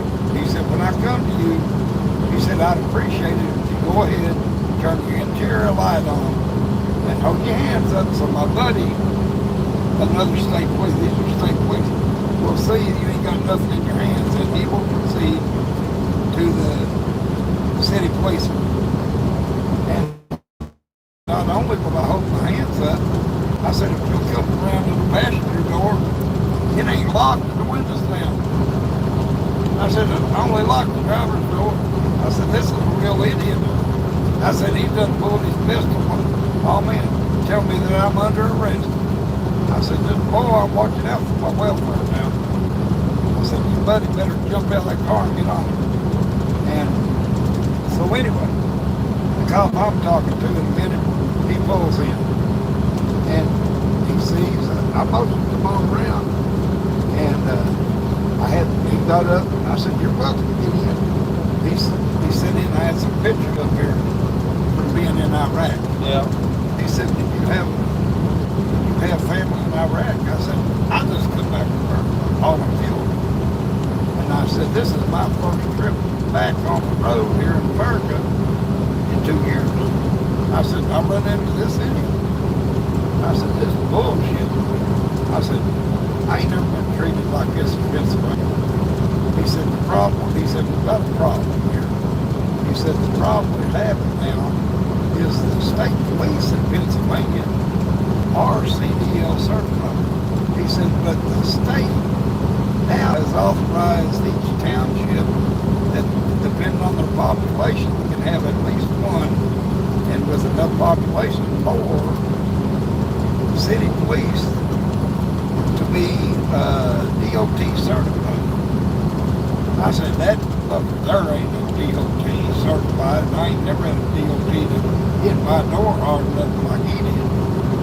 I said, let's talk about what he needs to do. He said, I don't know him, but he's mine now. I said, here's coffee. You like coffee? It's hot. And so anyway, he said, I'm going to get out. And he said, once I get around there, if you want to get out and stretch your legs, he said, I know you've been sitting there a lot. Feel welcome. But just stay close to your door until we get see what's up with this city cop. I said, you realize he's about the age of my son? And I said, if he'll show me credentials that he's DOT, he's welcome to inspect this truck or my paperwork or whatever. Right. But the first thing he's going to have to do is put that fucking gun up. Yeah. And he said he put it up now. So anyway, I get out, and the other state police tells me, he said he wants to inspect the truck. I said, okay, I want to see his credentials that he's DOT certified. Well, the city police start stuttering around the MDMU. I said, either show them to me or you ain't inspected my truck. You don't know what you're looking at if you're not certified. And I said, I ain't got no problem, whatever. Why did you pull me over? Why did you leave that girl at 7-Eleven? I said, there's a lot of questions there. And he said, the police captain's DOC certified. In other words, he was telling me, no, I ain't DOC certified. I said, then you better get your police captain up here, like real quick. How long can you hold me? I said, why are you holding me? That's what I don't know. And anyway, we waited. So me and the state police, we first talked on the phone and everything. I could tell that he really, They were probably he'd familiar already with this run my idiot. driver's license. Yeah. He believed me about Iraq and this and that, but he told me, he said, well, the state's not done it. Is now they've made a law that the townships can have DOT city police. Right. Well, the DOT city police are out just to make money off of out of town, out of state Oh, trucks. yeah. He said, if you run through Pennsylvania a lot, you probably found arrests area where state police are checking trucks. I said, yeah. He said, have you ever been treated unprofessionally? I said, no. I said, they've always been actually pretty polite. The only ones I've ever seen have trouble with it is the ones that has a bad attitude when they get out of their truck. Yeah. I said, I've never had no trouble with it. He said, we never had no trouble until they let township city police become DOTs. And he said, that's what's going on. But he said, if you have a thing where I've got to come to court, he said, I will not stand there and tell him what I didn't come to. He said, we've got to fight it different what we feel about it. So anyway, I said, okay. So his police chief, whatever his title was, he shows up and he had to get out of bed. He's in plain clothes. He's wearing a ball hat of some kind. I've got a ball hat on. I'm leaning against my steps on the driver's side. The door is open. I'm drinking some coffee. I stand up. He gets out of his cruiser. He's walking over towards me. And he walks slam into me, and his hat knocks my hat off. The state police jumped in between us. He told that police chief, he called him by his name. I forget what it was. He said, you've got 2 minutes to explain to this driver to do something illegal with this driver and to explain to us what is going on, or else we are to protect this driver and let him go. And he said he wants to see DOT credentials. Right here they are. He looked at him. I looked at him and I said, yeah, you can inspect my truck, but not him. I said, unless you're right beside him. And then he's like an apprentice with a master plumber. Right. I can accept that. Yeah. He said, I'm going to stand right here and he's going to inspect your truck. I said, okay, whatever. So the little DOT, the young boy, he about bugged up. I come so close to clobbering his ass, and I knew that was the wrong thing to do. And he said, what do you think? He called me son. Him about the age of my son. He said, what do you think about that, son? And I said, Daddy, you know what I think about it? I said, Daddy, it's just something else that we're going to talk about in court. That's what I think about it. I think it's hilarious. He said, follow me. So I've got my cup of coffee and he's walking towards the back of the trailer at a pretty good rate of speed. Now all of a sudden he locks it up. I've got this coffee I just poured out of the thermos. It's hot. Stanley's good thermoses. Oh, yeah. I run right into his bag of that hot coffee, but all over his police uniform. He turned around, he said, but not loud enough for them to hear. He said, son, that just cost you. I said, really? I said, it's just something else we'll talk about in court. He said, you're wasting time coming over here. I said, I got more time than money, buddy. Do your inspection. We went to the back of the truck. There's 3 little red lights at the top of the box. One of them was that. I said, I've got the spare red light right here in my pocket, but I ain't getting up there till daylight to change it. There ain't no traffic out here. He said, that just cost you $75, son. And I said, well, Daddy, let's do the rest of the truck. Figure out what all this is going to cost me. He went around to the passenger side, and I had a tire that on one spot on that tire, it was flat. I guess I was empty one time and locked it up. Yeah. Yeah. Just he bounced down the road. Anyway, I had a little flat spot, the rest of the tire was great. So he He said, there's another $75 violation. I said, okay, that's $150. It's just something else to talk about anymore. We went around the rest of the truck. He said, now, I'm going to see you along. No problem. I said, I got to get up there and get it. I got it. I handed it to him. It showed, because in Iraq, you don't have to keep a log. It showed, the first page said, 2 years off duty, line drawn through the graphic. Off duty, 2 years. And then the next page showed that I left Kentucky, that I stopped at the 5-mile marker at the TA, put on some fuel, took a break, and I was proceeding. And he laughed. He said, this one has cost you probably at least $400. I said, for what? He said, for falsification of law. I don't care if it costs $4,000, buddy. I got to talk about this anymore. I said, smartest thing you do is think a little bit. He said, Daddy, it's going to cost you. He said, not only that, you're shut down for 10 hours. And I said, I don't care. I ain't in no hurry, buddy. I kind of like it here. Well, we're around now to the state police. This one state policeman that been up here with me. He said, well, they're over there talking with the police chief and the state police. He said, what do you think about all this? I said, this is fucking, and I'm going to court against this son of a bitch. And I said, it might cost me a whole lot of money, but you know what? I want the taxpayers here to know what the hell's going on. I want my day in court and I want to talk. And whatever that costs me, I'll pay.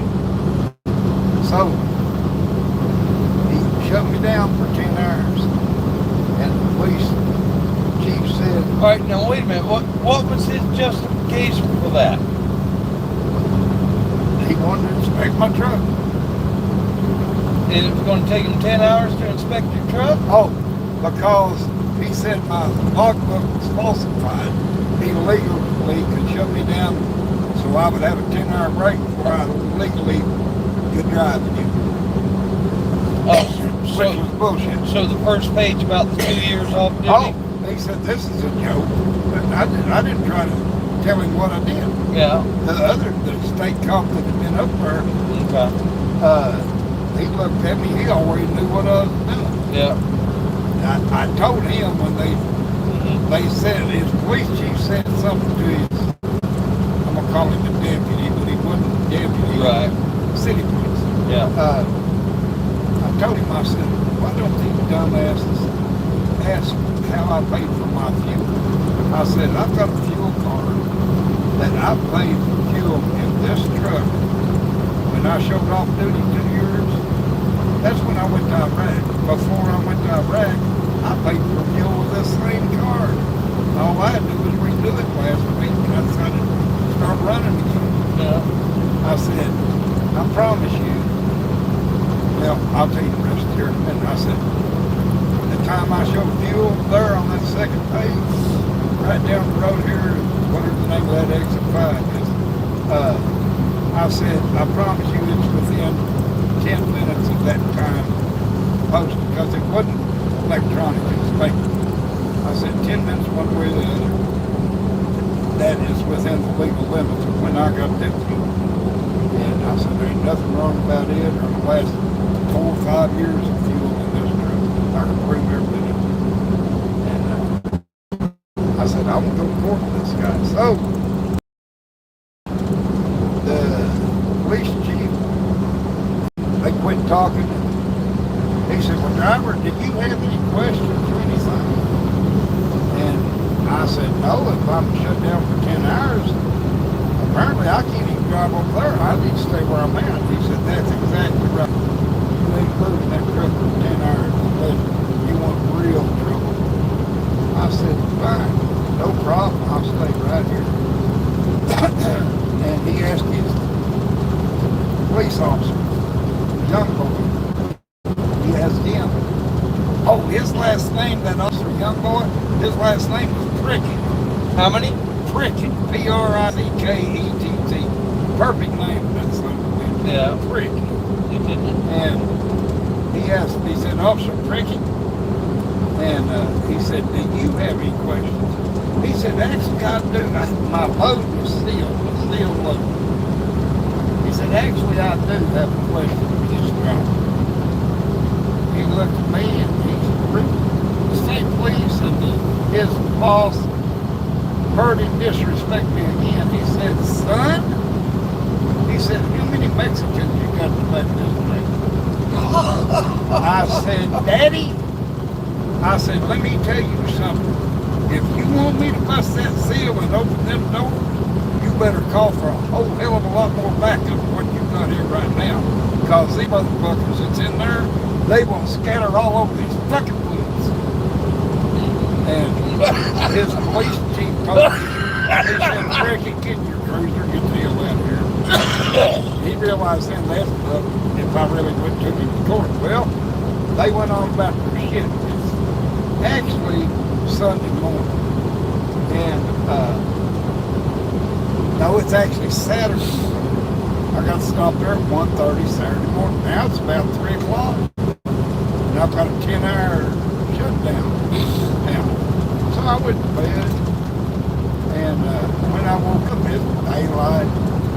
I get out of the truck, need to pee. And it was darker. So I realized then on the passenger side up on this hill, there's a farmhouse up there. And there's a man, older man in them overalls, standing out there in his yard. He waves at me, so I wave at him. In a little while, he got a lawnmower, right lawnmower. He comes down there. He said, let me guess, Officer Prickett pulled you over here.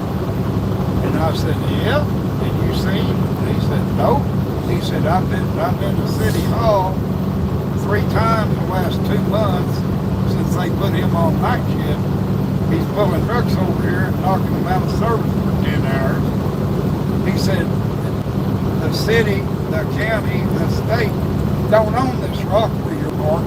I own it, not them. And I've told the city council to tell him do not stop trucks on my private property. I said, buddy, if you want me to move, I will move right now. He said, I ain't mad at you. He said, my son's a trucker. This is where he parks when he comes home. He said, but actually there's plenty of room parked here beside you. He said, it's the idea that this shit started from this officer Prickett. Yeah. And I said, well, I'm going to be honest with you. I said, Monday morning, I need to be sitting in Sentiments, New Jersey, and unload this truck. I said, I might not, I'm going to load at the same place, going back to really close to Bristol, Tennessee, to a glass plant. And I said, but I'm going to try to get them to make me not drive it as fast as I can, because if I can't get here in time Monday, then I'd like to go back to sleep right here. And I'd pay you or call a taxi or whatever, because they ain't got room to park the truck downtown. If I can figure out where the city hall is, I want to go down there and get my name on a court docket. I want to take this something to court. He gave me 3 tickets, one for a tire, one for a light, and one for a log. And I want to take him to court. He said, City Hall's open till noon today. He said, we got 45 minutes to get down there. And I said, you know the taxi number? He said, I'll go get the truck. I'll take you down there. He said, they all know me. He said, they don't like me, but they know me. And so he took me down to City Hall. And so he told me when we come out, he said, the problem you're going to have now is this officer is allowed 2 or 3 times that he don't have to show up, and they'll delay the court until another time. But you got to be, and you live in Kentucky, so you're going to lose money to be here. And I said, I knew that before we put it on the docket. I said, whatever it takes. I said, I already think that I want it moved out of this little city. I want it moved to wherever the county seat is. The county seat was Harrisburg, Pennsylvania. Oh, Jesus. I said, that'll work. I said, I'll come as many times as we got to. I said, I'll have to move it from a little deal. They don't, I said, I want borders thrown out. I want the taxpayers to know what the hell's going on here. And I said, I don't care how much it costs me. And I came back with Iraq with a little bit of money. I was ready to fight this one. So, anyway, went to court 3 times. He didn't show. So the deal was then, if he didn't come in, I did go ahead and get me a lawyer. And I told the lawyer, I'm going to do most of the talking. I just want you to explain to me the legal shit. I said, I want to tell my story when we get it out of here to a county seat. So he explained to me when I went back there 4 times. He said, the deal is now with the township and the state that if Officer Cricket doesn't show up today, then you legally can move it to the county seat. They can't play it anymore, but they can't throw it out. And I said, that's good. Let's do it. So at the county seat, it moved from just a mayor or whoever's going to give me a fine, Right. justice of the peace, whatever the title was. Right. It moved to a real judge in the county seat, just a jury. So I felt like I accomplished something there. So the day of court, this is my 5th time to be there now. The day of court, it's time for me to go in the courtroom. I rolled the truck tire into the courtroom. I had pictures of the light out on the truck and of my spare light. I came in with a briefcase that had 10 years of logs, 5 of those years with that fuel card that I used on that log I gave him. And all my paper logs for 10 years. And on top of all my logs, safe driving for this and that and the other. And showing I just come back from Iraq. And so the judge they called my name, I stood up, my lawyer stood up, and the lawyer, he asked the lawyer, you ready to proceed or whatever? And the lawyer told him, he said, Mr. Kennett has paid me money to help him with legal counsel. Mr. Kennett is actually representing himself as far as speaking to the court. He wants his story told. The judge looked at the lady that's recording everything, and he tells her, I can hear him tell her, turn your mic off, turn it away from him. He turned his off, and he said, if I owned the truck, I'd run that tire for a while longer on that track. And I showed him the picture. I said, now this logbook, here's the violation, falsified logbook. I said, I tried to get him. He wouldn't listen. He wouldn't let me even tell him. Check my fuel card on your computer and find out what time I got fuel. I said, he already told me that 2 years off was a joke. I said, now here's the proof on top of my log. I was in Iraq that whole time. I was off 2 years.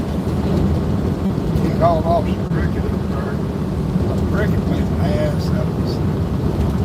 And he told Officer Cricket, he still had the mics on. He said, Officer Cricket, he said, in a minute I'm going to tell Mr. Kennedy that he's free to go. But I'm telling you in front of Mr. Kennedy that if you ever bring another driver in here such as this, you will be looking for a new job. He said, try me one more time. And he looked at me and said, have you got any questions, Mr. Kennedy? I said, got one. I said, I want to keep coming through here, and I don't want to have to worry if this sucker is going to pull me over and call me daddy anymore. And he said, I assure you, he's not going to pull you over and call you anything. I said, sounds good to me. So,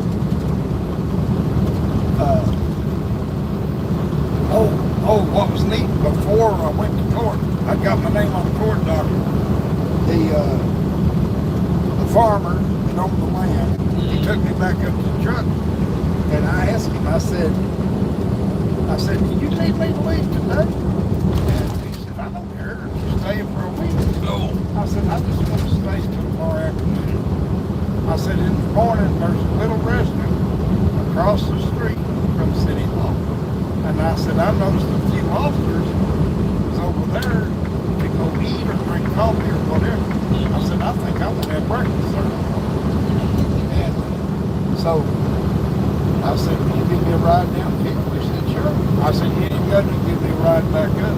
I'll walk back up. It ain't but a mile. I'll take my time. I said, it's pretty out here. And I said, when I leave here, I go straight to the plant where I'm going to go out. He said, no problem. Well, I went to that restaurant. I had breakfast. I come out onto the sidewalk. I start walking back towards the truck. All of a sudden, a private vehicle pulls in right beside me. I lean over with him. He rose. It's Officer Prickett in his car that he owns with his wife and 2 children. Looks like they're on the way to church. He rolls her window down. He asked me, he said, what are you still doing in town? I said, just past the restaurant here at that next corner. If you turn left, the second house on the right with the yellow, what a company you call it, that you put in front of the windows to stop storm weather. Awning? Same thing as on. There's some kind of name.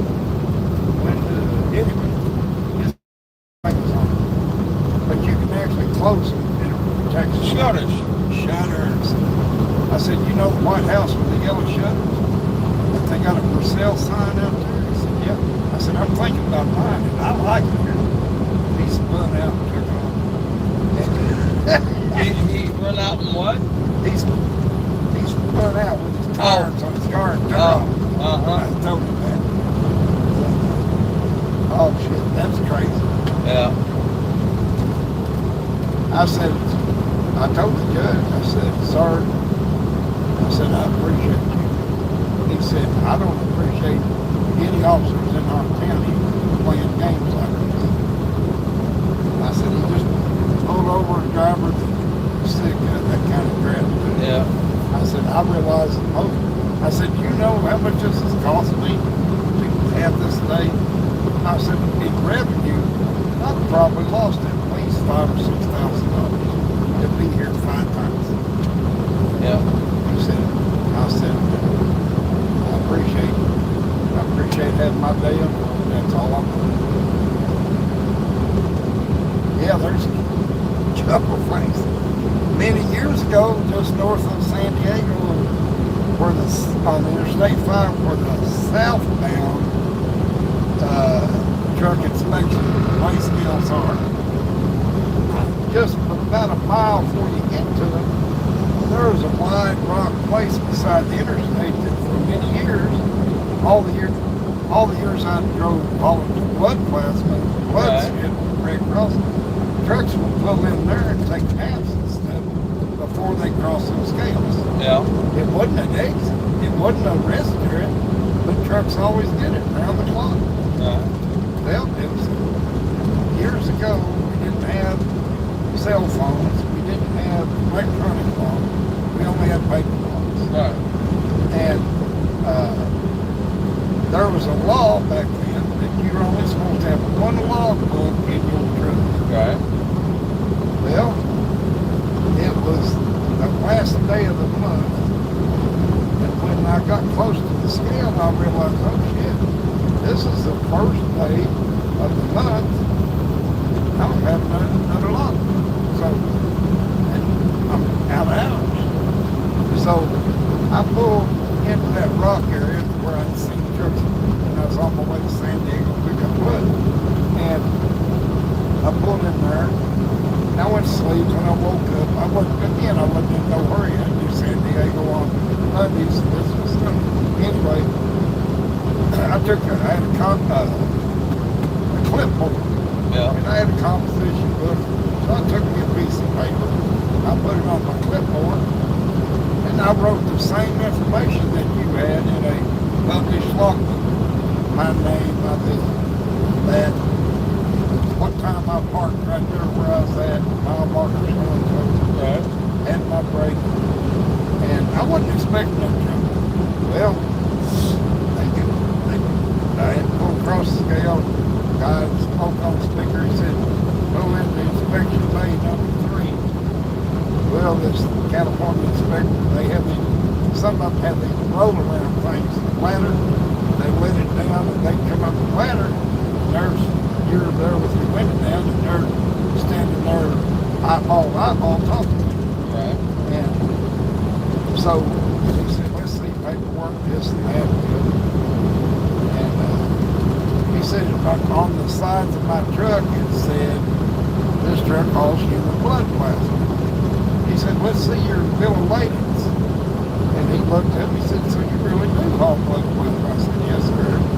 Everything in this truck is on State line. Yeah. Oh, you need to write it down. 373. Please.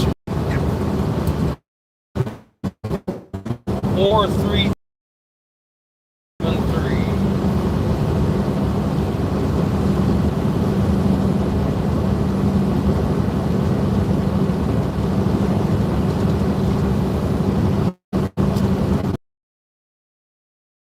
Go ahead and take my half hour.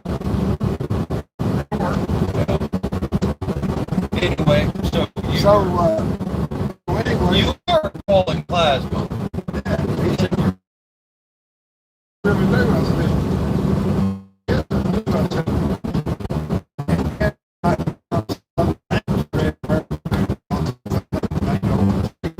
Yeah.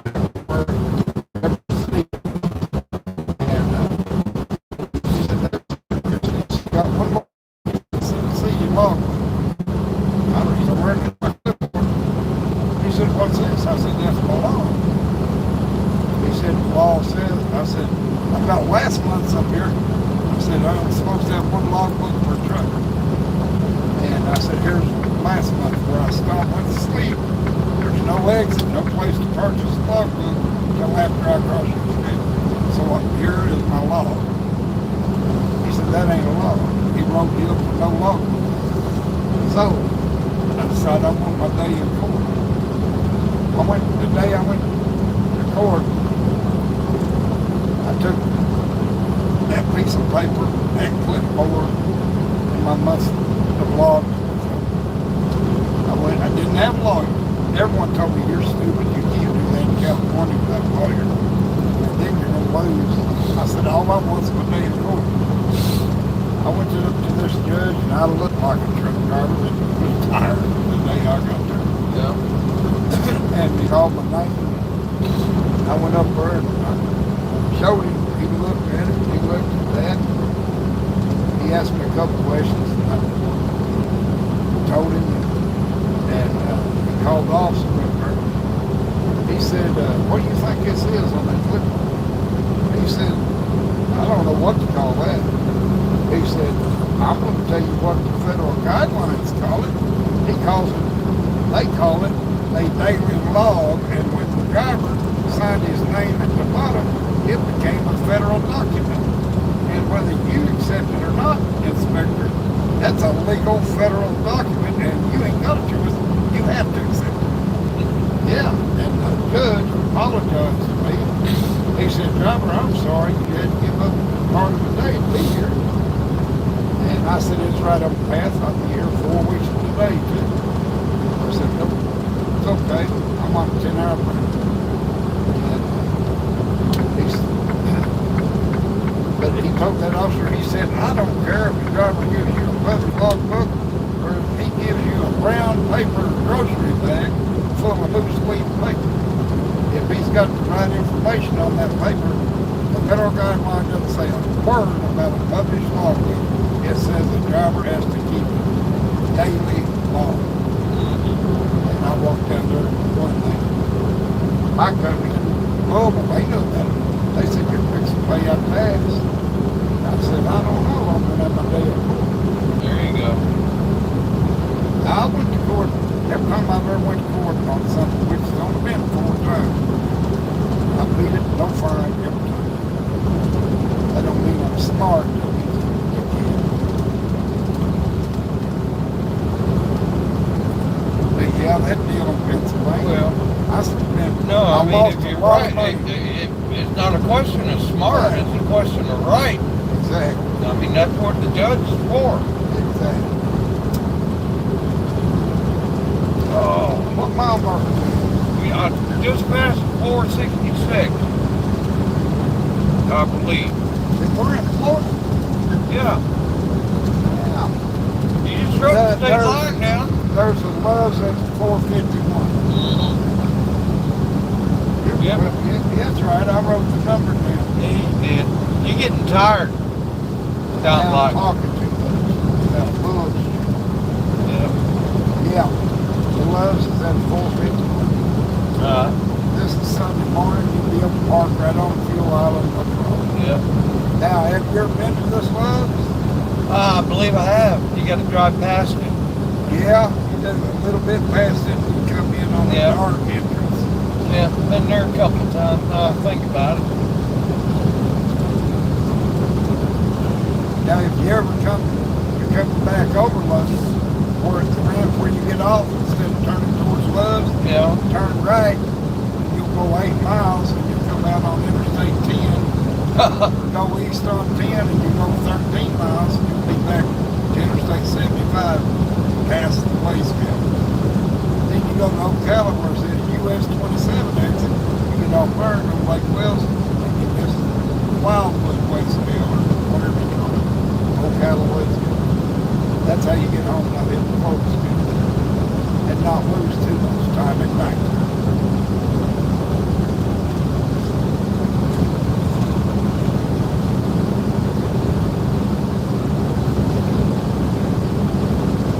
Hell, when I lived in Homestead, and I'd take loads, whatever, up north, and like if I unloaded in Chattanooga or Yeah. Nashville or Lexington, there was a lot of times I would come back to Dalton, Georgia, if I wanted to get back to Homestead, Florida. I'd pick up a load of carpet. Now, a forklift has that long thing, Yeah. Yeah. they load me with carpet. I'd go on down to Atlanta with this load of carpet.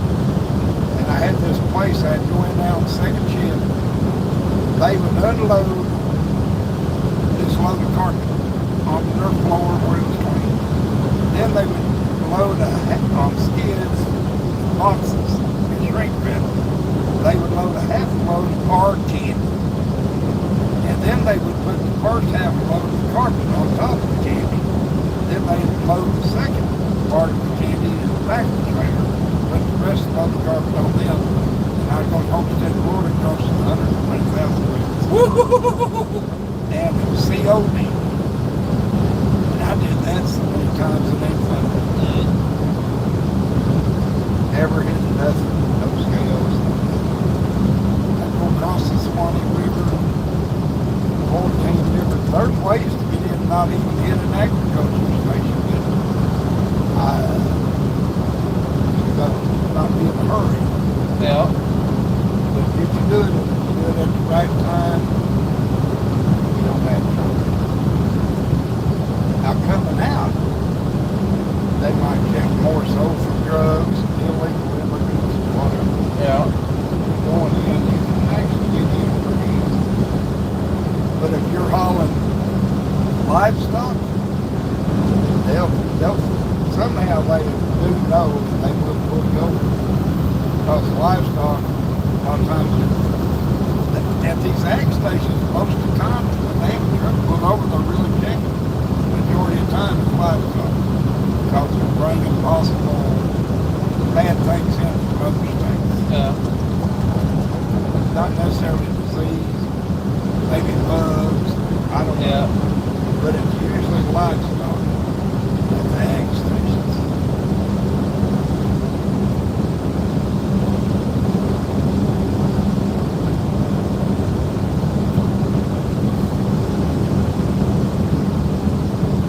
9 miles to miles.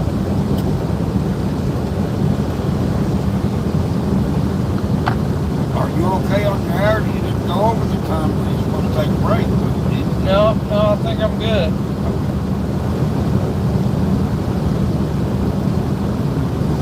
Weird.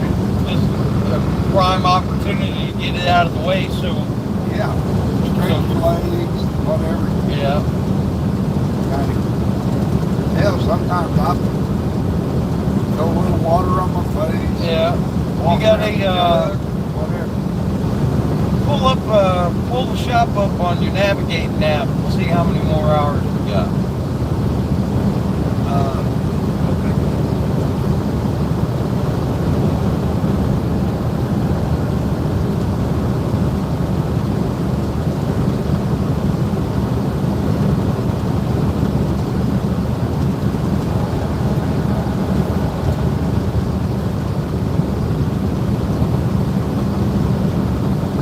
Shouldn't be, but At the very most, it's 225. It's somewhere between 200 and 220. on the miles. Yep. But I'm going to check it for sure right here. Yeah. That's my guess. Between 200 and 225.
Huh?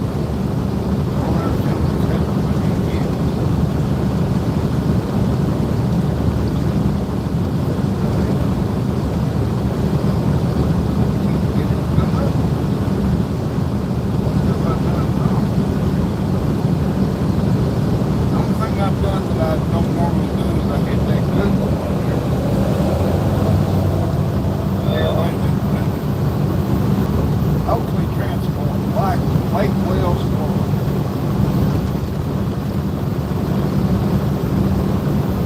Continue on I-75 south for 37 miles. It is.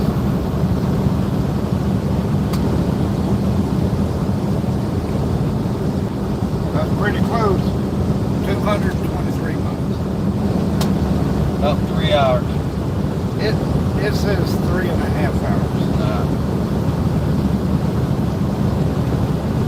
So you don't have enough time. If you want me to, I will drive it to the shop. There ain't no traffic. Ain't a doubt. We have the technology. We put my name on there. You need We'll see where we're at. May have to interrupt the feed for a minute. Yeah. You take your 30-minute break and help your I'm pretty sure. I mean, we left at like 7 o'clock, didn't we? I don't know what time it was. Yeah, but I guess where I'm going, we ain't been after it but about 6.5 hours. That still gives me like 4.5. Yeah, you should have plenty of time. Yeah, I think. See, yeah.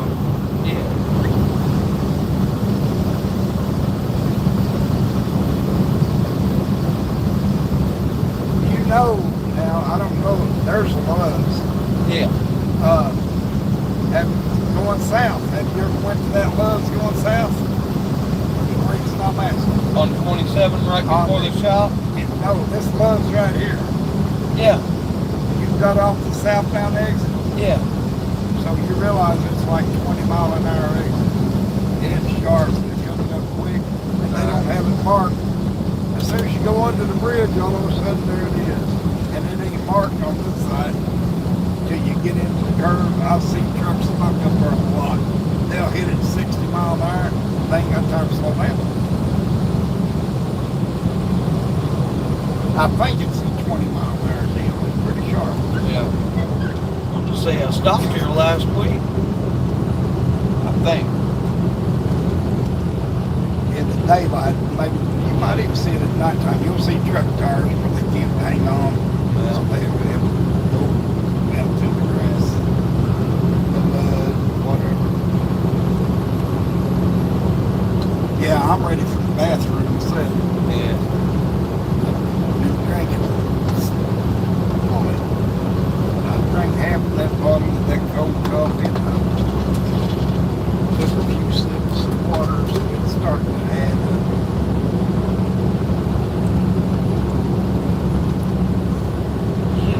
Yeah, that officer Prickett. Oh, that was crazy. That was crazy.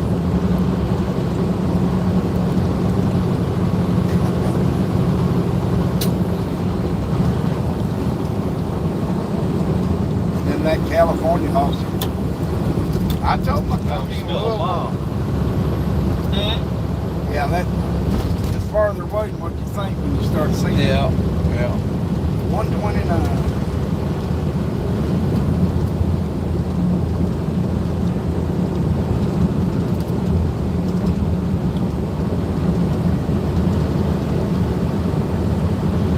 Yeah, it's 130. That ain't good. Yeah, I think you've got plenty of time to get there unless you're tired. Yeah. I was totally up to you. But hey, that ride, my friend that comes from Kentucky to Martinsville Hospital and brought me to Florida, Yeah. she started getting tired. I told her, I said, Kathy, I know you've heard them say it would be not to drive. So she's known all these years that I've built trucks and everything. I said, if we stop right now, where you take a little nap here in the car, I said, we're going to hit the worst part of Friday morning, Orlando rush hour. I said, if you let me drive, we'll beat all rush hour. And the first time I do anything wrong or I feel funny if you're snoozing, I'm going to pull this car over. In 600 feet, take the ramp I to drove the the left. last 300 Take miles the ramp to the from left. Martinsville. Then at the next stop sign, You're the only turn one I've left. told that. Janice knows. Hush. I just ain't told. Top secret. She woke up, she said, where are we? I said, we're about 6 miles from getting on At the the stop off sign, the turn interstate. left onto US 129 Damn! South. She already went through Jacksonville. I said, shit. I said, you sleepy? Continue on Raise my US drone. 129 North for 2 miles. Did you go We was, around Jacksonville? You ever do 295? yeah, and it's not bad riding now. Yeah. It changes from week to week. Oh, I love that bridge on the It's east side. nice. It's a lot nicer now than it used to be. Yeah. Yeah, that bridge is neat on these. Yeah. Well, it used to be 9A before they changed it to 295. There's so much construction through the middle, but sometimes I'll go through the middle. Yeah. But that east side is pretty nice. It's Yeah. smooth. Once in a while they'll be doing construction. You might have to get on the secondary road to get over to Yeah. 95. Ain't no big deal. Yeah, I'm ready to pee.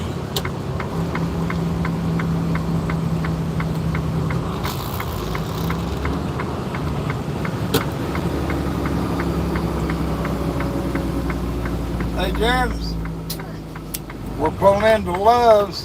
Do you need the bathroom? It's going to be about 3.5 hours before our next stop. Okay, when you need to use the bathroom, you're going to have to pee under the trailer. Ron said he ain't making no more truck stop. You're going to pee like a big girl.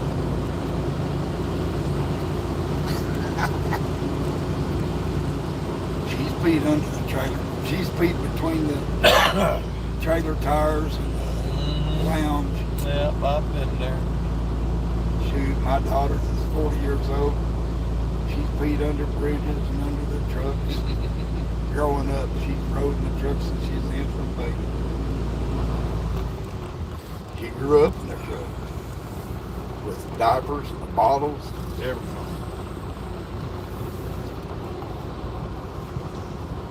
In I'm 600 gonna go feet, ahead and turn just right. park it right in the pumps. Yeah, And lift the hood and turn the truck off. Okay. Yep. There you We'll go. walk around, sniff around, check the hubs. You're tired a little bit, I know you are. Oh yeah. It's up all day and you've been driving all night. Yeah. It's my job, man. If you don't want me to, I won't. But if you want me to, Janice, get up in the top bunk. You can lay down and rest. And I'll drive the rest of the way. If we got time, I'll leave it on your name. That way there ain't no proof of me about it. But yeah, I don't care. I'll put my name on it. I don't I'm care. all right.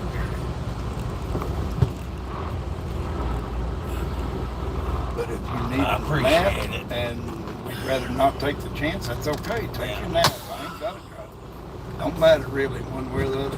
I ain't got no reason to be in a hurry, no way. Yeah. All right, guys, I'm going to interrupt the feed for a minute so I can manipulate the log. Yeah. And we'll be Please right go back. off duty. And show you how many Yeah. more hours you'll. And we're going to walk around and look at stuff. Here. Everybody, that's Gary right there. This is Gary's truck. This is your truck. Yeah. Gary ain't driving At shit. the moment. I'd much rather it be yours. All right. Oh. Legs. Oh, yeah, my knees. Oh.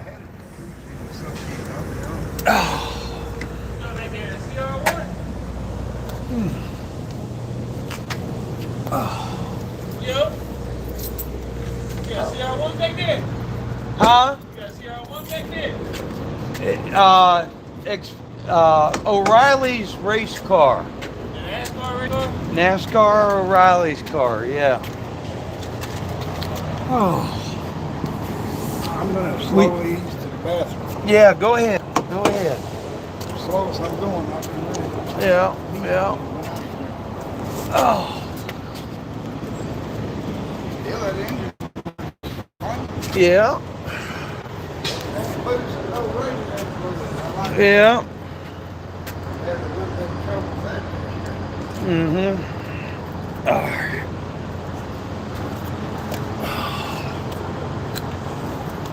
Oh.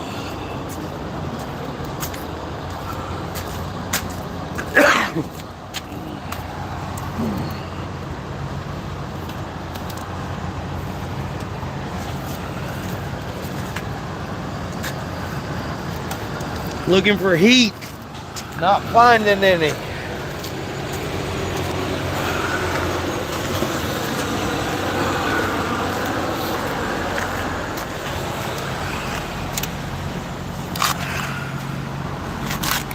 Just a little bit.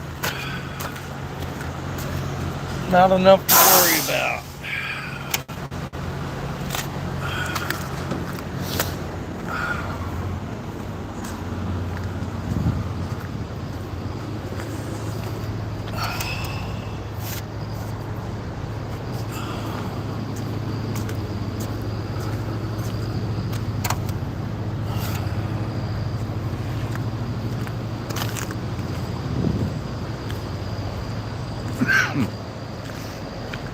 Here's the rig we're rolling in.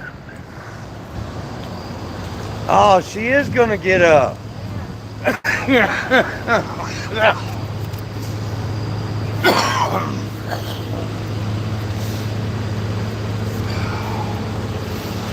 Alright, very good. Might as well check the spare.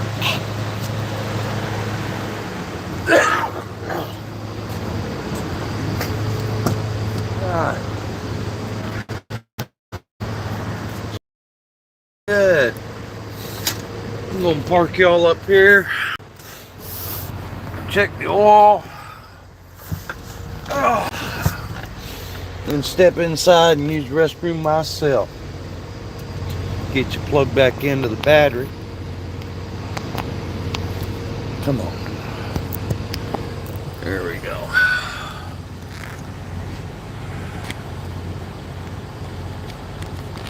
Not blowing, not going. Hello there, buddy. All right.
in here.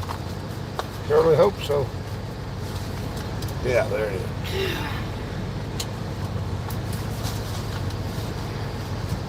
Yeah, I don't think I want anything of fun. Okay.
want to, but I can get it. Alright. Oh.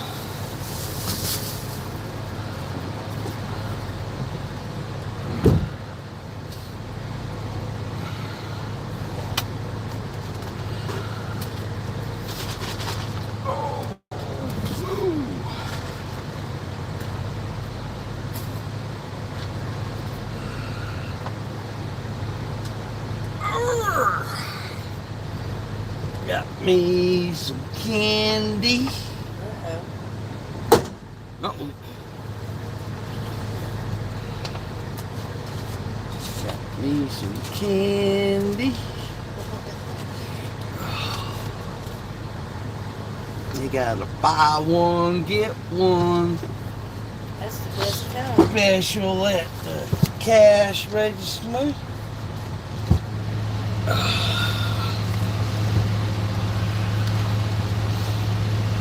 Oh, and I got me a yogurt smoothie. Make sure you've had 30 minutes before you take off.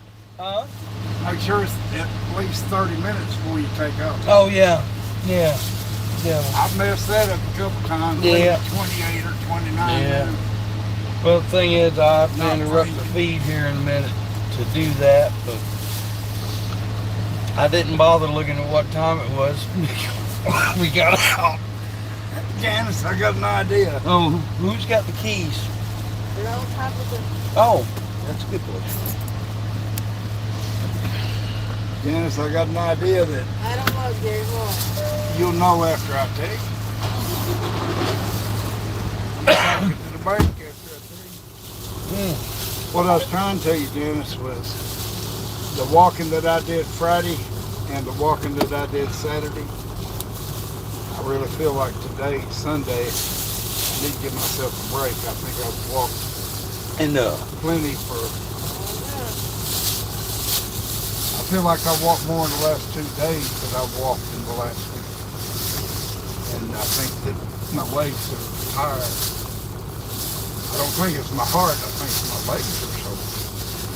They moved around lately. Yeah, got lazy this last Yeah. month. You sure you didn't want to drink, James? I got my coffee back here.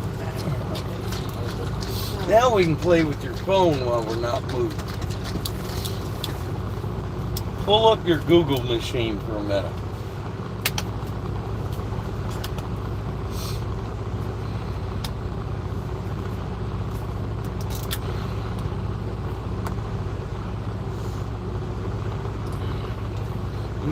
Never did ask you, is that an Android or? This is a Pixel. Oh, that's right, you did tell me that. Whatever that means.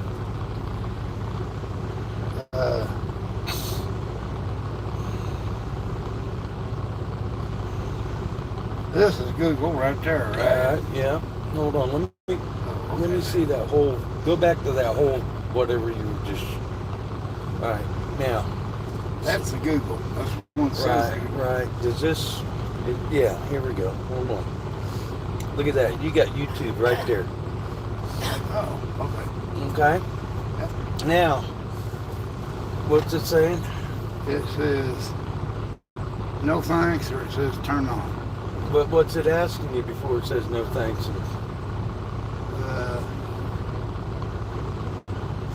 Don't shit. Let me see what it says. You really missed the latest Updates. problem. Turn on notifications. Don't miss the late. No, you didn't. No, don't worry about that. All right. So anyway, you got a search engine right here. You see, it looks like a magnifying glass. Yeah. Touch that. All right. And then we're gonna look for LLRT, and then at the very top it says LLRT32. All right. LLRT stands for lefty loosey, righty tighty. That's a code you got. That's, huh? Is that a code that you got or something? Well, yeah, lefty loosey. That's the name of the channel. Oh, okay. Lefty loosey, righty tighty. and 32 is the car number that I was driving for when I started the channel. Okay. All right, you see that right there? Yeah. That's Hold on. your truck. That's Yeah. right there. Here. You see my hand? Yep. Okay. Now, the thing is, let me see it for a second. All right, you can interact with everybody. Let's see if there's a... Interact with everybody. All right, yeah. Let's figure out how to do there. Okay, so they are, although, oh God, what is that? Is that her? Who is that? You? No, that's not me. Okay. I'm trying to. There's a. You gotta figure out. It's hard. All this stuff is like small. But anyway, that's how you do it. And that'll just keep on until you Yeah. turn it off. Pretty much, yeah. All right. And to turn it off, how do you do that? Huh? How do you what? How do you turn it off? You mean on your phone? If I wanted to get rid of that to do something Your else. back arrow. Yes. Yeah, just go back. Keep going back. Oh, okay. There you go. Okay. All right. It's simple. I just Yeah. I've never had no one show me stuff like that. Mm-hmm. I've Well- never had anyone show me anything on a log. Yeah. I ain't never, so far, I ain't never had no problem. No feedback from the government. Mm-hmm. We'll see.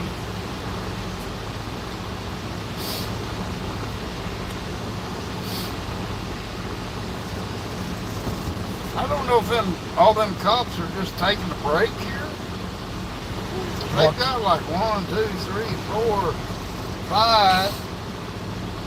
I think even that truck over there is a cop truck of some kind. Those are probably Lowndes County. No, wait a minute. We're in Florida. Florida. Yeah. Something. Yeah. Department. I think it is. I mean, it don't have police lights on it. It looks like a truck that would examine Well, I fatality accidents or something. Yeah, I see the blue and red on there. Yeah, there's several cops. Maybe they're just congregated, drinking coffee. and They do taking that. breaks. They Oh, yeah. do that. I'll You tell know, you. when you get to Lake Wells, you're going through Lake Wells and you go under Highway 60. No. When as soon as you go under Highway 60, there's a little restaurant on the left called Eggs. Yeah. Usually about 6 o'clock in the morning, the local Lake Wells police all congregate there.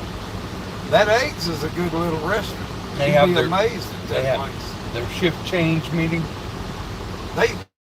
Most days they close at 2:30 in the afternoon. They open for breakfast, lunch, late lunch. On Friday nights, Fridays they close at 2:30. They open back up at 4:30 and have a all-you-can-eat fish fry. Oh, hell yeah. And it always, their food tastes great. Their breakfast.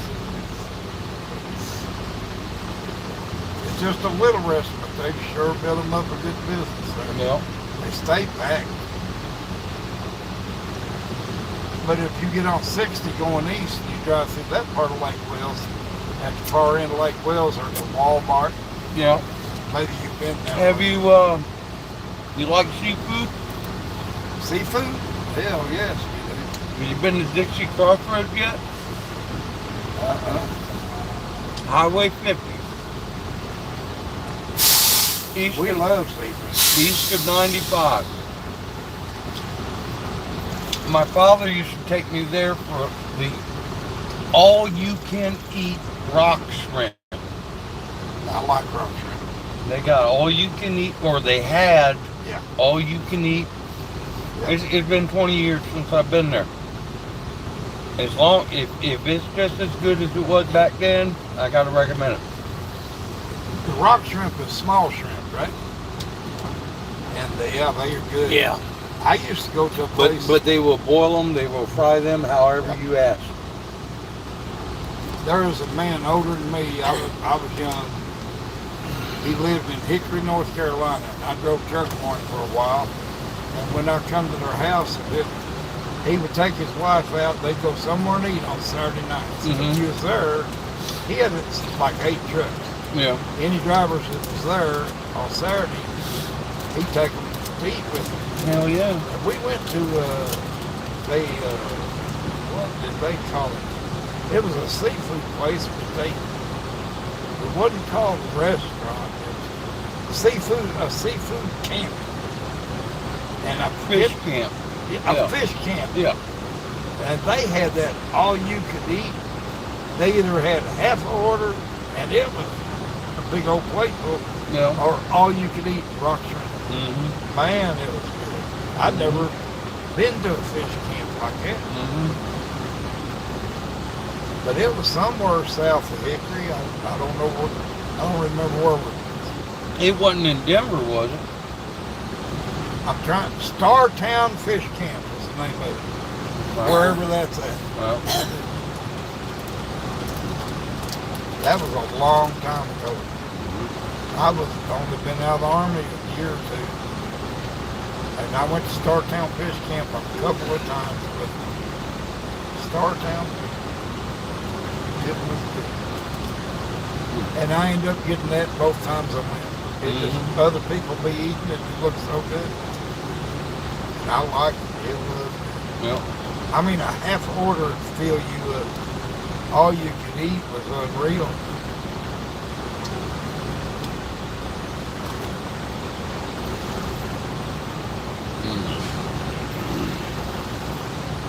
Now, when you drive from North Carolina to Texas Motor Speedway, when you go in on Interstate 20 from Shreveport, Louisiana, you go over through Tyler, Texas, to Dallas, and then work your way around to Fort Worth. Yeah, pretty much. Now at Shreveport, I think it's exit number 12 or exit number 8. If there ain't gonna be no rain between there and Fort Worth, there's a good blue beacon there at Shreveport. You know there's a blue beacon 10 miles north of the racetrack? Yeah, yeah. Every time I went over there, it's been so backed up. Yeah. If it ain't gonna rain, I check, make sure it ain't gonna rain. Yeah. If it ain't gonna rain, I've done it at Shreveport, and I've done it instead of going the north side. I have went across 20 on the south, and there, Dallas. No, Yeah, no, there's no, a blue no. beacon over there. But I don't like it. I like the one at Shreveport. Yeah. No, They've always done me a good job. You're talking about where the Flying J and the TA are? There's one there, but I don't like that one. Well, I don't like that X. I don't even like, yeah. Yeah. I don't like the truck stops. No, I don't like no. the people that walks around in the parking lot. Or nothing. Exactly. That's one of them areas that I went there years ago. I had no desire to go back. Yeah, I get picky about where I park my truck. Yeah. Walk off and not be able to see it. Guys, we're gonna interrupt just for a second here and check the log. No, I'm good. No, I'm good. Although I do not have a navigating app, so I'm figuring just I put mine on GPS okay, that would be handy. in case there's a wreck or something. Yeah, yeah. What exit number? Mine's on there where I did it earlier. Oh, okay. We're 220 miles from the shop.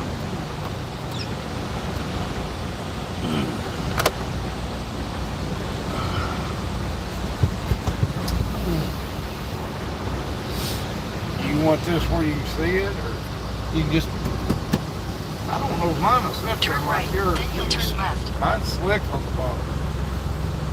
I don't think mine would ever sit there. I might turn there. You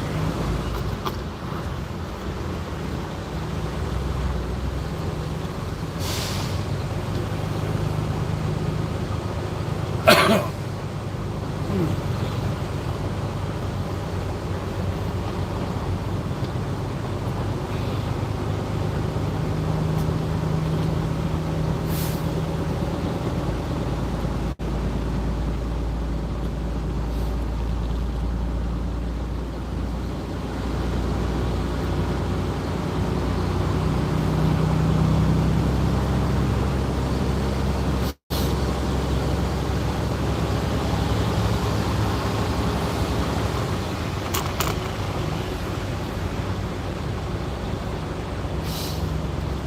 left. Yes, dear.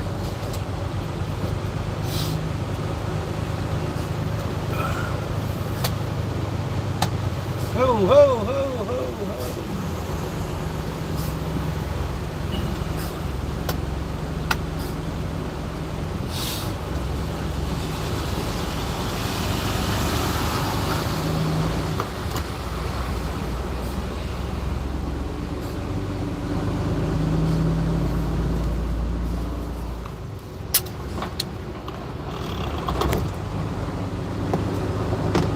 Take your next right onto US 129 South.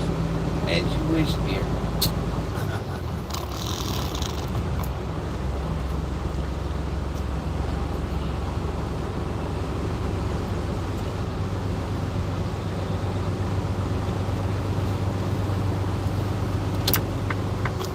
Turn right onto US 129 South.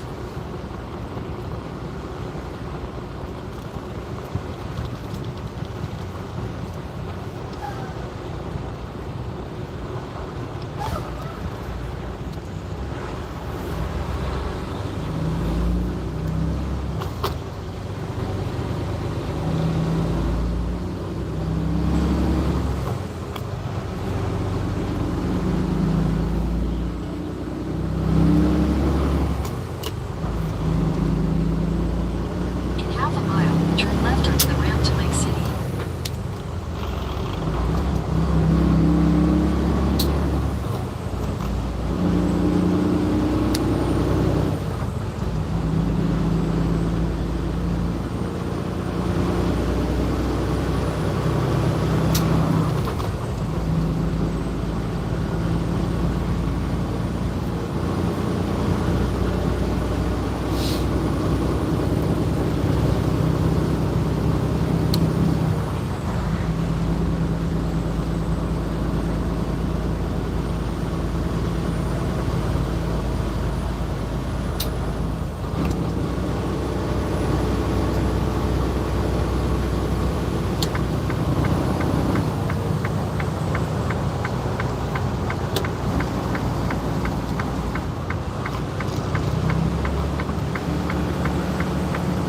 Turn left onto the ramp to Lake City.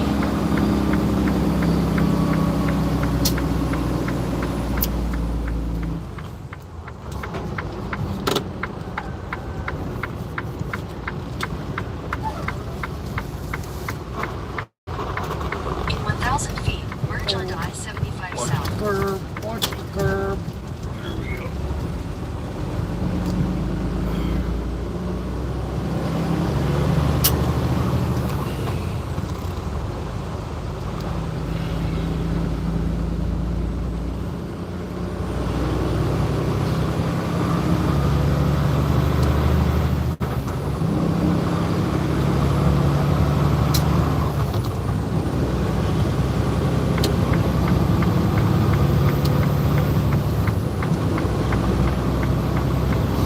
Continue on I-75 South for 131 miles.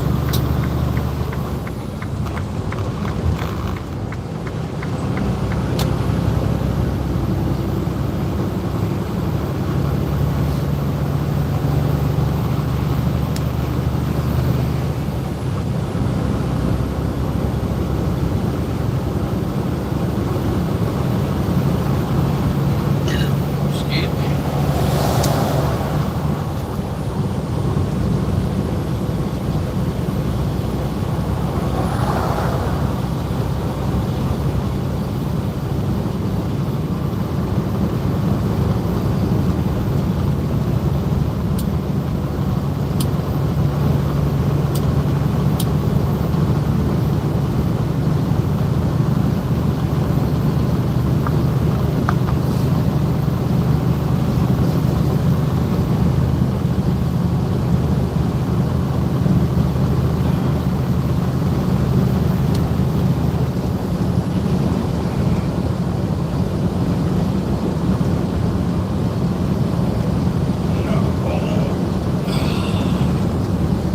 Hey, closed. Yeah, they do that once in a while, not very often. Yeah. Once in a while, one farther Now down. is the way station, though, right? Yep. It's got an agricultural station up here too. Yeah, it probably will. Yeah. However, I have seen it closed a couple times since Yeah. last November. That, and every once in a while, that thing will give me a green light Yep. for an agricultural stations. Yep. It's been a long time. Not very often. Once in a while. This is the last place that I put my face mask on and got out coughing. And it told me, get the fuck out there. I took my head down and kept on coughing.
Yep. So much for the poured concrete. Yeah.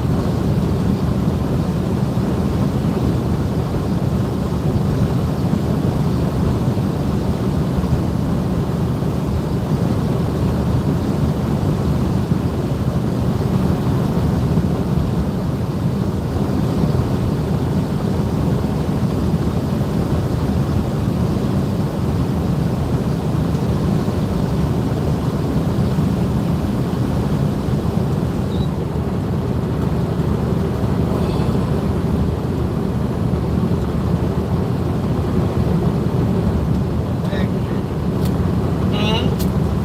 1 mile to the exit. No.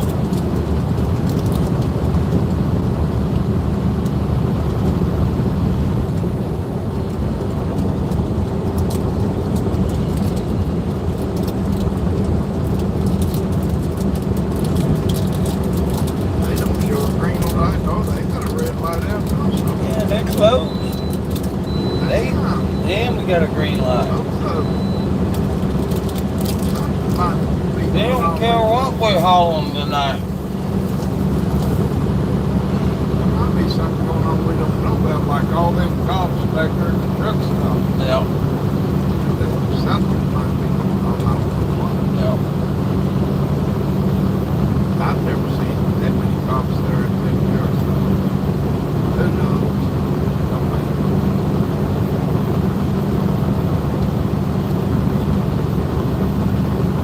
Y'all ain't got no iguanas in Lake Whale yet, have you? knows. I've not seen it. But they're farther south than go. Hmm? Like down around Homestead, they sure go. Oh, yeah. That and Bulkin Creek. The big snakes. Now they're Yeah. coming farther north. Now, I'm surprised when you see none of them around Lake Wells. I have heard a couple people say that they're out in the phosphate mines now. yeah. And that's, you'd be in the phosphate mines from Lake Wells in 20 minutes. There's several, you know, people are making their living, Hunting snakes. and the iguanas. Yeah. And we had that cold snap about a month ago. And they fall out of the trees. They were, yeah, the iguanas were, they were just picking the iguanas up off the ground. That's something how they do. Yeah, do you remember, did you ever watch Batman when you were a kid? Yeah. They had that one character, I see his face. Vincent Price. Was Birdman. No, Mr. Freeze. Yep. Yep. And if I'm not mistaken, he had a gun, and he could point it at you and freeze you. Yep. Need to come up with. Oh my God! I bet you're squirting them with liquid nitrogen. If you could come up with a highly accurate way. I mean, it'd be like an inverted flamethrower, Yeah. and just hose them down and make them fall out of the tree. Of course, you probably kill the tree.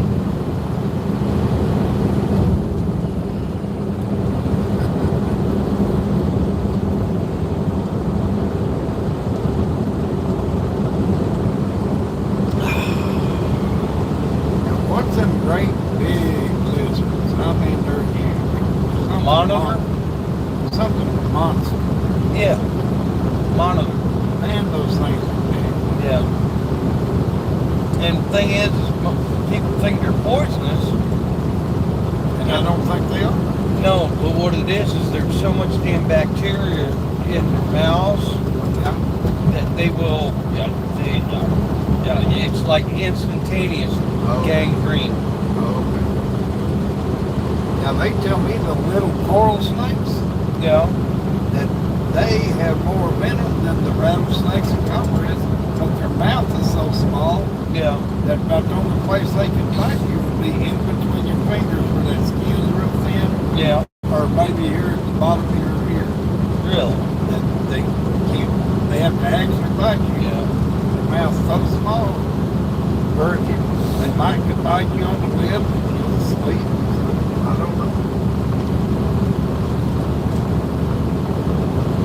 I've killed several coral snakes in lake wells and in a lake.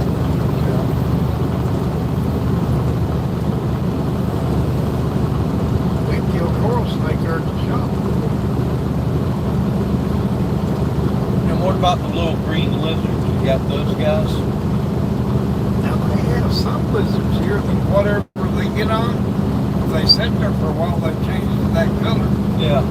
I forget the name of that. I probably, well, I know growing up, all we had was, they call them enolas, E-A-N-O-L-A or something like that. Yeah. We just called them lizard, you know. Yeah. But,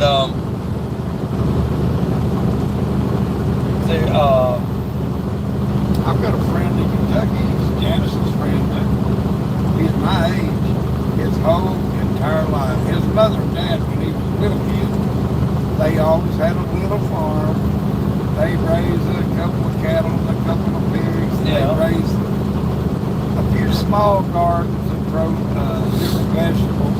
right. But their big crop was tobacco. That was their Yep. money maker. Yep. Yep. And as a family, they worked their little farm. And they even had some Christmas trees to sell. Yeah. And his dad, when he was little, his dad was into that root, black root, ginseng, Oh, okay. all kinds of anything in the wild that he could make money on. Right. Right. Well, of course, his dad and mom's been dead for years. Now, the only thing he does, he raises him a little bit of marijuana, still in. And, but mostly what he does for a living, he sells them to University of Kentucky. It's rattlesnakes and copperheads. He gets so much a foot Yeah. alive. Right. And he sells lots of them. And I'm trying to think what else. Oh, he still sells ginseng and all of the kinds of roots. He's in it.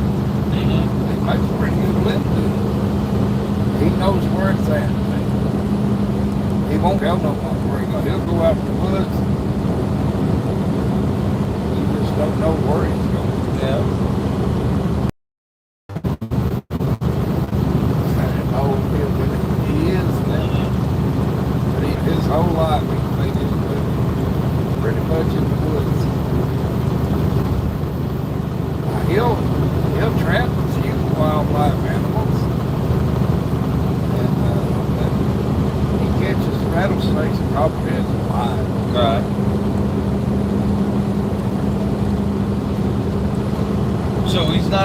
raising them. He's just out hunting. I wonder if maybe he was raised some. Yeah. He figured it out. I mean, he might get ginseng now, and if it ain't bringing a good price, Yeah. he might hold on to it till next year. Yeah. So he might raise some snakes by now, and he don't tell me. It's against the law to raise them in Kentucky. But I'm sure some people does. They got snake pits, and they Yeah. keep having more and more snakes, so they're raising them, I guess. Janice used to work at the snake pit. She took the tour, people paid her to see the snake pit. She'd stand there and do the talk. Really? Yeah. Oh, she's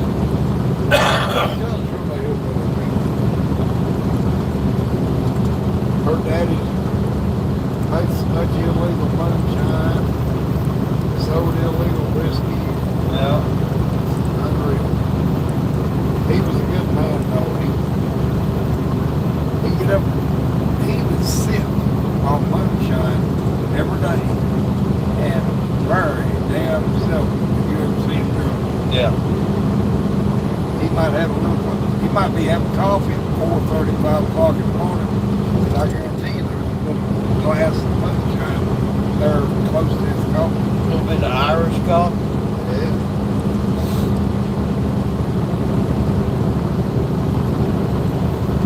He never bothered nobody. He liked his moonshine.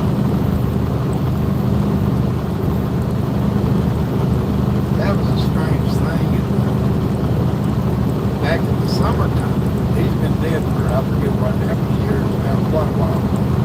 But that summer before he died, he told me, I came in on the truck, Janice was working in a factory, she wasn't going with me on the road one then. And I came in, and Janice had work, if it was raining, I'd usually go down to her dad's. He loved to watch old westerns, and he loved to play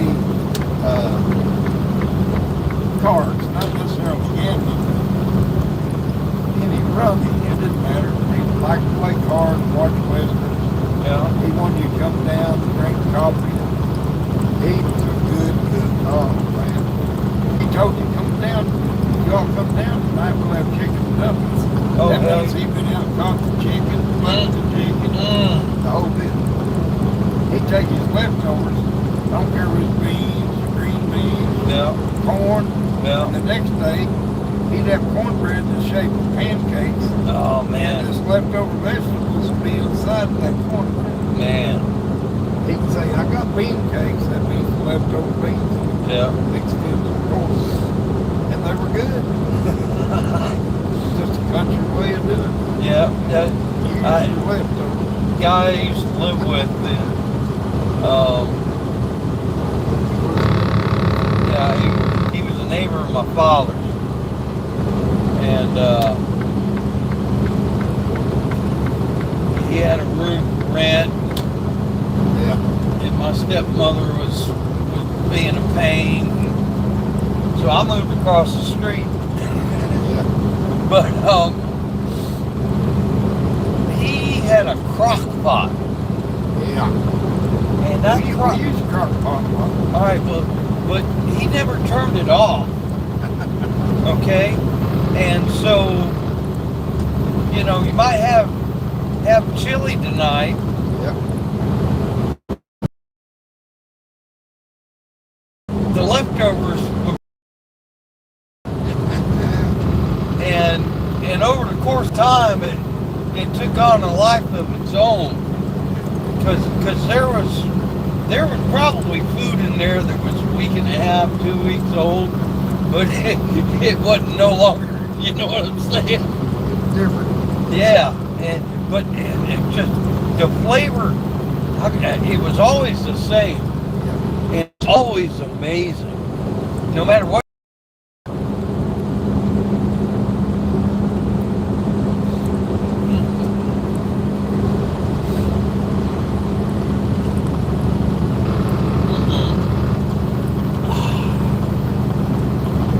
All right, what's this thing telling me?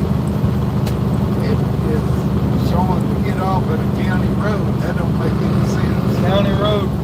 70. Yeah, I don't understand that. Now, well, last week it had me get off on 20. It had me get on the turnpike, but like as soon as I got on the turnpike, there was an electric sign saying that the turnpike was closed at exit such and such. So he got you off on 27 again, probably. Right. And then when you got, I have got off on 27, and not far down 27, turn and get off at 27. 33. You went on 33 down to Yeah. there, and then you probably came back into Haines City. No, it put me on 27. It was an hour and a half on 27. I mean, I was waiting on it. Yeah, you get. There's times I leave the shop at nighttime knowing that they're going to have road construction near Orlando. Right. There's times I'll stay on 27 from the time I leave the shop all the way to the Florida Turnpike at nighttime. And you just look at the traffic lights ahead of you, and I just drive it away where I don't have to stop at them. If I slow down way back there, go through them lights on the green, not having to come to a complete stop. Mm-hmm. It's actually the least amount of miles. I have got off at Old Cabin. And leave 27 there. Now there's quite a few stoplights Right. at Old Cabin. Sometimes, there's times of the year, and it's not right now, but there are times when they are having, down here at this next inspection station, that they're having some big time, lots of inspectors in there, shutting trucks down and making them. Yeah. And so when I'm hearing that stuff's going on, I have a friend, he hauls jet engines up in Atlanta for that guy. I call him, he has a good app that he pays for on his phone. And it tells him any skill in America if they're open or closed. Alright. And I will call him if they're open. And I know they're doing that inspection if they're open. Then I will get off at Ocala. Because they don't give a damn if you're NASCAR or they're out. When they do that, it's just a few times a year, but they might do it for a week. Yeah. When they do it, if they get pull you back there, they're gonna make some money. So Oh yeah. they're in California on the Grapevine Hill. Yeah. I was coming south up there on the top where the inspection plates are. He pulled his ladder up there and he come up there beside me. And he told me, he said, it's like this. He said, I actually supposed to get it. I've been there a few times when I owned my own truck. Yeah. They used to stay open 24/7. I don't think they do that anymore. And I've had good luck always getting parts that they even if I didn't fix it there, I'd get them. Yeah, in my own truck, I used to carry an extra alternator all the time. Yeah. Just because only a couple times in my life. And then I had one go out while I was on the road. Right. But when they do, it's in the middle of nowhere. Oh, of course. So I got where I carry it. Now, you know, over here on this side in the outside compartment, all the belts that are under that hood, there's extra belts in there for everything about it.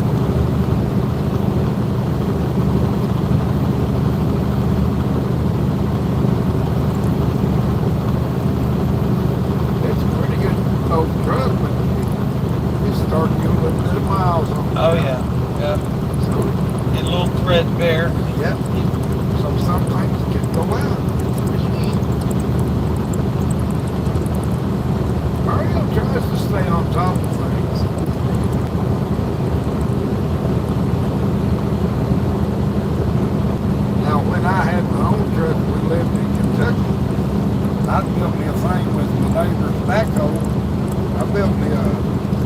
outside where I could drive over where I could walk under the truck. Oh Lord. Okay.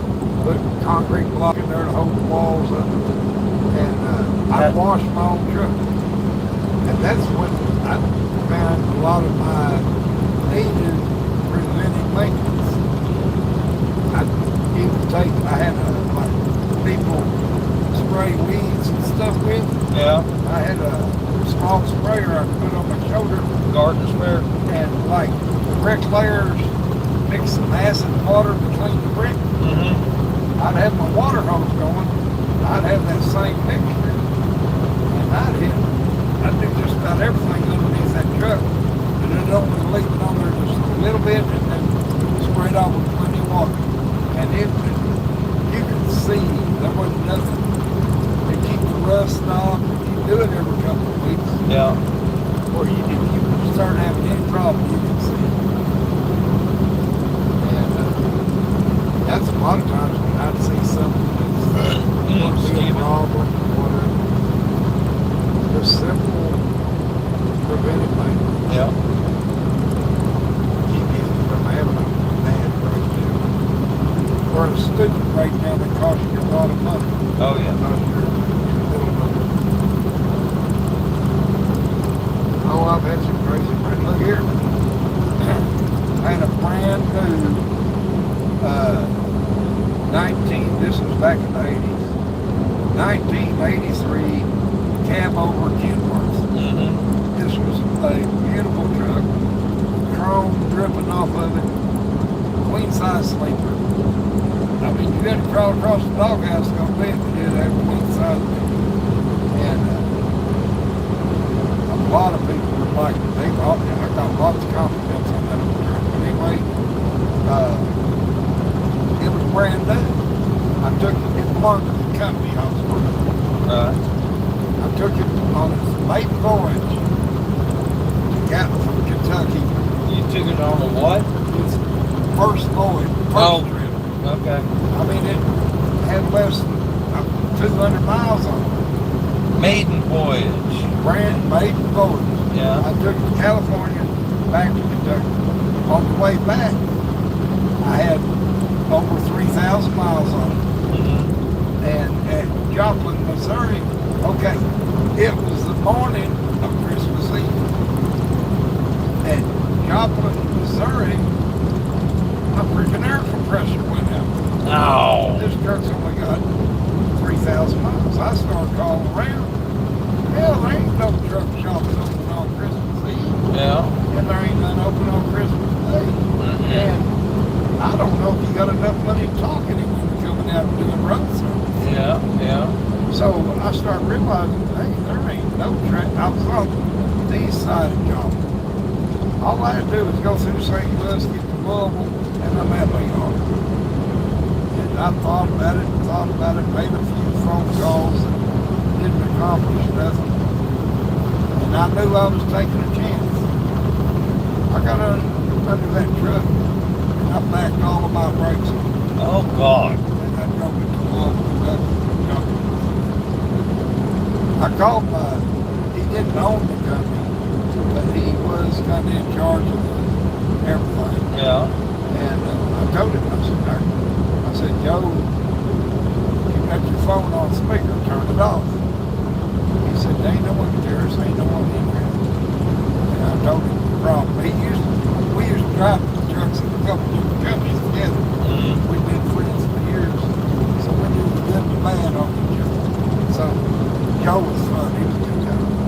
I told him, I said, I've got a choice not to be with my wife and my daughter for Christmas